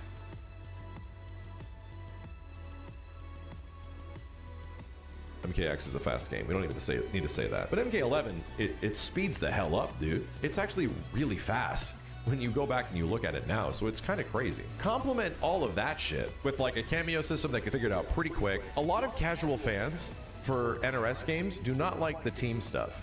They do not like the fact that you have multiple characters. And this is another thing that's echoed in his, like, the comments of his video.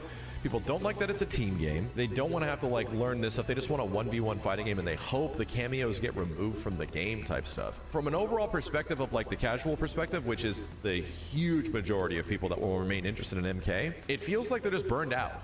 And the word of mouth for MK... Well, it's not just like this whole casual thing. Like, this is the like casual versus who? There are like next to fuck all professional players, right?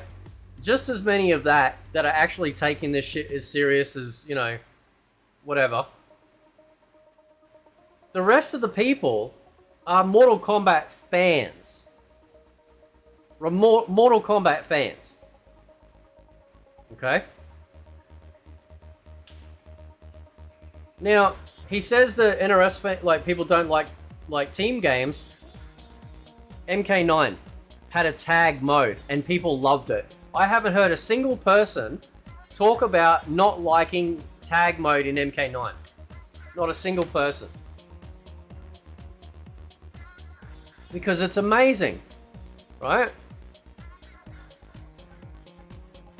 They have royally fucked up with MK1. And it shows across every single metric about this game. MK1 isn't generally good. It isn't come with like a huge positivity.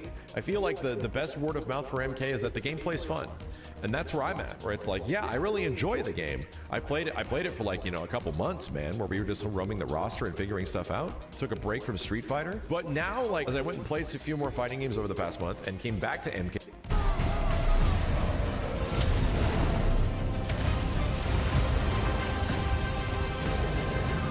After a big hiatus of this. So it's like, okay, let's go see what MK1 is like. Yeah, dude, the problems of this game are pretty obvious. Like, just playing it is kind of rough.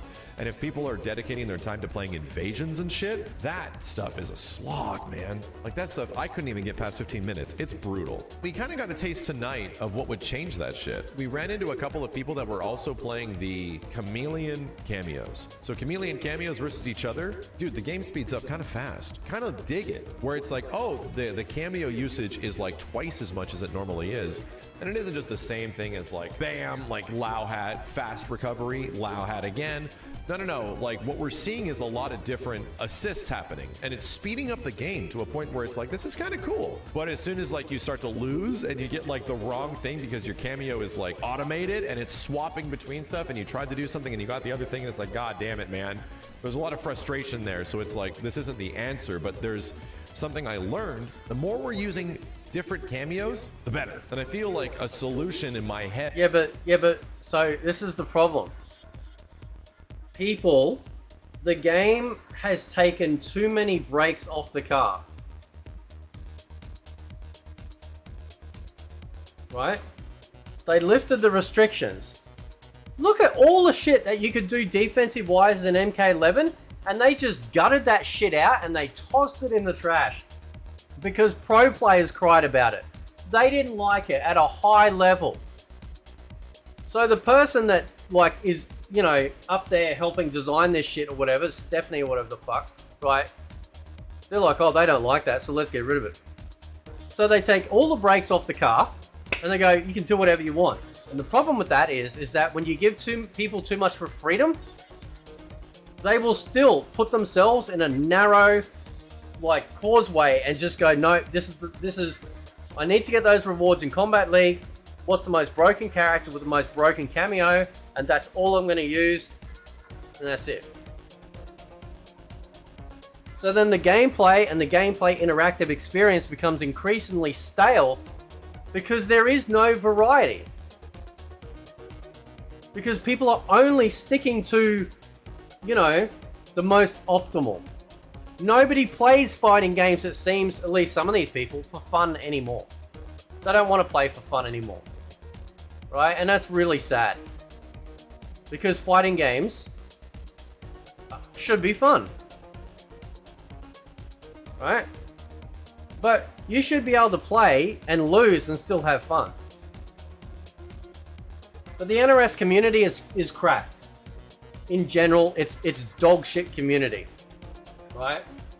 I think when MK fans go over to Tekken or other fighting games, they're going to be in for a massive shock on how wonderful his communities are, and they probably won't come back. Right? No, going back to MK11, Scott Summers was nuts, dude. I was just playing it before, and I'm like, holy shit, this is really fast. And that's probably the reason why there's more variety in people you fight in terms of character choice, right? And the speed is really quick. And if we're talking about gameplay stuff and not single player content, which needs a ton of work and the online needs a ton of work, we know this. My criticisms are still there from the very first play session. And the other thing too that people won't realize is that games are expensive. People went out and they spent money on this shit. And when you got guys like Foxy Grandpa coming out and going, oh, don't worry, they'll add it. Don't worry, it's fine. Like, you know, it'll get there eventually. It's like, no. Nobody gives a shit. They don't want to pay for a game that they get the rest of it 5 months later with crossplay and other crap. They don't want that. And because they've committed to invasions, we now know that every season is just the same shit.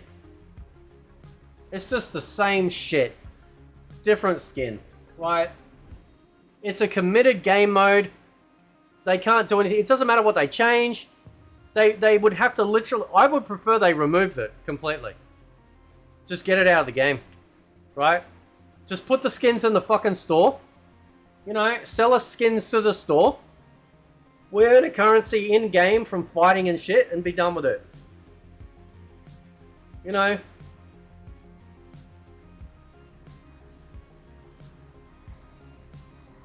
Oh, but apparently my tone is bad. Nobody's gonna listen when I speak. Well, I tell you what. Every single fucking person that has been shilling and ignoring and not saying shit on this game for so long suddenly started paying attention when I spoke up, didn't they? Why is that? Because they can't beat me on my position. The consumer is always going to be the one that holds all the cards. We pay for it. The developer is in business because of us, not the other way around. Right? If their game tanks, right, or people walk away and refuse to invest anymore, who cares? Right?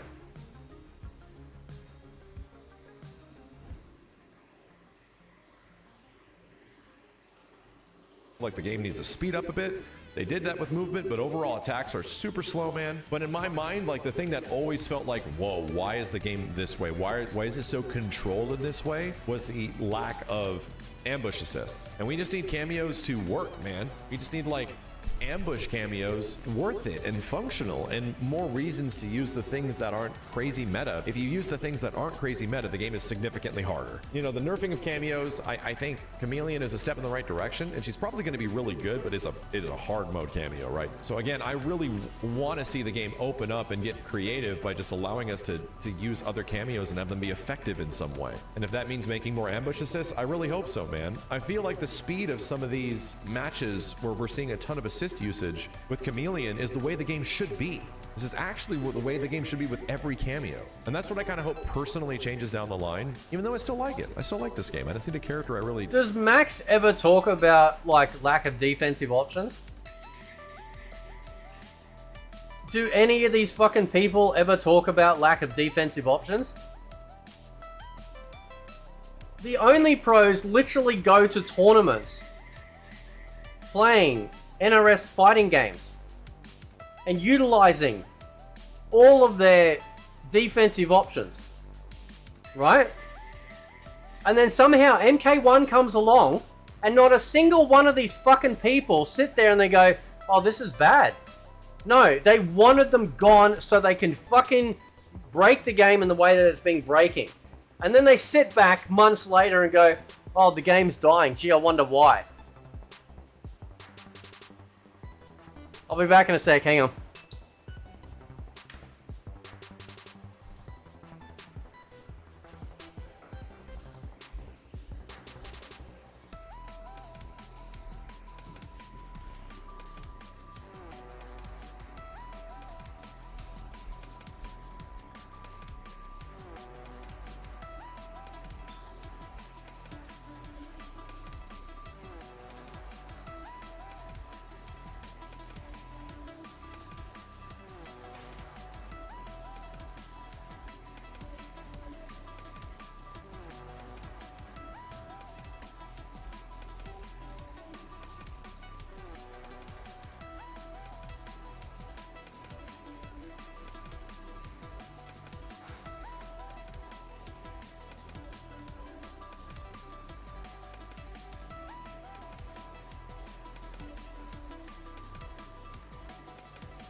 I'm gonna gel with. What stemmed this entire conversation outside of Super's video? And it's weird that this is all happening around the same time. Like, a lot of competitive MK is not like seemingly doing super great right now, and a lot of people are just talking down about it, and people are blaming Sonic Fox for the game not being good. So why is the competitive community suffering more than... Nobody's blaming Sonic Fox for the game not being good.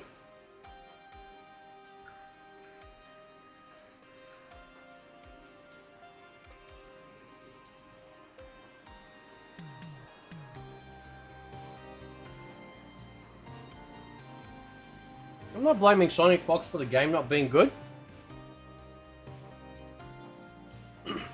I'm saying that, like, he pivots constantly. Every other day ending in Y. Oh, this is the best character, this is the best character, this is the best character, this is the best character.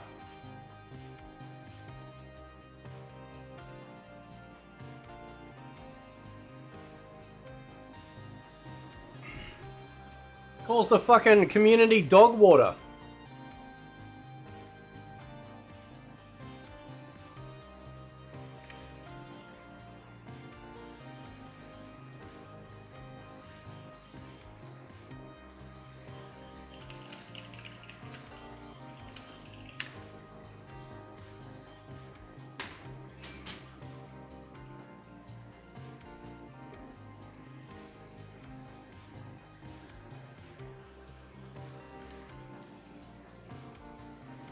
than it ever has right now. And I can tell you why. The reason video's not getting as much viewership, people just not showing as much interest in MK1, why is that happening? Because this is the first time an NRS game has truly faltered with its casual audience in 10 plus years. So a lot of people just drop the game and just don't have any desire to play more of it, or they're just waiting for content later down the line. This is sort of echoed in the recent report of Combo Breaker. Combo Breaker is the biggest like Mortal Kombat tournament for the most part. It's a Midwest tournament. It's like where everyone goes, you know, for the latest MK. And MK1's a new game. It'll be its first.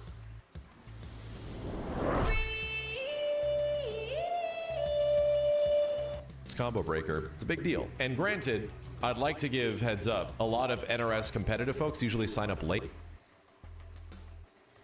How you going, Tom? How you going, man? What's happening, bro? I hope you're doing well, dude.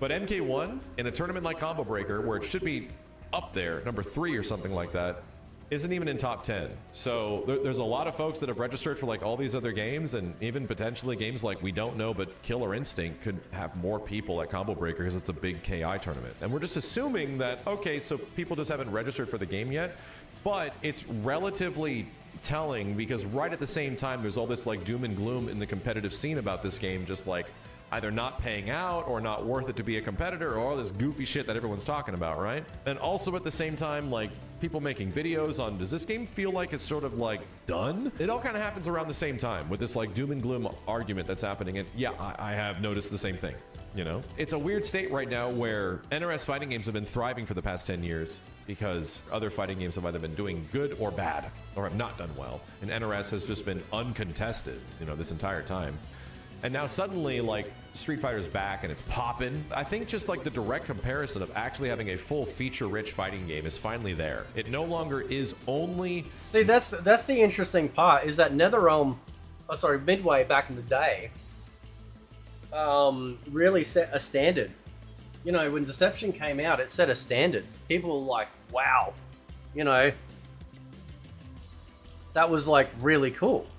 You know, Deception was just feature-rich. So you got everything. Everyone got something.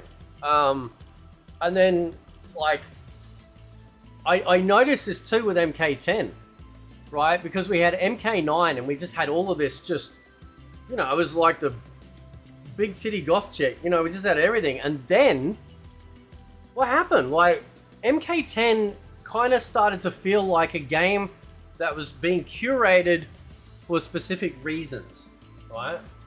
I don't like the engine that they use for Injustice and Mortal Kombat games with NetherRealm.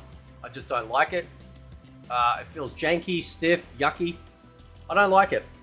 I go to other fighting games and everything feels smooth and beautiful. freshly shaved. It's gorgeous. Love it. Right. So, you know, I don't know. So, and, yeah, I mean, and then now, like, the competition are like, you know, Street Fighter's done it, Tekken's doing it. They're like, look, we, not only do we want to create a great fighting game, we need to create an ecosystem to try and keep people inside of that game. They do this with MMOs all the fucking time, right? I always bring up the example of World of Warcraft. World of Warcraft, for a very long time, used to only cater to, essentially, the top percenters, like they do in fighting games, where, you know, the people only care about rating. What's the only thing that matters in World of Warcraft? Rating, right? That was the only goal. Everything that you did from starting level to top and then grinding up gear so you can eventually get into rating was so that way, you know, that was the end game, right? The end game. And the problem with that is that you created an MMO, a massive world, which feels lifeless and dull because nothing matters except for getting to that tiny percentile at the top. So people walked away from World of Warcraft. They went to games like Guild Wars 2, Black Desert Online, Final Fantasy 14, Elder Scrolls Online, because they want more for their game than just fucking rating. What if you don't like rating? Right? You got this massive game, all this stuff, but no. So, what Tekken's done, what Grand Blue Fantasy vs. Rising has done, what Street Fighter 6 has done, is create not just, like, obviously the ability to create rooms and fight people, but an ecosystem, an area that you can all go in and see your friends walking around and talk to them and hang out and dance on fucking stage and challenge them or challenge their ghost and things like that. Customize your character. I can't tell you how important that is. So when you're not fighting, Tekken and Street Fighter, they don't want you to leave the game. They don't want you to quit and load up something else. They want you to go do something else in the game.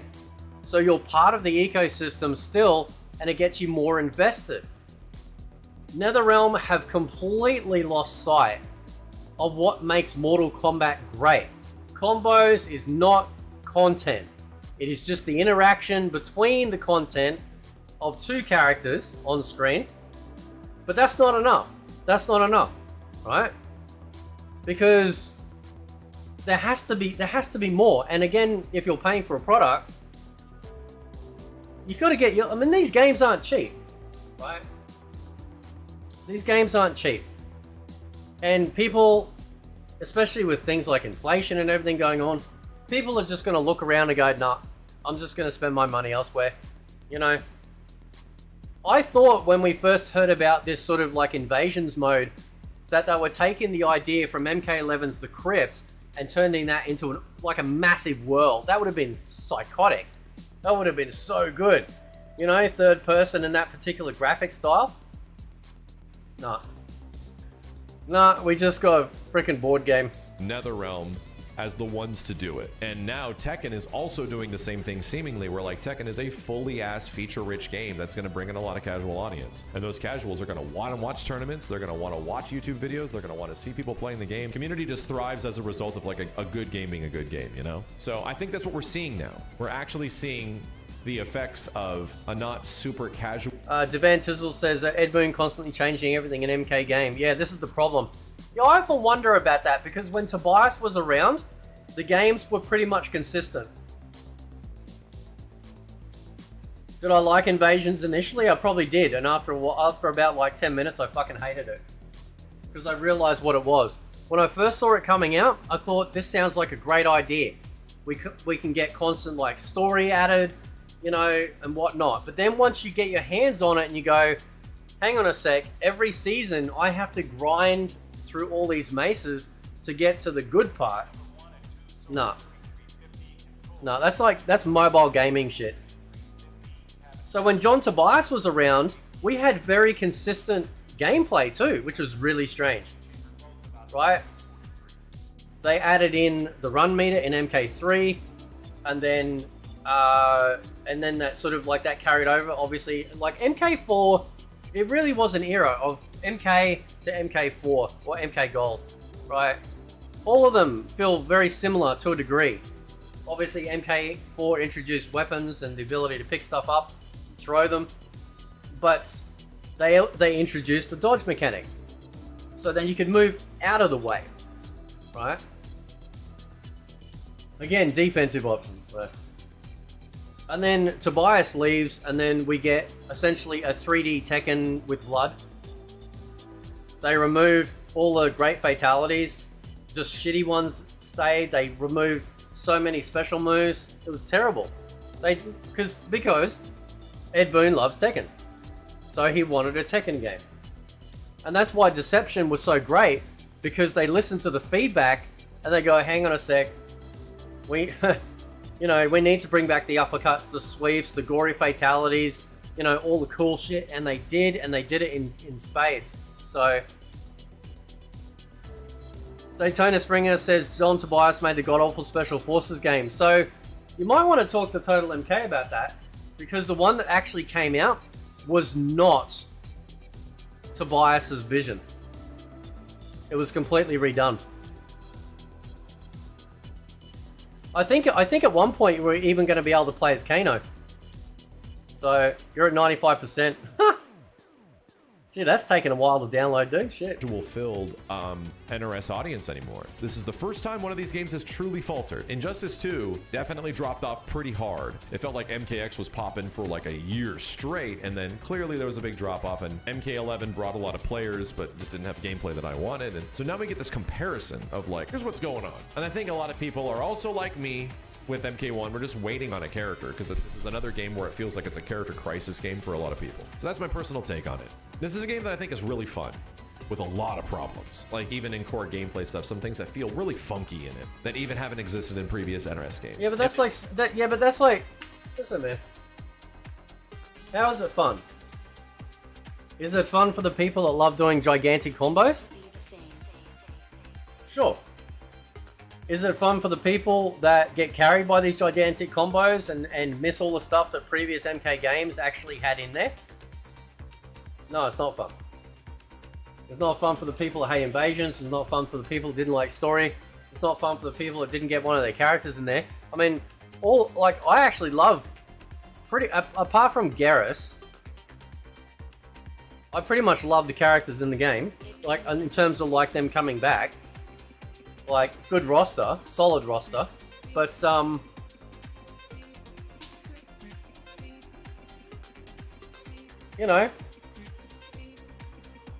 just right.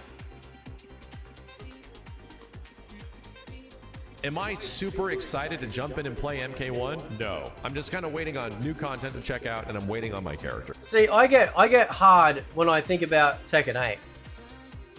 Like, I get excited. I get excited to play Grand Blue Fantasy versus Rising, because those games are so good and they're so solid in their implementation and the amount of content that they've got, and the respect on acquiring stuff like to unlock in the game feels really great too. At least with Grand Blue. I'm not 100% sure on Tekken 8 just yet. That it encourages you, like Max is saying, to want to invest more. What's Mortal Kombat 1 got to invest in? Combos? That's not content. That's not content. Right? Like, and the gaslighting that comes from shills of this game and only pros. That's the problem. You know?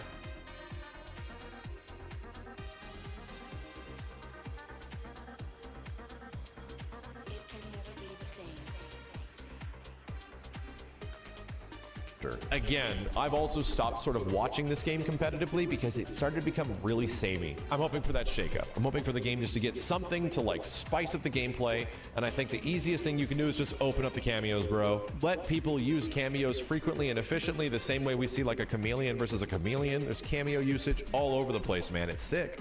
It's really cool. I hope that happens.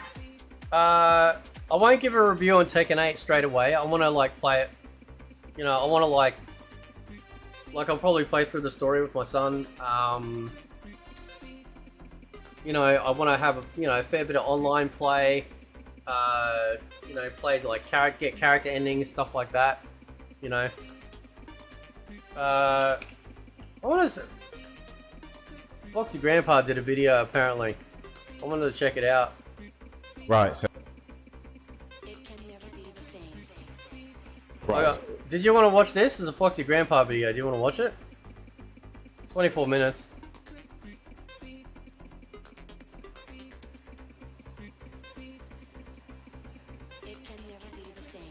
Yeah, Tekken feels fair.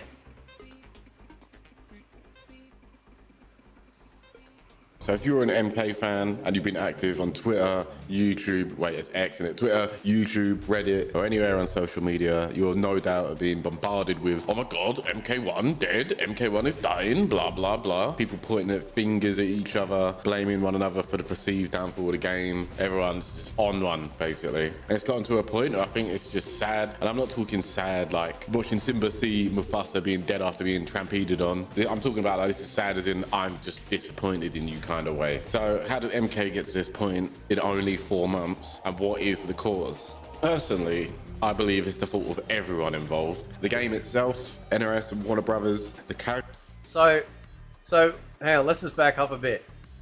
That's the only people at fault, pretty much. Right. I didn't make the game. The pros didn't make the game. NetherRealm Warner Brothers made the game, right? Okay. I didn't do shit. What I did do is I bought the game, like so many other people, and got disappointed with it. And then what happens is that they get gaslit to being told, well, you're fucking shit. You don't know every single mechanic, therefore you can't have an opinion, right? So people just... What did I say to people a while ago? If you tell people to shut up, you don't know what you're talking about, they'll just walk. They don't give a shit. They don't give a fuck what you call them. They don't give a fuck what you say about them, right? They don't care, because at the end of the day, it's a game. If it's not fun, or they don't feel like they can express their opinion or concerns, they'll go somewhere else where it feels like they can. Okay? And lo and behold, that's what's happening. NRS right? and Warner Brothers, the casual community and the competitive community. So I'm not casual though. He told me I wasn't casual. You know what I am? I'm a Mortal Kombat fan. That's what I am. I'm a Mortal Kombat fan. I've been a Mortal Kombat fan since Mortal Kombat all the way back in the 90s. Okay? That's never going to change.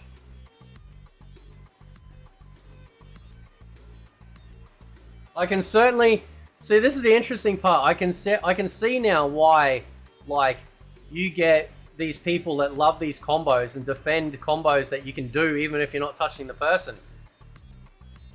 Because you've got 2 generations after mine that either were raised on the 3D era or the beginning MK9 NRS era, right? Well after they changed so much stuff from the original 2D to MK4 days, right? They're all just poisoning the well for each other and against each other. And I'm going to break it down into sections and go over my talking points individually. So the first point I'll go over that I think is probably the easiest one to talk about is the game itself. And obviously, at the minute, we're still getting desync issues left, right, and center. And I don't think that's any good for anyone who wants to play the game online. You literally can't play the game online. It's just it's not a good look, really, is it? And if a player like me doesn't want to play online for these kind of issues, and I play Mortal Kombat a lot. if you're on the channel, you probably know that I play Mortal Kombat a lot. People that don't play Mortal Kombat a lot, most likely will just not put up with it. All right, okay, that's fair. And on top of that, things like invasions, I don't see how that's going to have any sort of pull to the casual player that don't go online. So the competitive ones that want to go online to play against people, a lot of the times are getting desynced, and the casual players, they haven't got anything else to do other than play invasions. So there needs to be something else added there, as well as fixing the online. On top of that, ranked, even if you do fix the online, is no longer a competitive environment. So the whole point of a rank mode in pretty much any game is to make it competitive, is it not?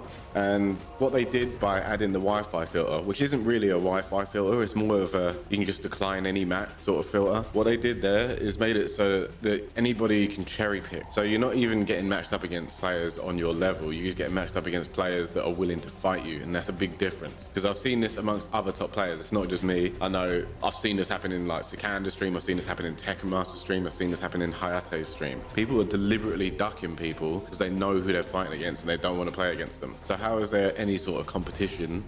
Well, so I don't like, okay, so I actually, so introducing a Wi-Fi filter or whatever they did, right, obviously splinters the community because some people can't help the connection they've got, right? So, you know, and then obviously Wi-Fi can fluctuate. I've had really low ping on a Wi-Fi indicator, like say, you know, 39, 49, and then I get in game, and then like by the second round, third round, it's like a slideshow. So it's not a consistent accuracy, which is the problem, right? But the thing is though, that like, people don't want to fight someone that is going to sit there and body them for 500 damage when they already just went through that. That's why they changed it from first to 3 to first to 2, because people were being rematched. Like this happens on PC. If you don't quit all the way out to the menu and then go back in to research, like to do another search for a fighter, the game will pit you against the same person again. And what happens is that if you got just destroyed, right, then you got to sit through all of that again, okay, in a ranked mode with rewards that pulls you further away from them every time you die. I would not care about ranked mode as much if they remove the rewards. Don't put the rewards in a ranked mode, because nobody gives a shit about you showing off some fucking skin on characters that you probably won't even use in ranked mode anyway to show off, let alone in casual. But they do that because it's a carrot on a stick. They're putting content in areas where a lot of people don't like playing online too. So it forces them to do something you don't really want to do, which then forces people to go, well, I don't hate this mode, so I'm going to find the path of least resistance. I'm going to find the most broken character with cameo. So then the whole talk about you can do whatever you want, you can play however you like, there's full freedom, it dies because it corrals everyone into a single tiny narrow causeway. Because all they want is that skin. They don't actually care about their rank or their rewards. They just want the skin. So they get online, they copy what everyone else does, and that's what they do. We didn't have rewards in ranked mode on MK9.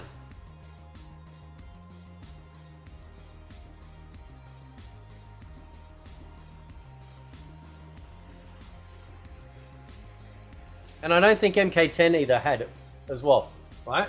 Because it's toxic. It's toxic. It makes it 1,000 times worse. 1,000 times worse. In the rank mode. As well as the fact that it's first to 2, so it doesn't even simulate the Pro Tour that is being endorsed by the company that this game is made by. So you've got a rank mode we can cherry pick, and it's not even simulating a tournament environment. I don't think that's... Well, the thing is though, that like at the end of the day, it's a fucking video game. Right?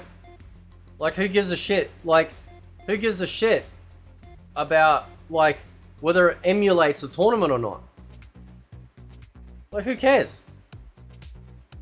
You know? I don't feel like I'm in a tournament when I'm playing in Tekken and Ranked, or Granblue and Ranked, or Street Fighter and Ranked. I'm just fighting. And there's no rewards. The only reward is simply watching yourself like level up, you know, and then you go, yeah, I'm getting better, I'm getting better, I'm getting better. That's the reward in itself.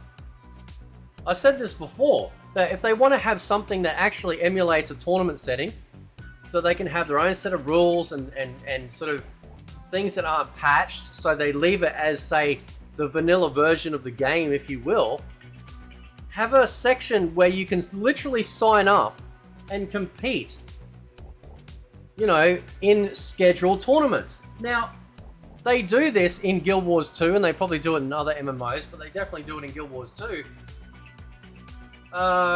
where they actually run scheduled, like, actual tournaments that you can sign up for in-game, okay? And then you compete in those, and they're very specific, and I've got like a window that you compete in. And that's different. That is completely separate to the other game modes in the game. And maybe that needs to be a thing. You know? For the people that actively want to compete, like truly compete, to the point where they want to go and compete, maybe that needs to be a thing. Because some of them might want to get in ranked to get the reward, and they're getting absolutely destroyed. What happens? What do they get told? Oh, go sit in the in practice for like however long it takes for you to figure it out. People just go, I didn't pay $100+ to sit and practice for hours just so I can fight online to get a reward. And to be honest, those rewards are shit anyway. But it's not the point. What that's doing is it is banking on the psychology of FOMO, right? Fear of missing out. And they know that. And that's really bad. So there's a lot of things in play here. And yet, again, no other fighting game that has ranked has rewards. And they are nowhere near as bad. Nowhere near as bad. That's good. And on top of that, the netcodes just, it seems like a downgrade from MK11 in general. And in King of the Hill, it's definitely worse. But yeah, that one, I can't really comment on it. I don't know work in netcode, though. I don't understand why or how it could be worse like that. But it's just a bunch of problems. Well, I don't know. I mean, the Condiment Twins were like game testing the game, were they not? Were they game testing the game code? I always find it funny. I've talked about this before, because I know when Foxy and I talked about this last time, he's like, "Oh, they don't test the internet." It's like, how the fuck do you think they release games where they don't even hold a beta, but they have online gaming? Right? Because they test it internally. They make sure that everything's connecting up via LAN, via IP, whatever. They test it internally. And then they release it. And then sometimes some companies will then release like a closed beta or a limited network test that people can then test out. Or sometimes they'll release a beta to test population and server load, you know, to see how much the server can handle. But they didn't do that with Mortal Kombat 1. It was extremely curated. Culminating together to make it a bigger problem. And the thing is, it's not even like Mortal Kombat players don't like the game. The game is alright. It's better than MK11. Like MK11, they took whatever they had there and just upped it, made it more interesting. No. That may be coming from a pro perspective, but I was literally just streaming MK11 earlier, right? And it was like, it was more fun. I hated that game too. So for me to say that, that's a lot. More fun, more fair, and I actually felt like I had, you know, both offense and defensive measures there. Right? They have pinned all of their hopes on up block, you know, because pro players don't want to have defensive options, yet they could use them anyway. Like, I think with the addition of Chameleon, they're showing that they know that they can do something to send it in the right direction. I think they need to, I've been saying this for a long time, but I think they need to make the assists just more wild. And we can see with Chameleon, who is a wild assist, pretty much everyone loves Chameleon right now. I'm not sure if this is going to turn into a Cyrax scenario, you know, where everybody's playing Chameleon and then in like a week or two, everyone just hates on Chameleon. But it is making more of the characters be able to do more interesting things. So ideally, I'll just make the other assists on like that level of good. That would be a more ideal way. It would add replayability. It would add a bit of diversity. They're not gonna. I highly doubt Warner Brothers is gonna greenlight to them basically regutting a massive sellable or selling feature to the game. They're not gonna do that. They're not gonna do that. Chameleon is Chameleon. Like, that bitch has been swapping between different colors forever. Like, that's not a new feature. They just put it in an assist mode. Right? When you look at the way that assists are used in other games, right? It's far better. It's kind of like, it's almost, it actually feels like you're actually getting like a proper assist.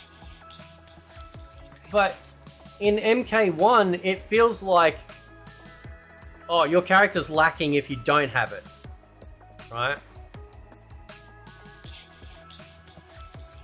And obviously, not all cameos are created equal either.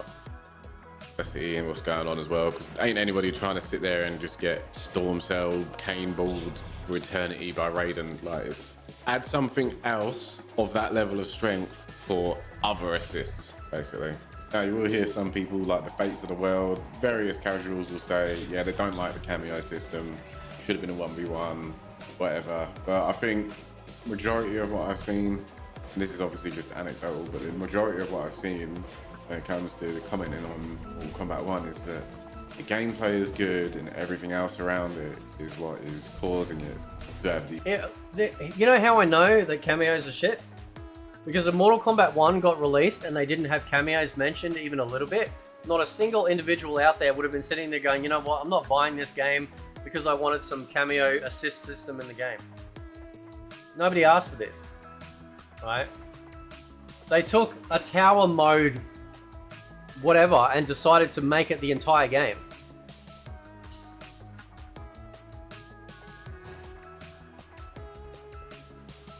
Nobody asked for assists. We just wanted another Mortal Kombat game. And then we got all of our, like the actual roster's really great in terms of like returning characters and characters I haven't seen for a really long time. But it's ruined by the fact that you've got to have this fucking bag of a character. You know, you got to choose one every time. There's no option to just go, look, I just want a 1v1. And I guarantee you, like, putting a 1v1 in the game would kill the cameo system completely. Nobody would touch it. How you going, Josh L? From the UK? How you going, man? Right, so nobody asked for this crap. At least with Project L from Riot, at least they are actively going, okay, you know, we are going to make a proper 2v2 game from the ground up, and they are doing that.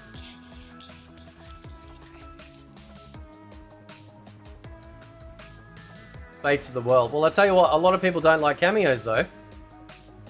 Right? See, I don't just read the comments on my video. Right? You know, when you got your own YouTube channel and your own community, it's a closed network, right? So you're gonna have a lot of people agreeing with you, a lot of people saying, yeah, I like this stuff, right? But the reality is though, is that I don't just see my comments, I read the forums. Or I read stuff I see on Twitter of people that don't even know who I am. And I'm seeing the discontent with the game. I mean, cameos isn't the only thing that's causing problems. There's a lot of problems with the game in general. But it's just another grain of sand on the heap. Or, you know, the straws that are eventually going to break the camel's back. When you got MK fans that have never played a Tekken game, wanting to check out Tekken, even if they're going to be shit at it for a while, that says something. It says that your product has failed. It's failed as a fun video game. These issues. which I think is a fair point. And so that leads me on to my next section, which is about NetherRealm and Warner Brothers. Right, so the gameplay, it'll do, it's good enough for the majority of people, it seems. They're still selling the game well. I think that Mortal Kombat's got that name, it's like Call of Duty. Like, you remember when Call of Duty went through that phase? I can't remember if it was Call of Duty Ghosts or something. They went through a phase where it was just like downtime for Call of Duty, everything's going bad for Call of Duty, but people still bought it and people will still always buy it. I think that's what Mortal Kombat's like. Maybe this is just our like slump in MK. Maybe that's the moment. But at the same, well, this is what we need. It needs to absolutely hit rock bottom so we can get something great again. Funnily enough, like Street Fighter V, they were able to salvage it to a degree, but it took a lot of work and a lot of trust to get built back. And they didn't have Warner Brothers. same time, that doesn't mean that some of the stuff that is going on here is excusable. So you've got things like the desync issue, yeah? So when Quan Chi came out, the desync issue started, and that was over a month ago. And on the 20th of December, Ed Boon brought it up on Twitter, and his now just to use something that Foxy used against me in the conversation we had when he joined the stream, that big stream I did, where he said, "Don't worry, they'll get around to adding it." What are you guys complaining about desync for? Right? Just go play the rest of the game. Don't worry about it. They'll fix it. Oh, okay. Yeah. saying, yeah, we see it, we see what's going on, and we're going to fix it ASAP. And it's currently the 19th of January, a month later, over a month later since Quan Chi released, and the desync issue is still there. And I'm not sure if Quan's put some sorcery voodoo on the game, but he's basically just ruining it at this point, like with his release. And I was saying before, this is the kind of thing that would just make people not want to play. Why would you want to play if you can't even... I think, I think there's somebody secretly working at NetherRealm that's a massive Tekken fan. And they've got the desync switch constantly set to on. They've broken the switch, they've super glued it down, and they've hidden it because they want everyone to go off and play the game. I think that's like a very fundamental part of any game, innit? You need to be able to actually do the thing that you got it for. That's very interesting. See, when I buy a video game, the one thing I want to do is have fun and enjoy it.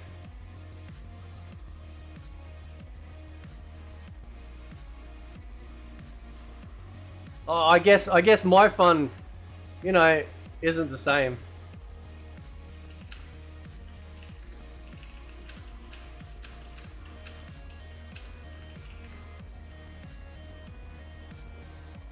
Hang on, Spartan. Didn't you say that like there was no crossplay between? Oh no, never mind. Never mind. I was just having a brain fart. Never mind. Anyway, yeah, go on. It did attempt to fix All right, we'll jump on patch, soon, man. But that patch effectively did nothing, and then they were still silent about it for a week before they said the same thing that Ed Boon said before. It was like, yeah, we see what's going on. We're trying to fix it ASAP again, but this is all we're getting. We're getting, yeah, we hear ya. We're gonna try and do it ASAP, but you need to fix the game. Like, people can't even play the game. Like, that's a massive fundamental issue. This issue is so like the player mod advantage that nobody seemed to care about.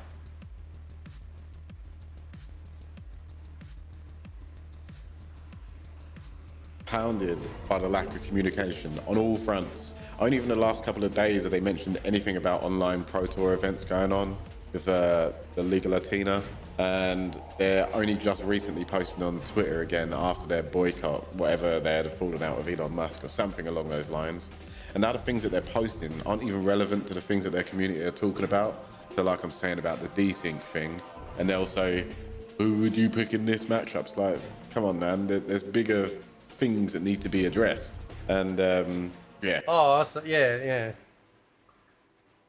So, but having a voice won't matter, right? Won't make a difference.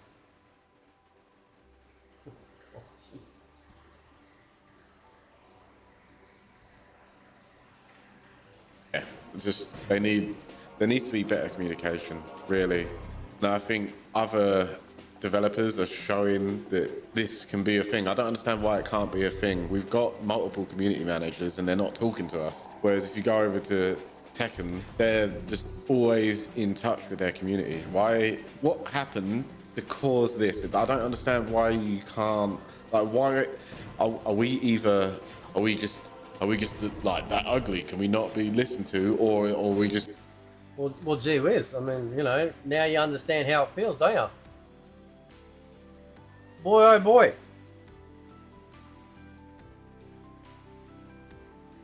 The chickens have come home to roost. Not, are we just peasants or something? I don't know what it is. Like, why can't we be communicated with? It doesn't make any sense. And the other point I've got here is about no one's going to be happy with the amount of microtransactions that are being peddled through the game. So, like, skins for $10 and all that. But my stance on that is, if you don't want a skin, don't buy a skin. The skin doesn't change anything about the game. So that one's kind of a, yeah, I mean, I can understand why people don't like it, but at the same time, it's like Overwatch, you know? You don't need a skin to play a character in Overwatch. You just need the game. No. It's not the principle of, like, I understand what you're saying. Like, I understand what he's saying, right? If you don't spend the money on it, you don't need it. But that's the problem, isn't it? Because this is what they do. This is what they have been doing for a long time with a variety of games, is putting in-game stores and then banking on the whales. That's what they want. They want the whales, right? So then they put stuff that is highly desirable in the store, right? They put it in the store and hoping that people will, you know, will cave and, you know, and spend that money, right? There's a lot of psychology that goes into you know, preying on people that don't have a lot of self-control when it comes to that sort of stuff. And Spartan, and you're absolutely correct, Overwatch is free. It's something that he's also failed to realize, that this is a fully priced AAA game that people paid for, and they are peddling free-to-play mobile game store tactics in this game. So I get both sides of the argument, but that also ties into a problem with the competitive side of the issue, because the way they're selling skins. So if you was around during MKX, you'll remember that they used to do a Sub-Zero skin. I think it was an Ermac one as well, but whatever. It was a Sub-Zero skin that sold for, I think it was $2 or $4 or something. It wasn't much, but what they did was they used the sales from that skin to... I'm pretty sure, wasn't it the gold Scorpion skin? I'm pretty sure it was the gold Scorpion skin that they used to fund the tournament. Fund multiple seasons of the Pro Tour. Well, what was then the Pro Tour, which was ESL. And that one skin put, I think it was more than $1 million's worth of budget into that the whole year, basically. ESL had 3 seasons off of one skin. And I think problem with the whole microtransaction thing and the, you know, selling the skins for so much, and when you look at it from the competitor side point of view, is that we're not worth a skin, and this isn't even just recently, we're not worth a skin over the last, well, since MKX. Like, I understand that, yeah, they could take all the profits for it, but they're going to be making money regardless. And I think, well, this is going to be a harsh truth, Cupcake, because no one gives a shit. At the end of the day, listen, at the end of the day, right, push comes to shove, tournaments are a distant second to the first and only thing that matters, and that matters to shareholders, is whether or not the product is going to sell. That's the only thing they care about. They don't care about anything else, right? But this is what happens. We are at the point where we are now seeing all the fruit that has been born from a failed community and a failed developer and a failed publisher. It has come to a head because of all of these issues that have been ignored, glossed over, and just, you know, being told and gaslit to everyone to shut the fuck up and you don't know what you're talking about and all this sort of stuff. Well, now you reap what you fucking sow. Right? Everything from Boone trying to change the gimmick every game that comes out. There's no legacy to the game at all like Tekken and Street Fighter have. This is what happens. When you keep fucking with the formula. This is why people love classic Mortal Kombat. And to a degree, even though I wasn't a huge fan of the 3D era, the 3D era, within its containment of Deadly Alliance, Deception, and Armageddon, in that container, it kept a legacy gameplay. Right?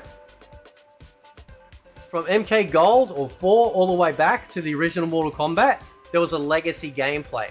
Just some added, additions and tweaks. Right? And then we've got MK9, which was amazing, right? They carried over the combat style system in terms of like being able to do a combo without touching someone. It was the stupidest fucking thing in the world, right? And then that's one of the few gripes I have with MK9 actually, right? Otherwise, it's pretty much a fantastic game, right?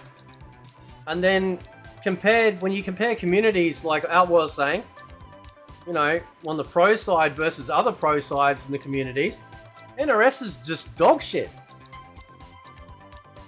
You guys can point the finger at me all you like.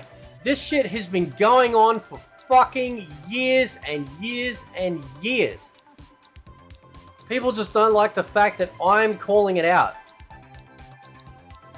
So they try and gaslight you. They try and tell you don't know what you're talking about, or fucking uplock or whatever, right? I am recognizing the problem. That then has a knock-on effect. Like, the community doesn't feel valued by the creators of the game. Obviously, creators of the game, they probably won't value us to that degree because statistically we're like 0.0002% of their total sales. So we are insignificant if you're talking in terms of number. However, yes, and this is the problem, is that at the end of the day, it is a video game designed for the purpose of being consumed and having fun with. If the game is not fun, people are going to leave, right? And you get people that run defense for bad games because they're terrified that they'll never get another game made, or this game won't get the support. So they run defense after defense after defense, or ignoring the issues, or constantly glowing up stuff and not addressing it. And then eventually people just cotton on. They're not stupid. They just cotton on, they just leave. Other games, you can see the love in between the producers, the developers, and their tournament scene. Like, Capcom is not going to be making a return of 2 million on their pro scene, but they're also going to be making a lot of money off their other games as well. And I think same thing with Tekken. Tekken is you've been living under a rock if you haven't seen the things that they're doing for their game and their community lately. They're going like all in on it. And when you look at that compared to what's going on in the NRS scene, I wouldn't be surprised if anyone didn't think that the grass was greener on the other side. It's not very hard to notice. And I think it literally just boils down to we're not worth one skin over however many years. And I don't believe that to create one skin is such a drastic request for anyone to make about this sort of thing. And then so we got no prize pool as a result for the Pro Tour. I just had this really crazy conspiracy thought. What if they actually trying to purposely tank Mortal Kombat so they can sell it off at a really high price? So Mortal Kombat tanks, people just leave, they don't give a shit anymore. They go, right, we're selling this off, who wants to buy it? And then they can sell it for like $1 squillion. And someone else can deal with it. Is also another issue, right? Why is it called a Pro Tour when you make 30k for winning the tour? Right, bear in mind, it's not easy to win the Pro Tour. There are plenty of good players, plenty of world-class players, right? It's not easy to win the Pro Tour, and when you do, you get $30,000, right? And that's not first off, that's not guaranteed, and second off, is that really enough to be called pro? Like over a year, $30,000 to have to put that much effort in. Like, what is the incentive there for someone who isn't already established? So let's just assume that I don't know, Sonic Fox or Ninja Killer win the Pro Tour. What reason would anybody else have to try and win that when the only gain they'll get from it is 30k, right? And the amount, the effort doesn't, well, it's just not pro at that point.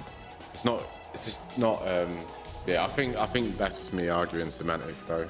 But regardless of me arguing semantics, it is definitely having an effect, not even on the people that would, like the so-called hopefuls, right? Even the ones that are established, like they're not even that interested in competing just for the sake of the lack of return.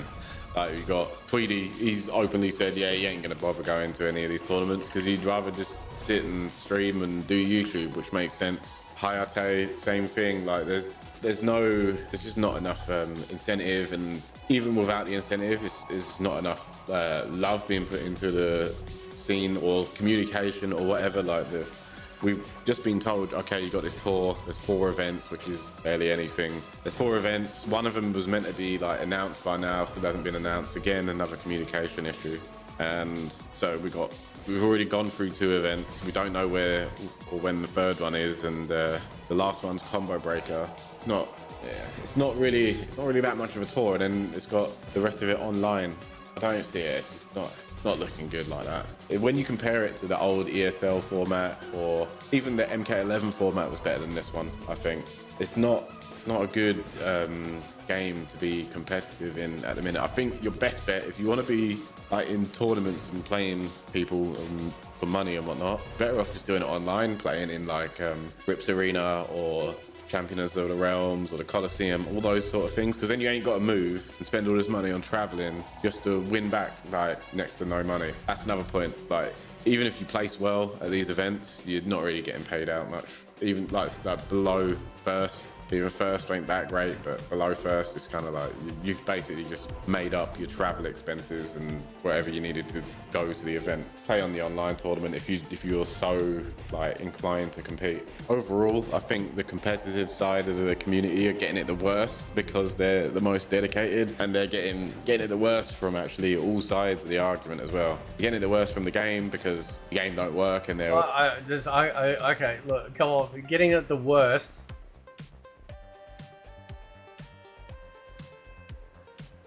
Listen. If people choose to take a video game to create a life out of it, that's a choice, right? But everyone that paid for this game got ripped off. Everyone. There is no worst case, right? If you bought it and you're unsatisfied regardless, we're all in the same boat on that. I'm not feeling pity party for fucking pro people because, you know, they decided to create a career out of something that obviously, as we are seeing right before our very eyes, dying in the NRS scene. Like, this is what you get.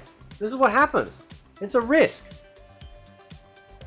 And it's a risk in NRS versus, say, Street Fighter like Capcom or Namco, is because, again, those companies with those games have created a very strong legacy foundation. That's why they're so massive. Mortal Kombat is like bipolar every game, every time. It's like, this is not, now it's this, and now it's this, and now it's this. There's no consistency. It's all over the place.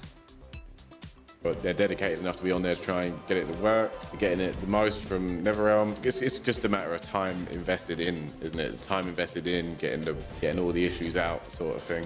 And they're the ones that are going to stick with it, and they're the ones that are going to just suffer the most as a result, really. And they're also the ones getting the most stick from the casual content creator side of things, which is what I'll go into next.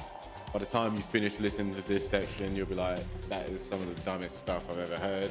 But I might as well bring it up because it's still somewhat relevant, I think. So lately, like I was saying at the beginning, if you go on YouTube, there's just mountains and mountains of videos people talk about, oh yeah, MK1 is dying, blah, blah, blah, blah, blah, blah. But what this has caused to happen is there's now like, I don't even know how to describe it. It's like little factions or like segments of the internet that are, well, it's not even factions or segments of the internet. It's just like one group of people on the internet that are now just like trying to bite out at anybody that they see of any sort of notoriety in the MK community. And they're just, their whole thing is just calling them out, well, they'll call them shills, they'll call them sellouts, or whatever. Like if you're good at the game, it is the thing. Yeah, so yeah, this is what I was waiting on, because I know Mike talked about this, right? And Mike's friends with this guy. And he knows the Condiment Twins. So what happens is that you get a predetermined or a preset on what other people are, because these people will come to you and say, oh, this guy's a blah, blah, blah, right? And so I'm not calling out people because they play Mortal Kombat. I'm not calling out people because they like Mortal Kombat. I'm not calling out people, you know, just because they're good at Mortal Kombat, whatever, right? I'm calling out people that sit there and purposely ignore the issues with the game. And the only time they seem to suddenly start saying stuff is when, those people are saying it now, so therefore I can say it, right? Because for months and months and months, myself and other people have been talking about these issues, and fucking it falls on deaf fucking ears. Not a peep, not a word from anyone out there is saying that shit. Until one of their friends says it. That's why people don't like shills. That's why people don't like sellouts. Right? Which goes back to his previous point. It's like, oh, well, NetherRealm wasn't listening to us. So then the rest of us are looking to the guys, you guys that are higher up, who don't seem to care about the rest of the game until now, wondering why the game is dropping off now, when the rest of us have been saying this shit for so fucking long, and now the penny drops. And suddenly it's like, oh. But it's a bitter pill to swallow, I know that. If you're good at the game, you're a shill. If you like the game, you're a shill. That's wrong. Never said that. If you do anything on Mortal Kombat without every single time you do anything calling them out, you're a shill. No, it's not, that's yeah, well, that's the thing. Like, people can do whatever they want, right? But it's pretty obvious. See, this is what they don't understand. They are inside of their gated communities, not thinking outside the box. They're not seeing outside the box. They don't go and read the Steam forums. They don't go read like other fighting game forums or anywhere else and see, or Reddit or anything where people are complaining about the game. So they're obviously wrong too. And not just about the game, but about the people that they have been following for years. Asking, oh, are these MK creators good? You know, Uncaged Games, True Underdog Gaming or whatever. And a lot of the times you end up with the same responses. They're fucking shells. Right? Because they are ignoring stuff. Because they know that if they talk negatively about the game, the doors fucking close. This is something that Total MK has been dealing with.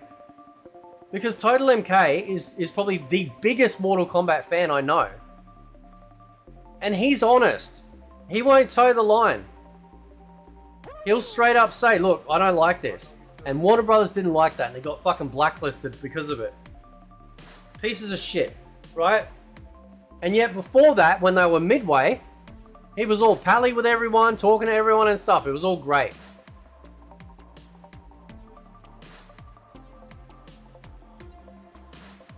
So that's why it's the people calling out. Not because they like Mortal Kombat. Because some of them, we can actually see through their bullshit. We can see through the bullshit. And they've got massive platforms and they don't say a single thing. They don't call out stuff until their handlers say something and say, it's okay to say it now. It's okay because everyone else is saying it. You know, so whatever. Look what happened to Dynasty. Dynasty got blacklisted because he speaks up and he speaks his mind. And he's one of the biggest of them all. He doesn't need to toe the line. Dynasty can just sit there and fucking just say whatever he wants because he's going to be fine. And people prefer that. People prefer that honesty. And I think this whole thing is it's just, this is the thing I'm disappointed in as well. It's like, this is the saddest. Like, take yourself out of the scenario, take yourself out and looking. This is just pathetic. Like, it's just pathetic. Madness, really. Like, why do you even care? What do you think? Like, okay, so I know ketchup and mustard. I'm just going all. Here we go. Like, I mean, seriously, like, how much dick do these people suck on these guys? I'm not saying, like, the Condiment Twins aren't nice people, but my God, the fucking defense for these people? Did they cure a disease that I don't know about? It's so funny. Like, it's so funny to say that, oh, well, I know these people, so they must be great. Yeah, because you know everything about them. Well, you don't think people can keep things from other people? You don't think that's a thing? God, the fucking, like, dick sucking on this shit, right? Anyway, let's continue. I know ketchup and mustard, right? And I've heard plenty of videos of people just slagging them off for no reason, saying, oh yeah, they must be getting all these handouts and Bro, why does it matter what you say? Why does it matter what anyone says? They're grown men, they can defend themselves.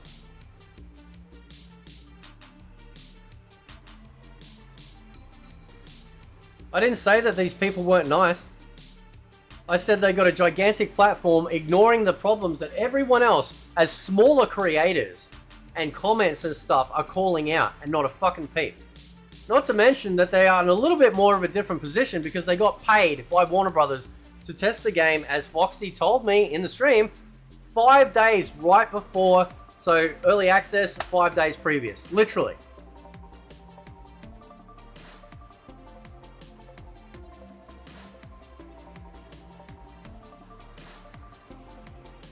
So I don't give a shit whether you're pally with them or not. What matters is the perspective. It's how it looks to everyone else. Everyone else is sitting there going, this is crap, this is crap, this is crap. Why is nobody talking about this? They get gaslight, they get ignored. And then people just end up going, well, fuck you, we're leaving. Or fuck you, you know, unsubscribing. People just want their favorite creators to say, listen, this is bad. You know? They're like underwater brothers boot and like they're doing all this for. They don't get anything. No, they got paid to game test Mortal Kombat 1. So you're wrong there. Secondly, they also commentate for the Mortal Kombat games, which puts them in a position of getting more exposure and making the game look great because they're in a position to do that. Right? And that applies to any game, of course. But the reality is, though, is that let's not bullshit here, right? Because these guys are in the circle. They're in the circle. Just like how Total MK was in the circle with Midway guys, right? Completely different. I've never talked to or met a single person from the Midway team, but Total MK has, right? And he would, and that puts him in a far better and more privileged position than me, right? Because he's close and he's got access and he can get signatures and stuff like that. But at least Total MK will call out shit, right? That's what I'm saying. And again, read the fucking room. These people have been called out for years. Lots of people have been calling out all of these content creators for years. 5 days to test between 2 people is not enough time. Well, it wasn't just 2 people, it was 4 people. And I don't care. They got paid to test the latest Mortal Kombat game. That is in a far greater position than I'm in terms of like access and talking to people and all sorts of stuff. Running defense to these guys, I mean, what the fuck? Are they angels or something? You know, is there some hidden secret that I don't know about? That everyone is just like going to this massive defense over these 2 people? Oh, they're so nice and they love Mortal Kombat. Yes, so do I. I love Mortal Kombat. So what? So what? They don't get anything from Warner Bros. Like you're saying. Or the thing that here's the thing I'll hear. How do you know they don't? I'm just curious. Like, how does anyone know? Right? Do you think that if they were getting something, they would take the risk of telling someone?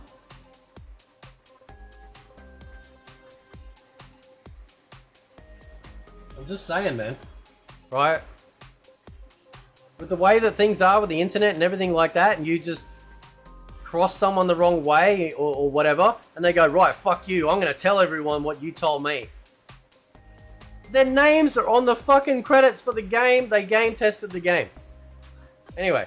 When they're just like, oh yeah, you guys won't say anything about Mortal Kombat because you're getting free handouts and free trips and free copies of the game. Right, first off, free copy of the game. If you look at Ketchup and Mustard's YouTube channel, they've got multiple hundreds of thousands of subscribers, right? And I'm pretty sure a copy of Mortal Kombat is not going to set them back any sort. How many content creators got sent a collector's edition copy of the game?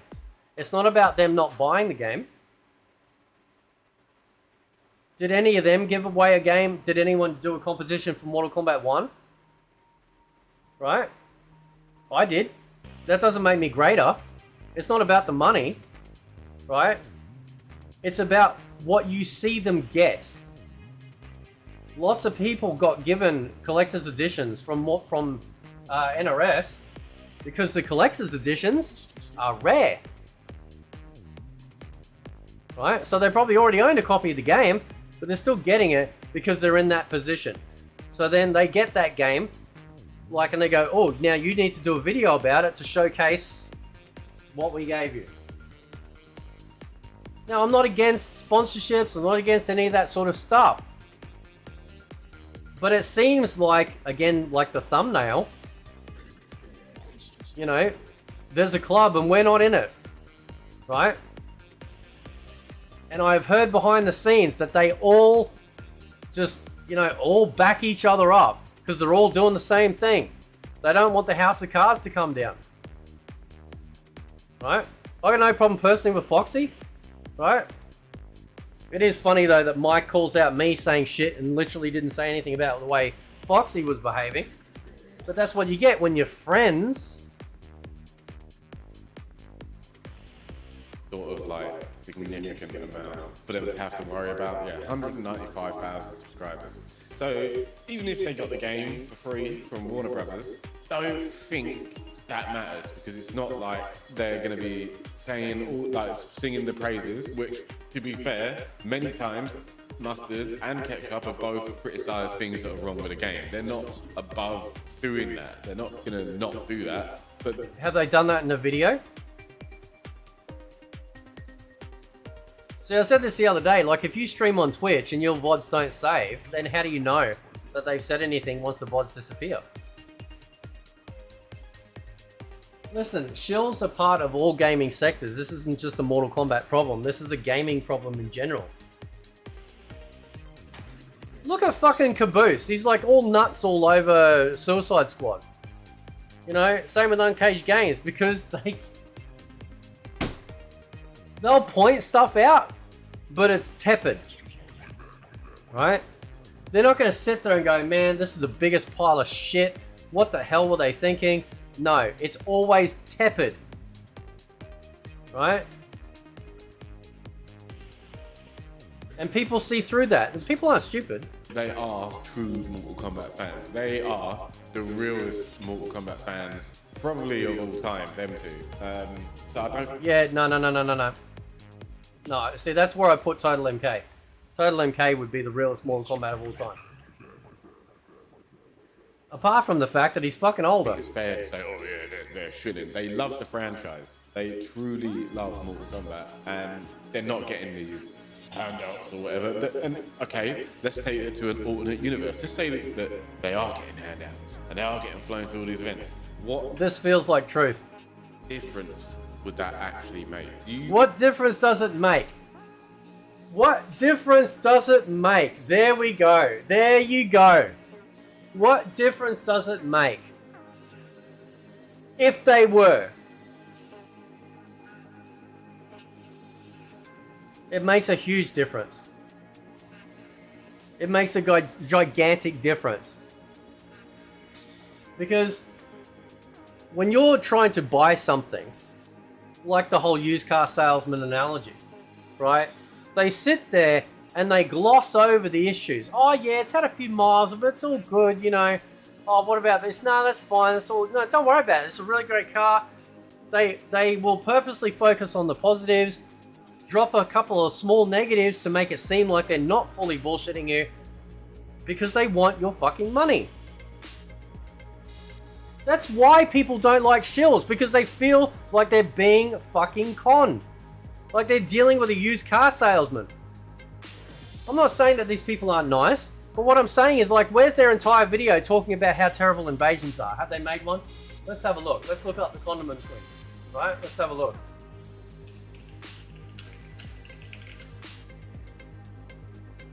Have they done a video on invasions? Let's have a look. Let's look at their videos, what they've done. Right?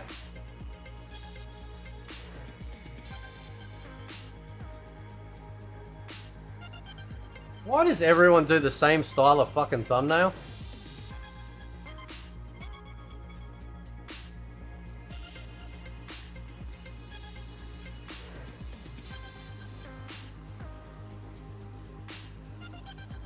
No.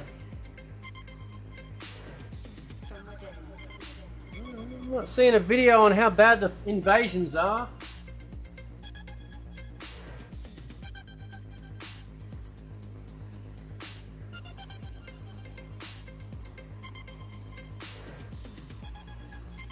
Oh. That's a shame.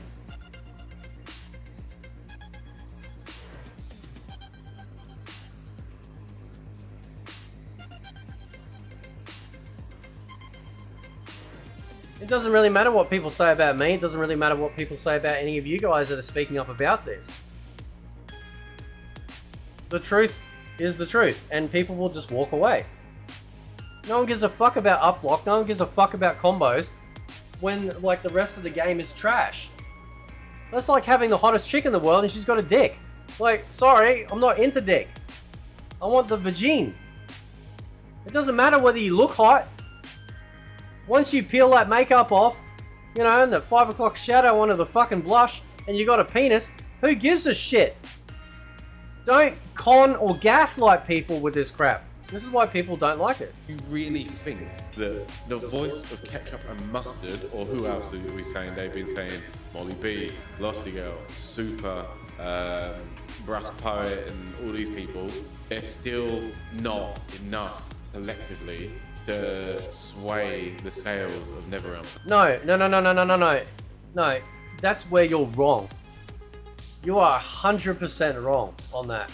100% wrong. Right? Look what happened. Like, one of the best examples is Sonic the Hedgehog. Right? Remember Sonic Hedgehog trailer came out and it looked like something made for a rock spider. Right? It was horrific. The design of Sonic was absolutely horrific. The internet exploded.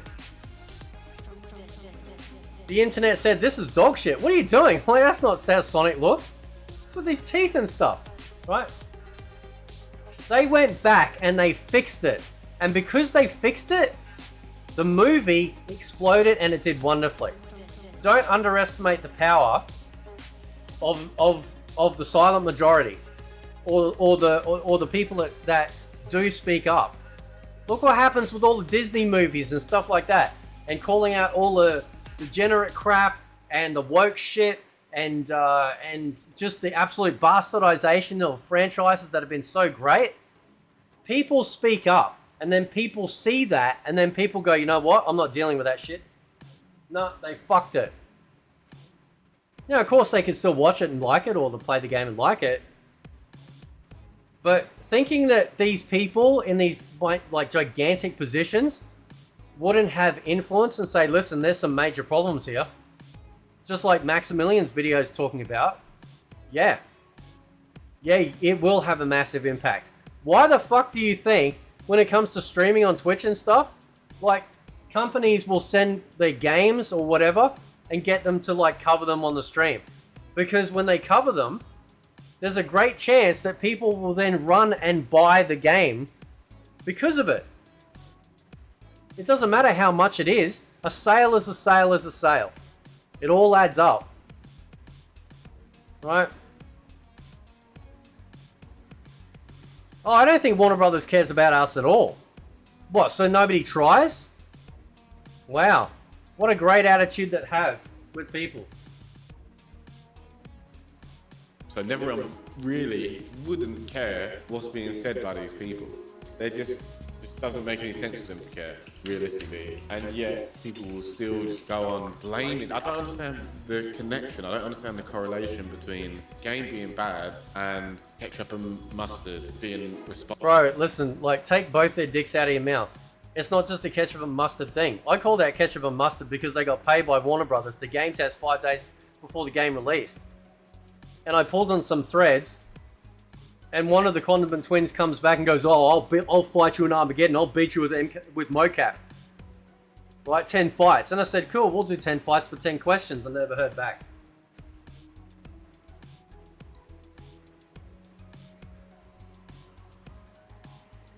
He wants 10 fights, I get 10 questions.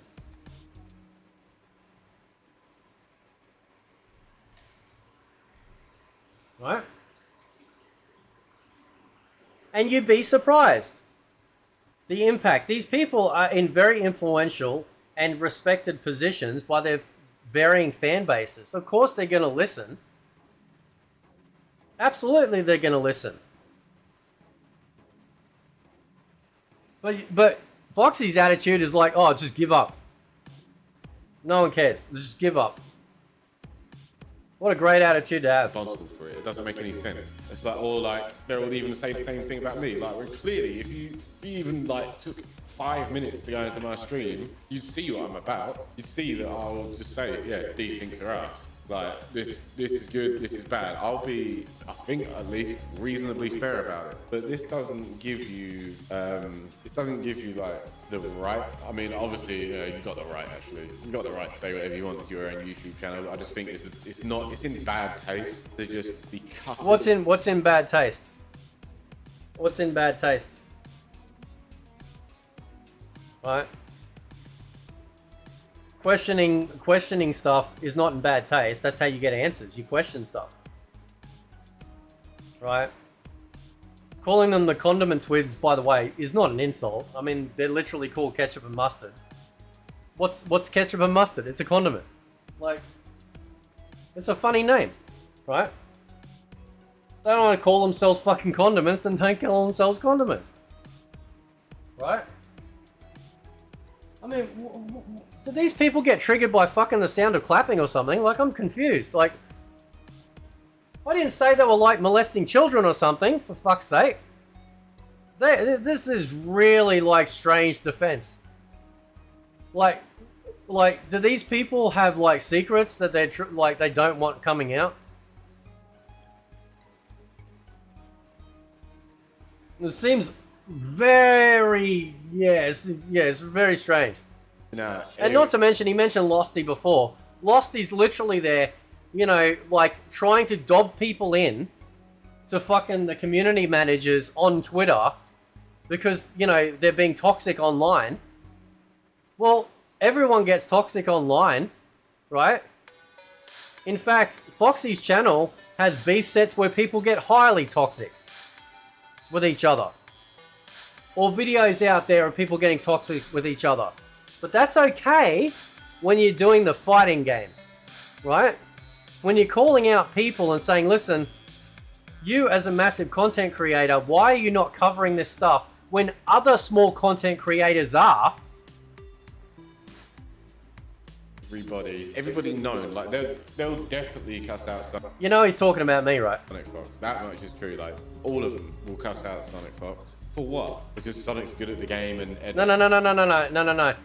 No, see, this is what I'm talking about, like, you know, selective memory and selective conversation picking. We're not calling out Sonic Fox because he's good at the game. We're calling Sonic Fox out because he's shitting on the community. right? I don't see people in Tekken doing that, and I don't see people in Street Fighter doing that. And you guys run defense for this stuff. What secrets are being held hidden here? I'm really curious, because the longer this starts going on, the more and more that these people are getting really like defensive with these fucking messiahs of NRS. Right?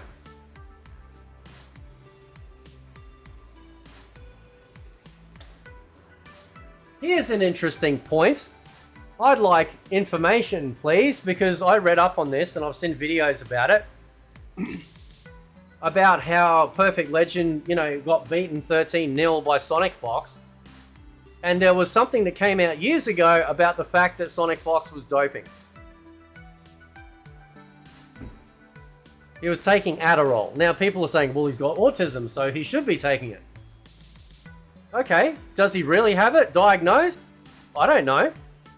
But it seems that the longer and longer that this shit goes on, these people are starting to get desperate with their running defense for these people.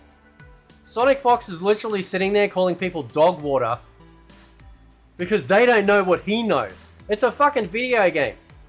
How about you do something useful in this world, right? Knowing something about a video game doesn't make you better than somebody else. And people don't like being talked down to like that. It's not about the fact that he's good. It's the fact that he's a piece of shit when he does stuff like that. That's the difference, right? And that's why people call it out. Not to mention the fact that as a Christian, the stuff that he talks about and promotes, no. I don't agree with that. And I don't have to agree with that.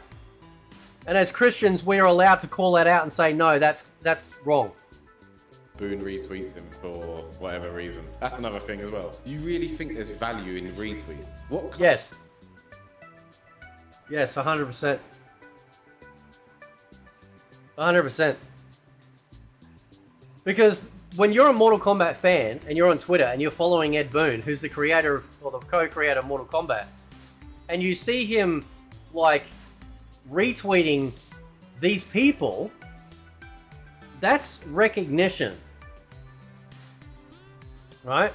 And what that does is people go, oh, they must be cool. That then drives traffic to their Twitter page, which means that they can gain money now, obviously on X. It drives traffic to their channels. Like, this is the long game. It's not an instant, you know, paycheck. It adds up, and it absolutely adds to the knock-on effect of whatever, right? And that's fine. But let's not pretend it does nothing. What kind of value do you think there is in a retweet? There is no value in a retweet. This is a common thing brought up by these channels. Sorry, you're getting all the retweets. They could retweet your channel and your channel would still be dead. There's no difference occurring. Yeah, but we're not talking about retweeting like my channel. We're talking about retweeting people who don't say anything about issues, who are spurging out every day about how great one character is to the next, and then saying that the game is crap, and then as soon as the cameo comes out, backflipping on that again, calling the community fucking dog water, right? Calling half the country in America, what was it, his stupid ass speech that he did, you know? Like,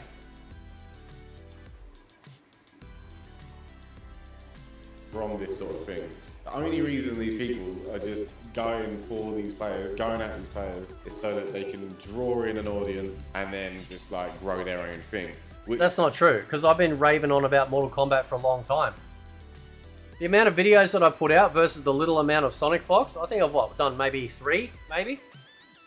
No, see, this is the problem. This is what Foxy tried to do to me in that stream. He's saying, you're only doing this for rage bait. You're only doing this for clicks. You're only doing this for views. You don't actually believe this stuff. Because they need that to be the truth. This is what fucking millennial lefty types do. They are trying to create the narrative and stick it to you and say, this is the way it is. This is my worldview and that is how it is for truth. Right?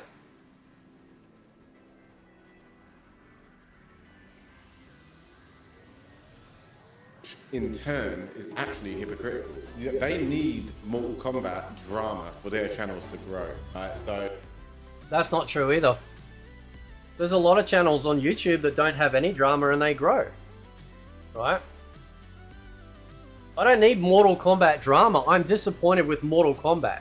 I don't need gay furries to make my channel grow, right? It's been growing perfectly fine because I'm calling out the game that I love. If the game was great, I'd be saying the opposite and I'd be talking about it positively every day. But it's not great. I wanted a great Mortal Kombat game and we don't do it, and I'm very disappointed in it. And so therefore, I want to speak up on it because it's just a train wreck and it's just getting worse and worse and worse. And then you have the knock-on effect where people don't call out stuff, or they do it in such a tepid fashion that it gets lost in the rest of their stream. Because they go, oh, I called this stuff out, what, in a passing comment? Well, I didn't see an Invasion's video talking about how the grind in it is inexcusable. The mastery system is inexcusable in its grind. The fact that they nerfed the dragon crystals from being obtained from higher levels and mastery tracks so they could promote people to go into the store. And these people don't say shit. You want to know why? Because they're all part of the club. They're all part of the group because they don't actually care about whether the game is great or not.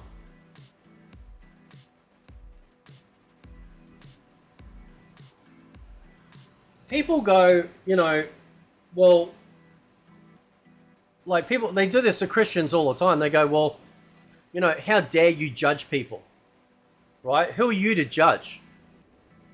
Well, it's righteous judgment, right? Nobody's perfect. We know that. But if my son came home addicted to cocaine, I'm not going to sit there and go, oh, you're just living your authentic cokehead self. That's what they want you to do. They want you to just let everyone be and not call out things that could be absolutely detrimental and destructive to the people you care about. So they try and gaslight you and they try and say, well, you know, what would Jesus do? Jesus flipped fucking tables and chased the tax people, whoever it was, out of the temple. Do not be confused thinking that Jesus is just this passive person.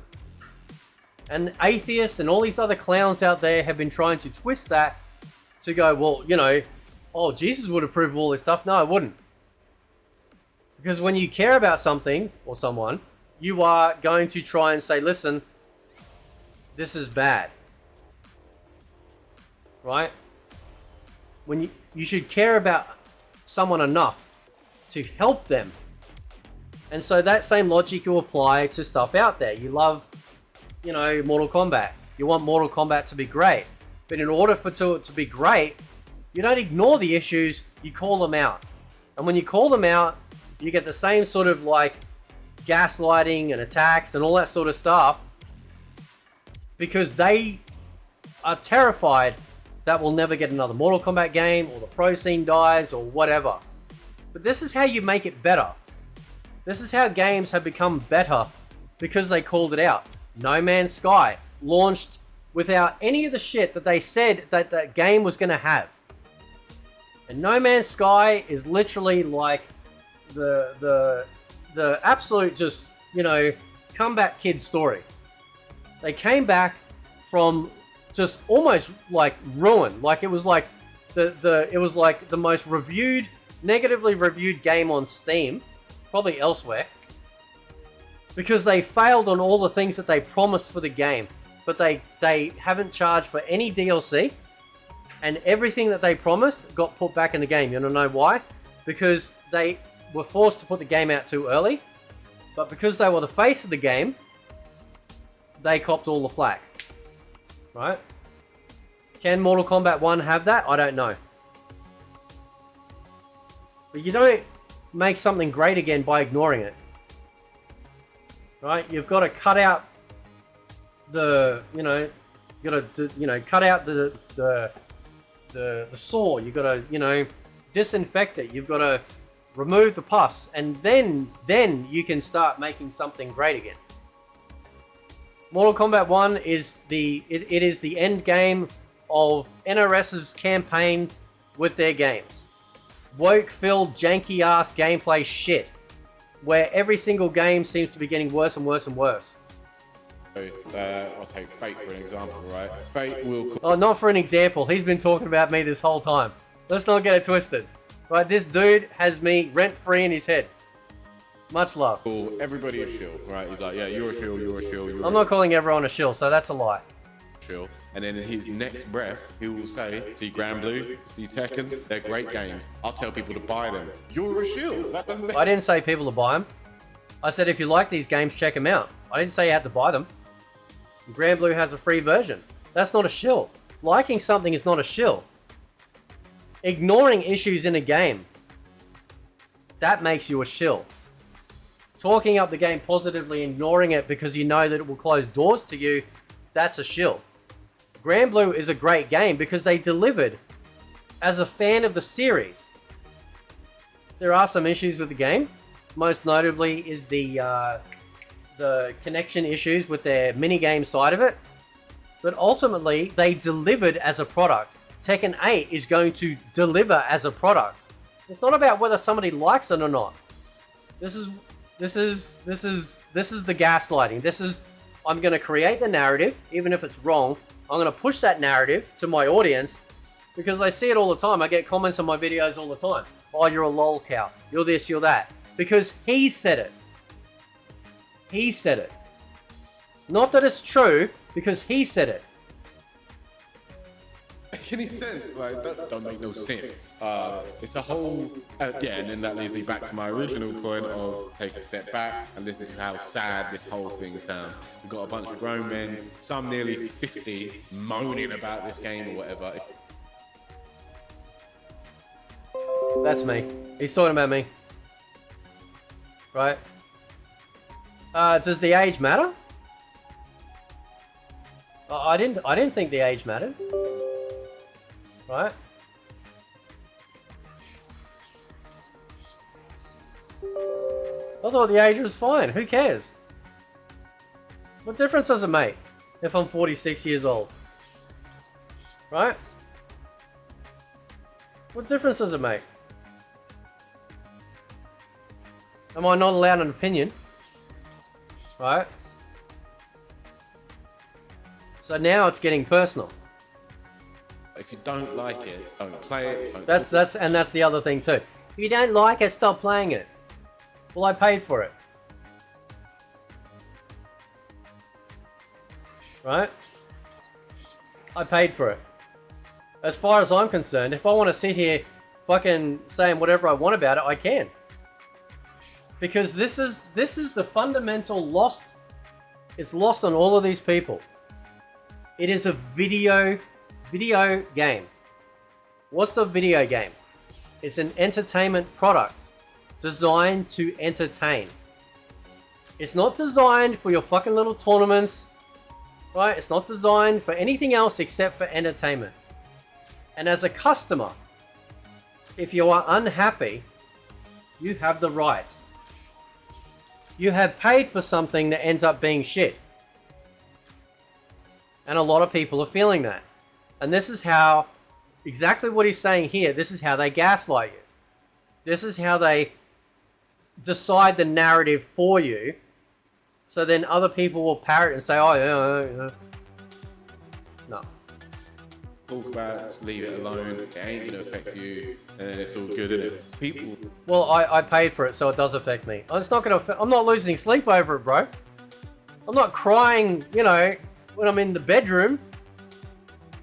It's just a video game after all. But I'm passionate about Mortal Kombat. I love fighting games. Passionate about Mortal Kombat, and I want it to be great again.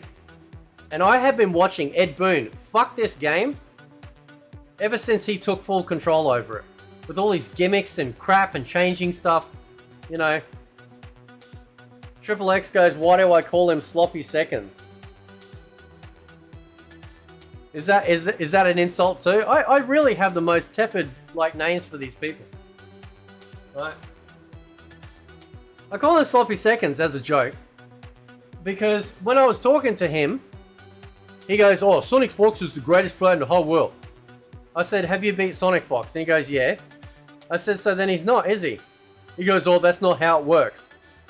I'm like, who cares? If you beat the greatest person in the world, then you've beaten the greatest person in the world. So I decided to call him Sloppy Seconds because that's where he thinks he belongs. Anyway. People are capable of deciding what to do with their own money. Like, you're not some Robin Hood or whatever. Like, people have autonomy. They've got sentience. They're capable of making their own decisions. That's amazing. I didn't say I was a Robin Hood.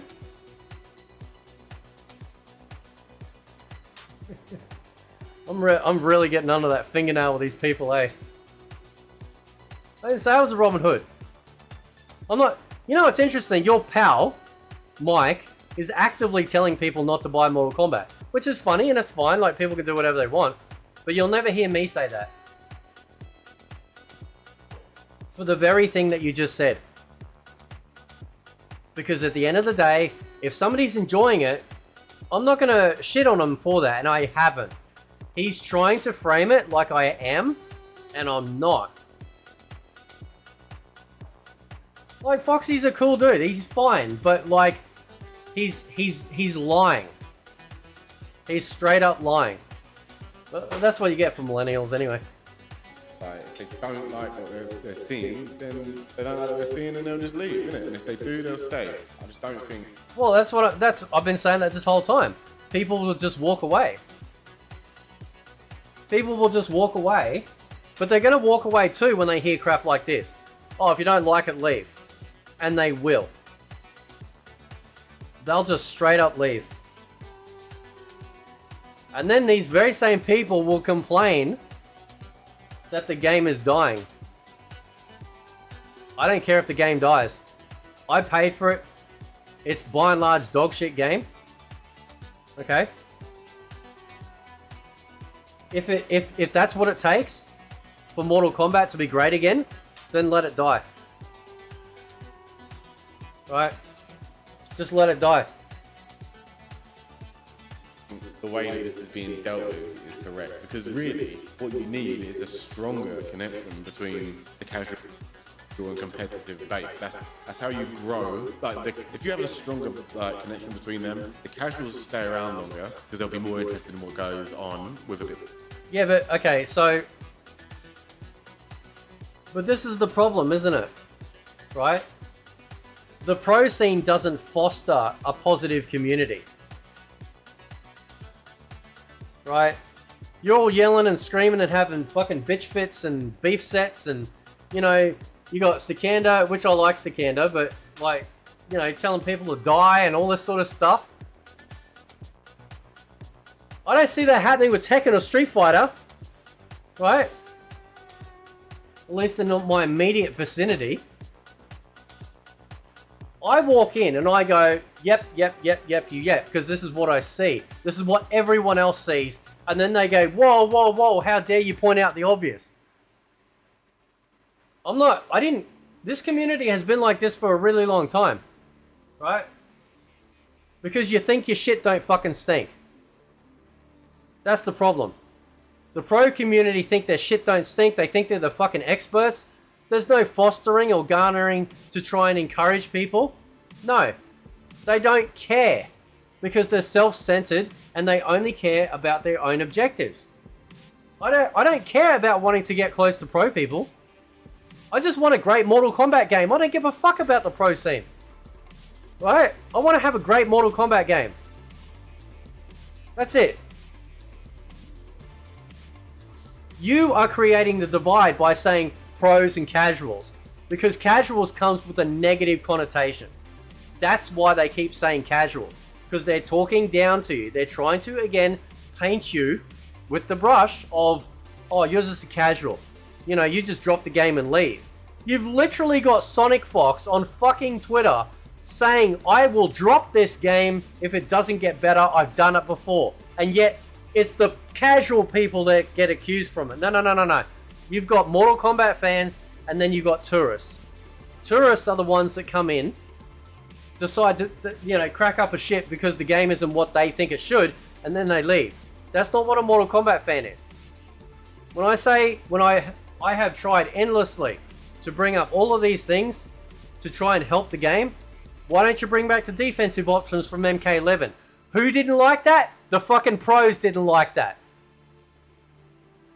They didn't like that. Oh, give us more combo breakers. No, the pros don't like that.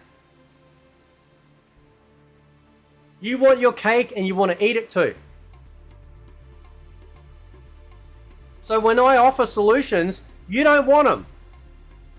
Because you want to control the narrative, you want to control the game space. You want the casuals to come to you, not the other way around. And it will never happen, because at the end of the day, it is a video game. And if people aren't happy, they'll just fuck off and they'll leave. That's as simple as it is. Right? No one gives a shit. Right? A bit more depth and a bit more like perception in the game, and the competitive scene grows, and then that in turn is but I didn't create this negativity. I didn't create these problems. These problems have been around for years. Because the NRS scene is dog shit, other communities laugh at the community for Mortal Kombat. So right now they need me so they can go, you are the problem. You are the epitome of this problem in their community. That's what he's setting up here.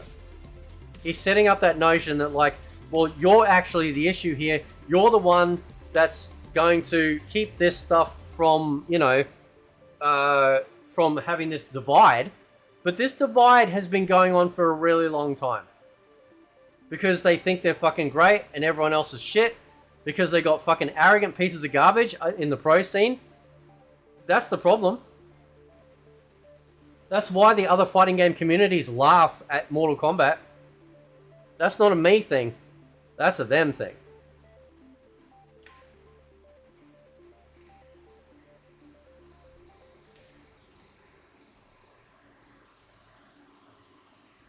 It's a win for both of them communities, and it could potentially lead to a win in relation to Warner Brothers putting more love into the game. Like, just, even if it's not prize pools or whatever. Look. The reality is, though, is Warner Brothers is going to Warner Brothers, right? They're not going to change anything. Okay? I'm not sure, I don't think my voice will change Mortal Kombat. What it will do is it exposes the problems within Mortal Kombat. And then when people choose to go elsewhere, if that's what they want to do, then that's a message. I'd love to see the retention rate on this game. It's got to be in the toilet. Because you got to remember that because the game is permanently online, every time you load the game up, it connects. Right? So people might say, oh, there's like 500,000 people. No, there's not.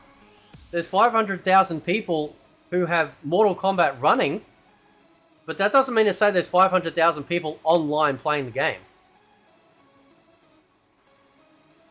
They could be sitting invasions for hours or story mode or whatever, right? So that is also, that's false as well, because you're not getting a real metric of what's actually being played here, you know?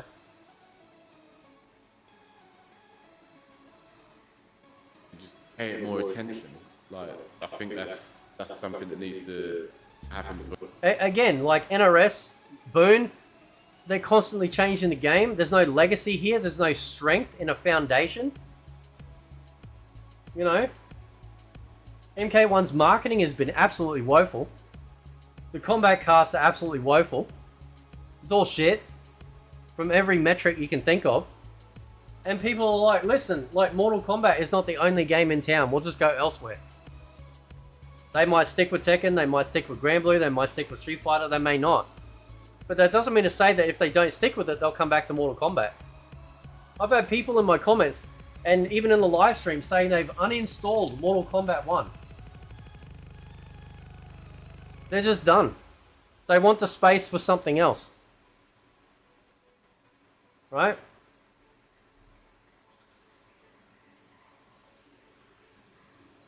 for this all to grow, really. Right, so my closing thoughts here then are Mortal Kombat ain't dying, it's just not delivering. I think that's probably... No, it is dying. That's some huge cope. It is dying. It is dying. Like, I mean, bro, come on, you're a smart dude. Why are you lying? How does a fucking anime fighting game that only had 2 games out got more people playing than Mortal Kombat 1?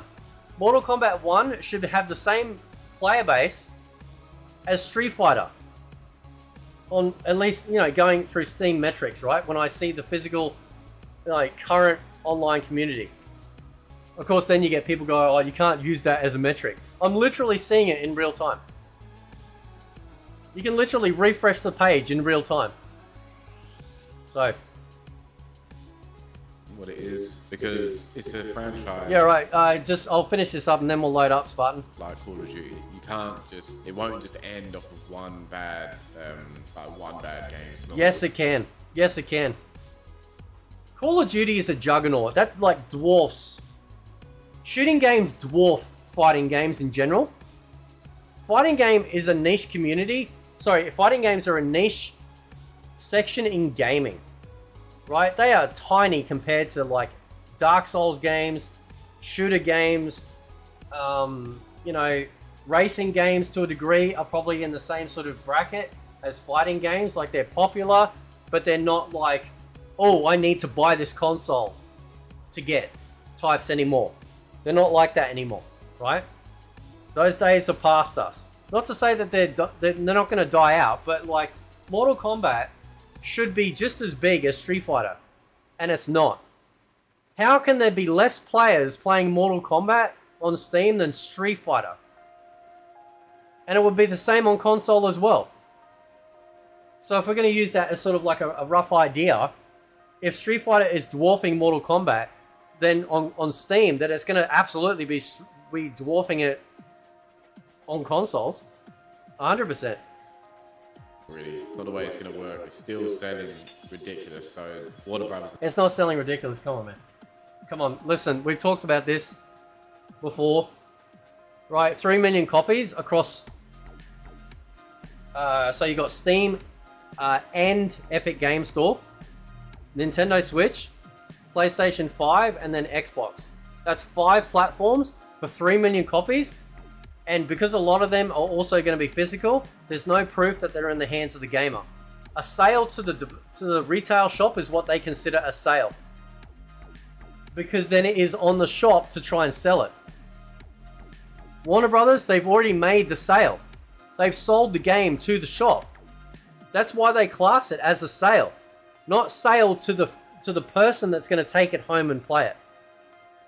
The people that buy it digitally, that's a sale to the direct person, but then we don't have a metric on returns. The retention rate is you can see it yourself. It's dropping off. Even the aggregate ones that like are not 100% accurate, but they're rough, that you can search online yourself, it's dying. It's absolutely dying. This is just a huge cope. Never, I'm probably laughing right now about that, so that don't really matter so much. I think this is, you notice like you'll say stuff like this and go, oh, it doesn't matter. It doesn't matter. It doesn't matter. The community on the competitive side is probably taking the biggest hit, and that's from all directions. Like I said, like Warner Brothers, lack of communication. So again, this whole focus all comes back to like me, the competitive scene. That's all they care about. They don't care about anything else. They'll say they do, but if Mortal Kombat 1 was truly a great game, there would be the competitive scene blowing up. No amount of like dick riding and sugarcoating stuff is going to fix this game unless they do some colossally massive changes to the game. So, Just Drew 312 with the $5. Thank you, bro. Love the stream, Fate. Don't take any shit. Can't with these clowns. I'm out. I'll watch the rest later. Okay, man. Thank you so much for showing up, bro. I really appreciate that. And your dollar patronage as well. Thank you. Side saying like blaming competitive side for the way the game is, and then I blame I blame the attitudes, I blame the way that they talk down to everyone, and the fact that the game seems to basically tick all the boxes that pro players want. When I sit there and I go, listen, why can't we have these defensive measures back? And their first reaction is like, no, that'll fuck the game. How would it fuck the game? You get the same defensive options as I do. Side are just making baseless accusations that have no proof. They never have any proof to what they're saying because there is no proof. Well, you don't have proof either. You're just making baseless accusations. But what I can see with my own eyes is the community going, this is a dog shit game, and they're leaving. Read the comments. Search outside the bubble. That's the proof. You got metrics, you can look at Steam charts, you can check online, you can see that there's a massive drop-off in the game. You got Max talking about it. I think for this to improve, it'd have to be a matter of, I don't know. They need, NetherRealm, first of all, need to fix the game. They need to fix the desync issue. And then after that, they just need to... Listen, the desync issue is not why the game's falling off. The desync issue with the game... the issue with the game was falling off well before that. Because I've been covering it. David Kennedy says, Fate, what do you actually want in terms of gameplay for MK1? What I've been saying this whole time. Just give us more defensive options. Why is it that previous Mortal Kombat games can do it, but somehow MK1, no, we can't do it anymore, and every single pro player out there and tryhard is like, oh yeah, no, we can't have that. That would break the game. No, what they're really saying is it would break my ability to exploit the game to win. Because it would put them in check. Because it would force them to fight differently and to work around it. I hated MK11, but at least that game has great defensive measures in the game. Pros don't like it, but everyone else did. Okay? The wake-up attacks in MK11 were great. The wake-up attacks in MK9 and 10 were better than what we get now. Because the wake-up attacks, just like everything else in MK1, they go, oh, you can do all this stuff, but you don't really because it's all shit except for a few things. So, you know, you're not going to wake-up attack with the other moves that I use for Reiko. You can't wake-up attack with his slide. The only decent one is the one where he slides forward on his knees and grabs you and pile drives you. Right? You can't do it with his slide kick. You can't do it with the shuriken if you've been knocked down because they're right on top of you. And they can two-hit through you anyway. It's really bad. Yeah, and get rid of fucking cameos. It's just a joke of a game. There needs to be some sort of way of bridging the gap between the competitive and casual audiences. Again, I think that's probably doable. I don't need a gap between the two. I'm a Mortal Kombat fan. I don't give a fuck about the pro scene. I don't give a fuck about watching tournaments. I just want a great Mortal Kombat game. I didn't pay to eventually become some like only pro. I paid to play Mortal Kombat and have a great Mortal Kombat game. With the help of NetherRealm, but would that happen? I don't know. I don't know what their way of thinking is. The side of the competition at the minute is a bit confusing. Yeah, it ain't in its best state. That's probably the fairest point I can make there. It's not, Mortal Kombat isn't in its best state that it's been. There have been better times. There have also been worse times, but there have definitely been better times within recent history. So it makes sense for people to be kind of disappointed. It will probably end up kind of disappointed. Yeah, that's an understatement. Being better in the near future. And the problem with that is it's going to be too late, isn't it? But this is like a NetherRealm cycle sort of thing. They did that in MKX. Like they started off terrible netcode, blah blah blah, and then they bust the netcode, bust all these characters, and the game was like really good. But that's a terrible that is a terrible metric though, right? Like we shouldn't have to wait, right? We shouldn't have to wait God knows how many years for the game to finally get good. I'm loading up now, Spartan. Hang on. We shouldn't have to wait years for the game to finally be the game that we should have had on launch when fucking Granblue can do it, Tekken can do it, Street Fighter can do it.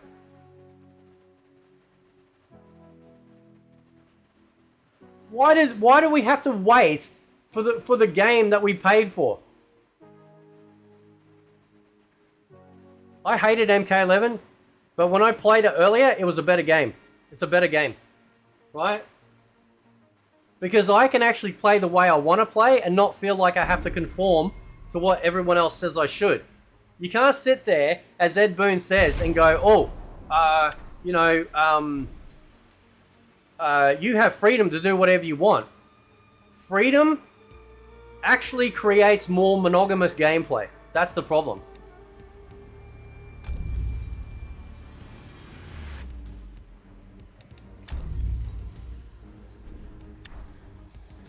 When you actually have restrictions, you can actually breed innovation. Right? Because you've got to try and work out, things with the game. Hang on. Are you in game? Can I just join?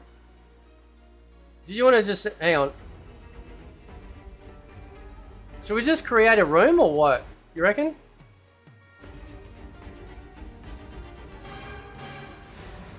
What are you doing, Spartan? What's happening?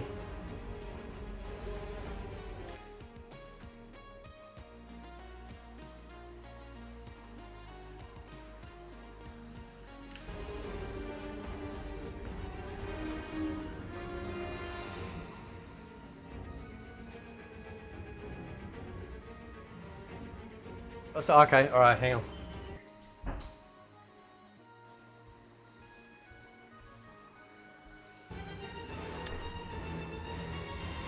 Hopefully this will be alright. I think playing Americans I'm okay.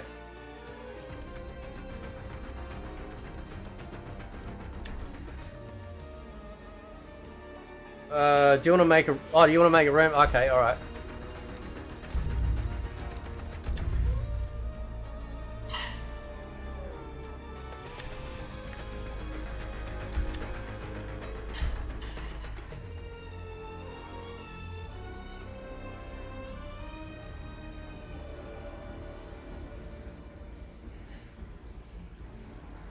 Do you want me to make the room or...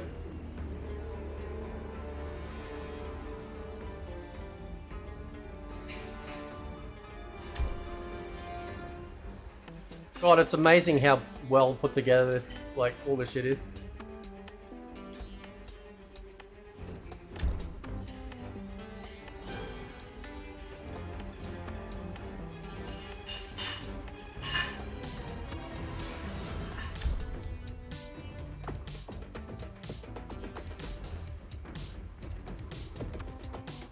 Let me try and make a room. Hang on.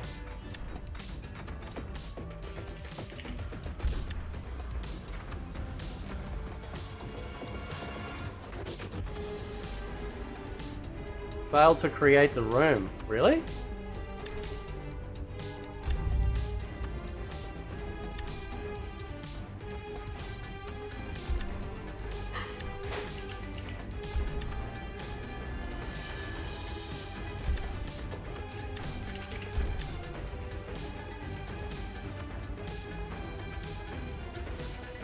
Maybe we should join a room. What do you think?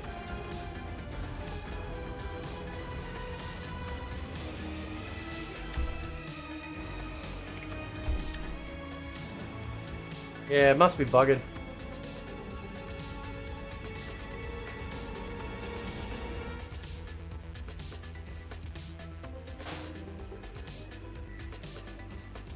How did people get, like... How did they create the rooms though? That's weird.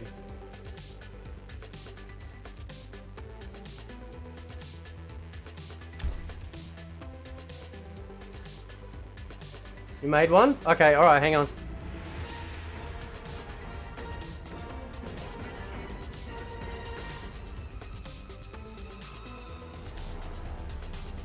Are you on PC?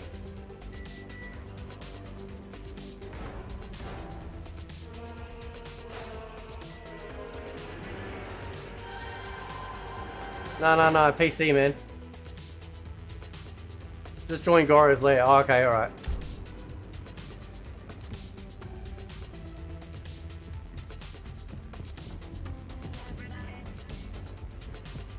Look at that nasty ping, bro.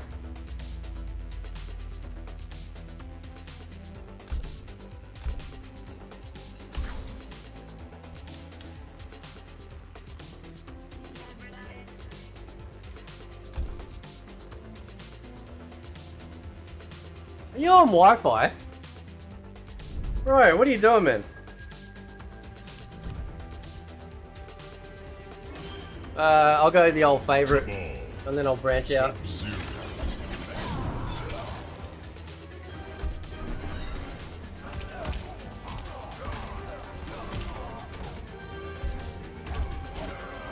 Colosseum Beast Pen.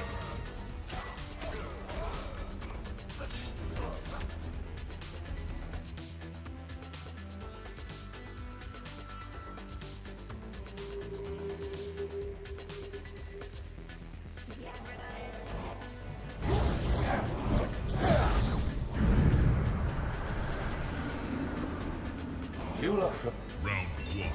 Fight.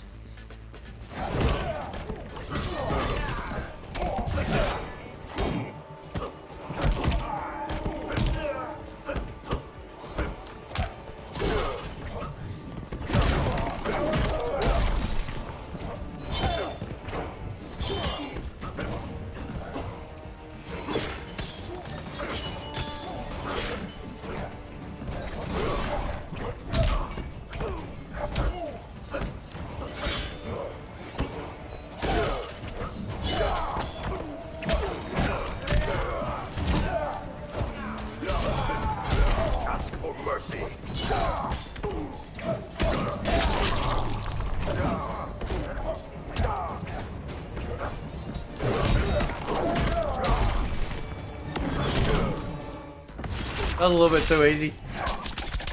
I know that fatal blow's real cheap.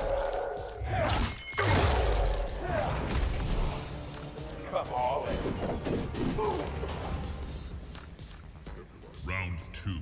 Fight. Oh, there we go.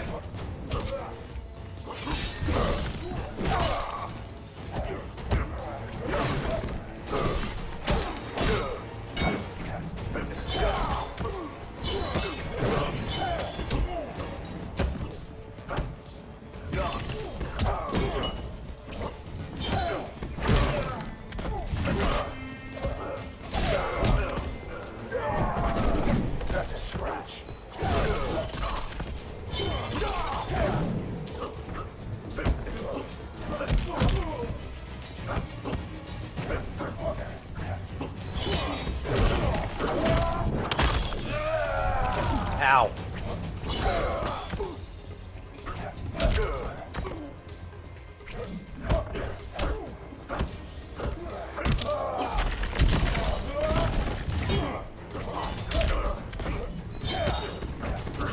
Finish him.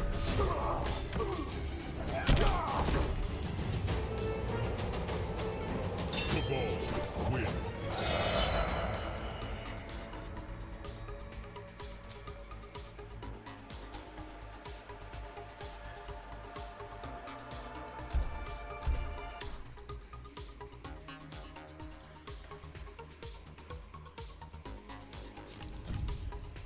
Scorpion. I was gonna use him. Okay. Scorpion.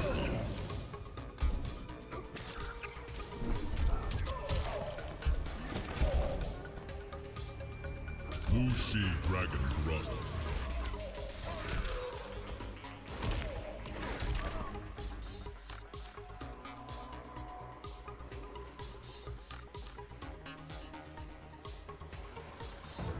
Round 1. Fight.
Ooh. Round 2. Fight.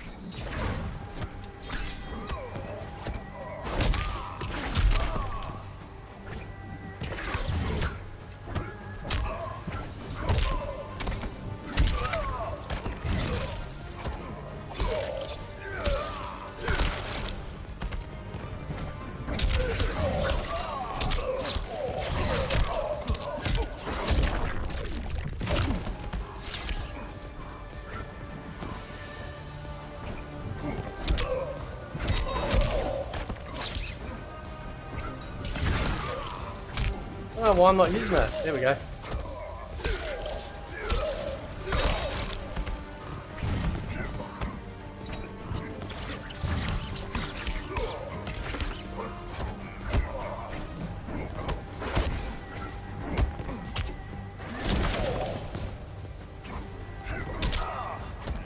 Oh, nice.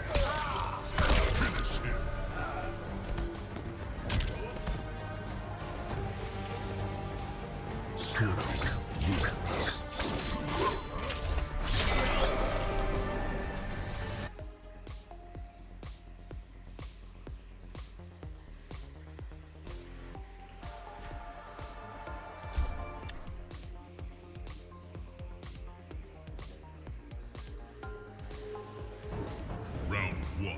Fight.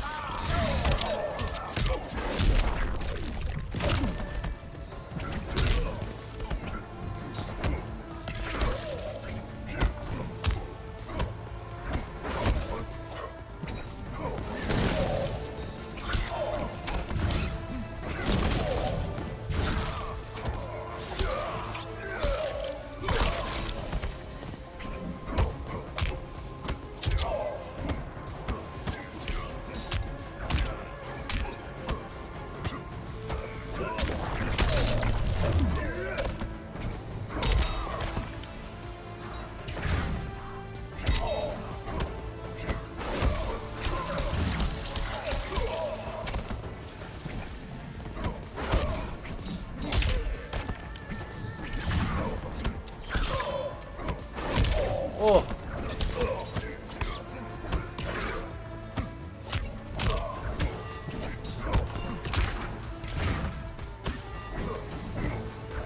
Oh shit. Wow, that was some footsies, man. Round 2. Fight.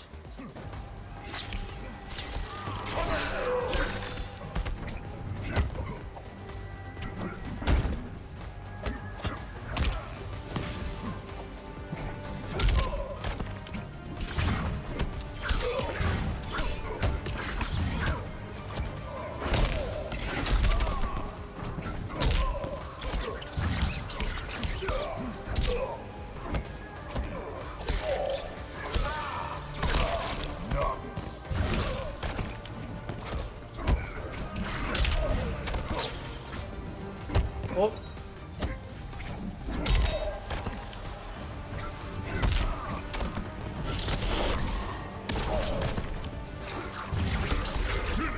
Oh, I nicked him. Yeah. You want me to use Scarlet? Okay, I'll use Scarlet.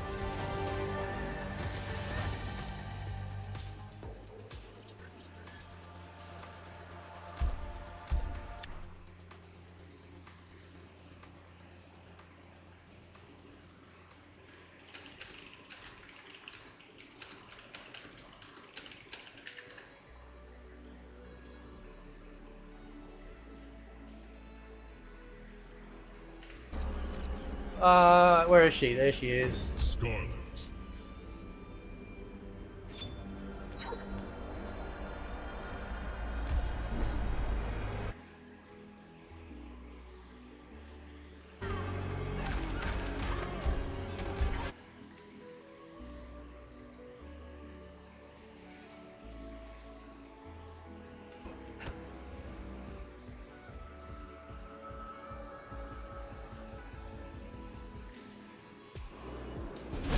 Round 1. Fight.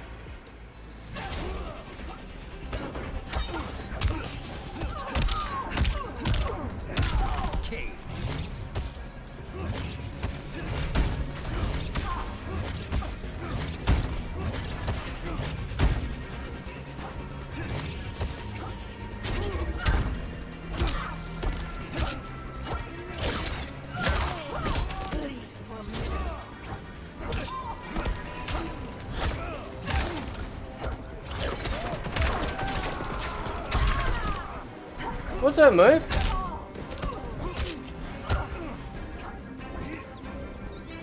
Oh, there we go.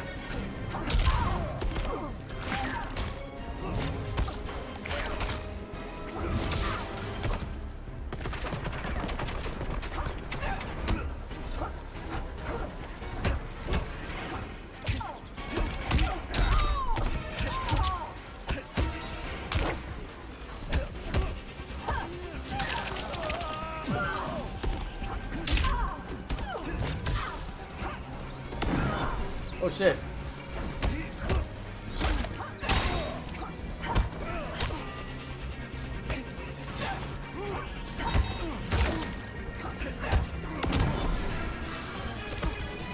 I only need one. Round 2. Fight.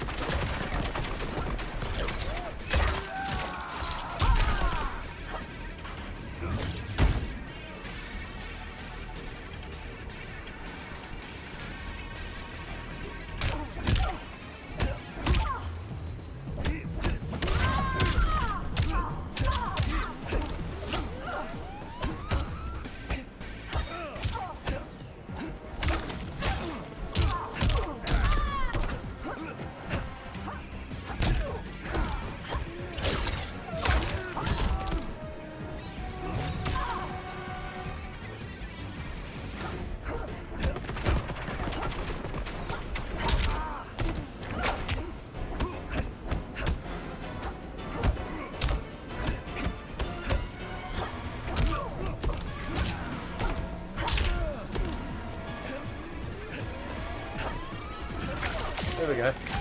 Eat shit.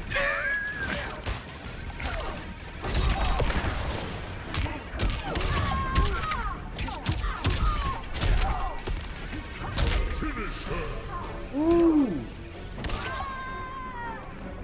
I'll use her again. I'll use her again. I haven't seen a fatal blow in ages.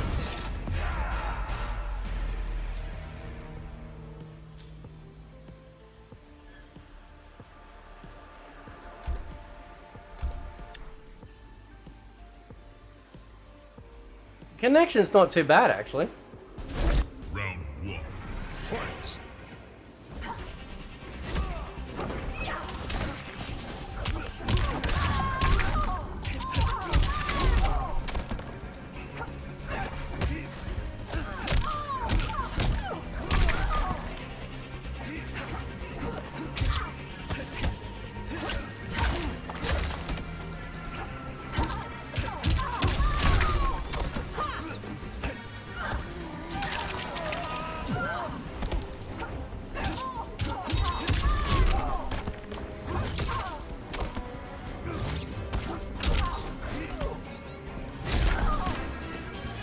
I'm the star.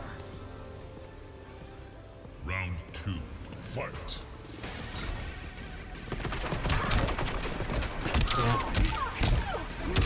Highlight.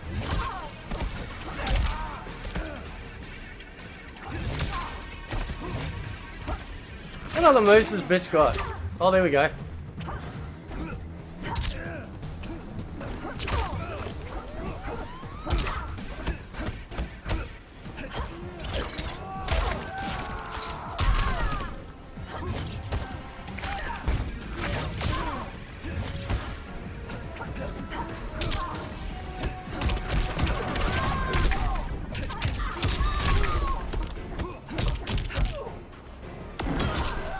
There we go.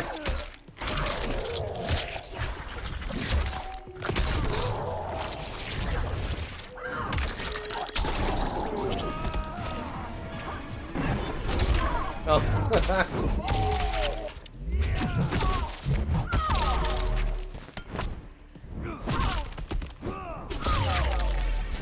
Finish her.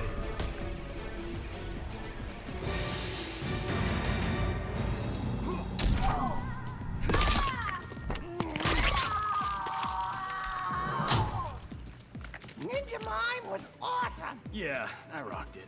It really tore me up. Fatality. Johnny Cage. Period ninja.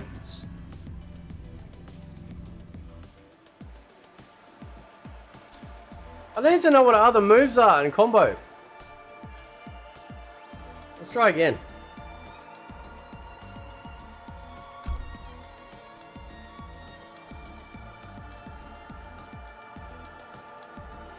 Yeah, I think Johnny's definitely better in this, man. 100%.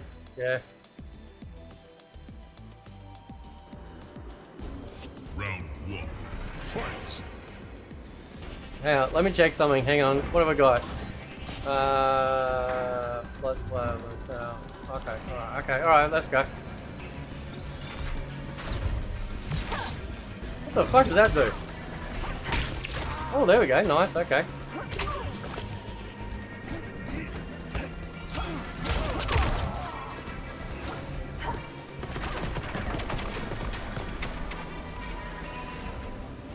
What's you got? Hang on, let's see. Oh, okay, there we go. Right.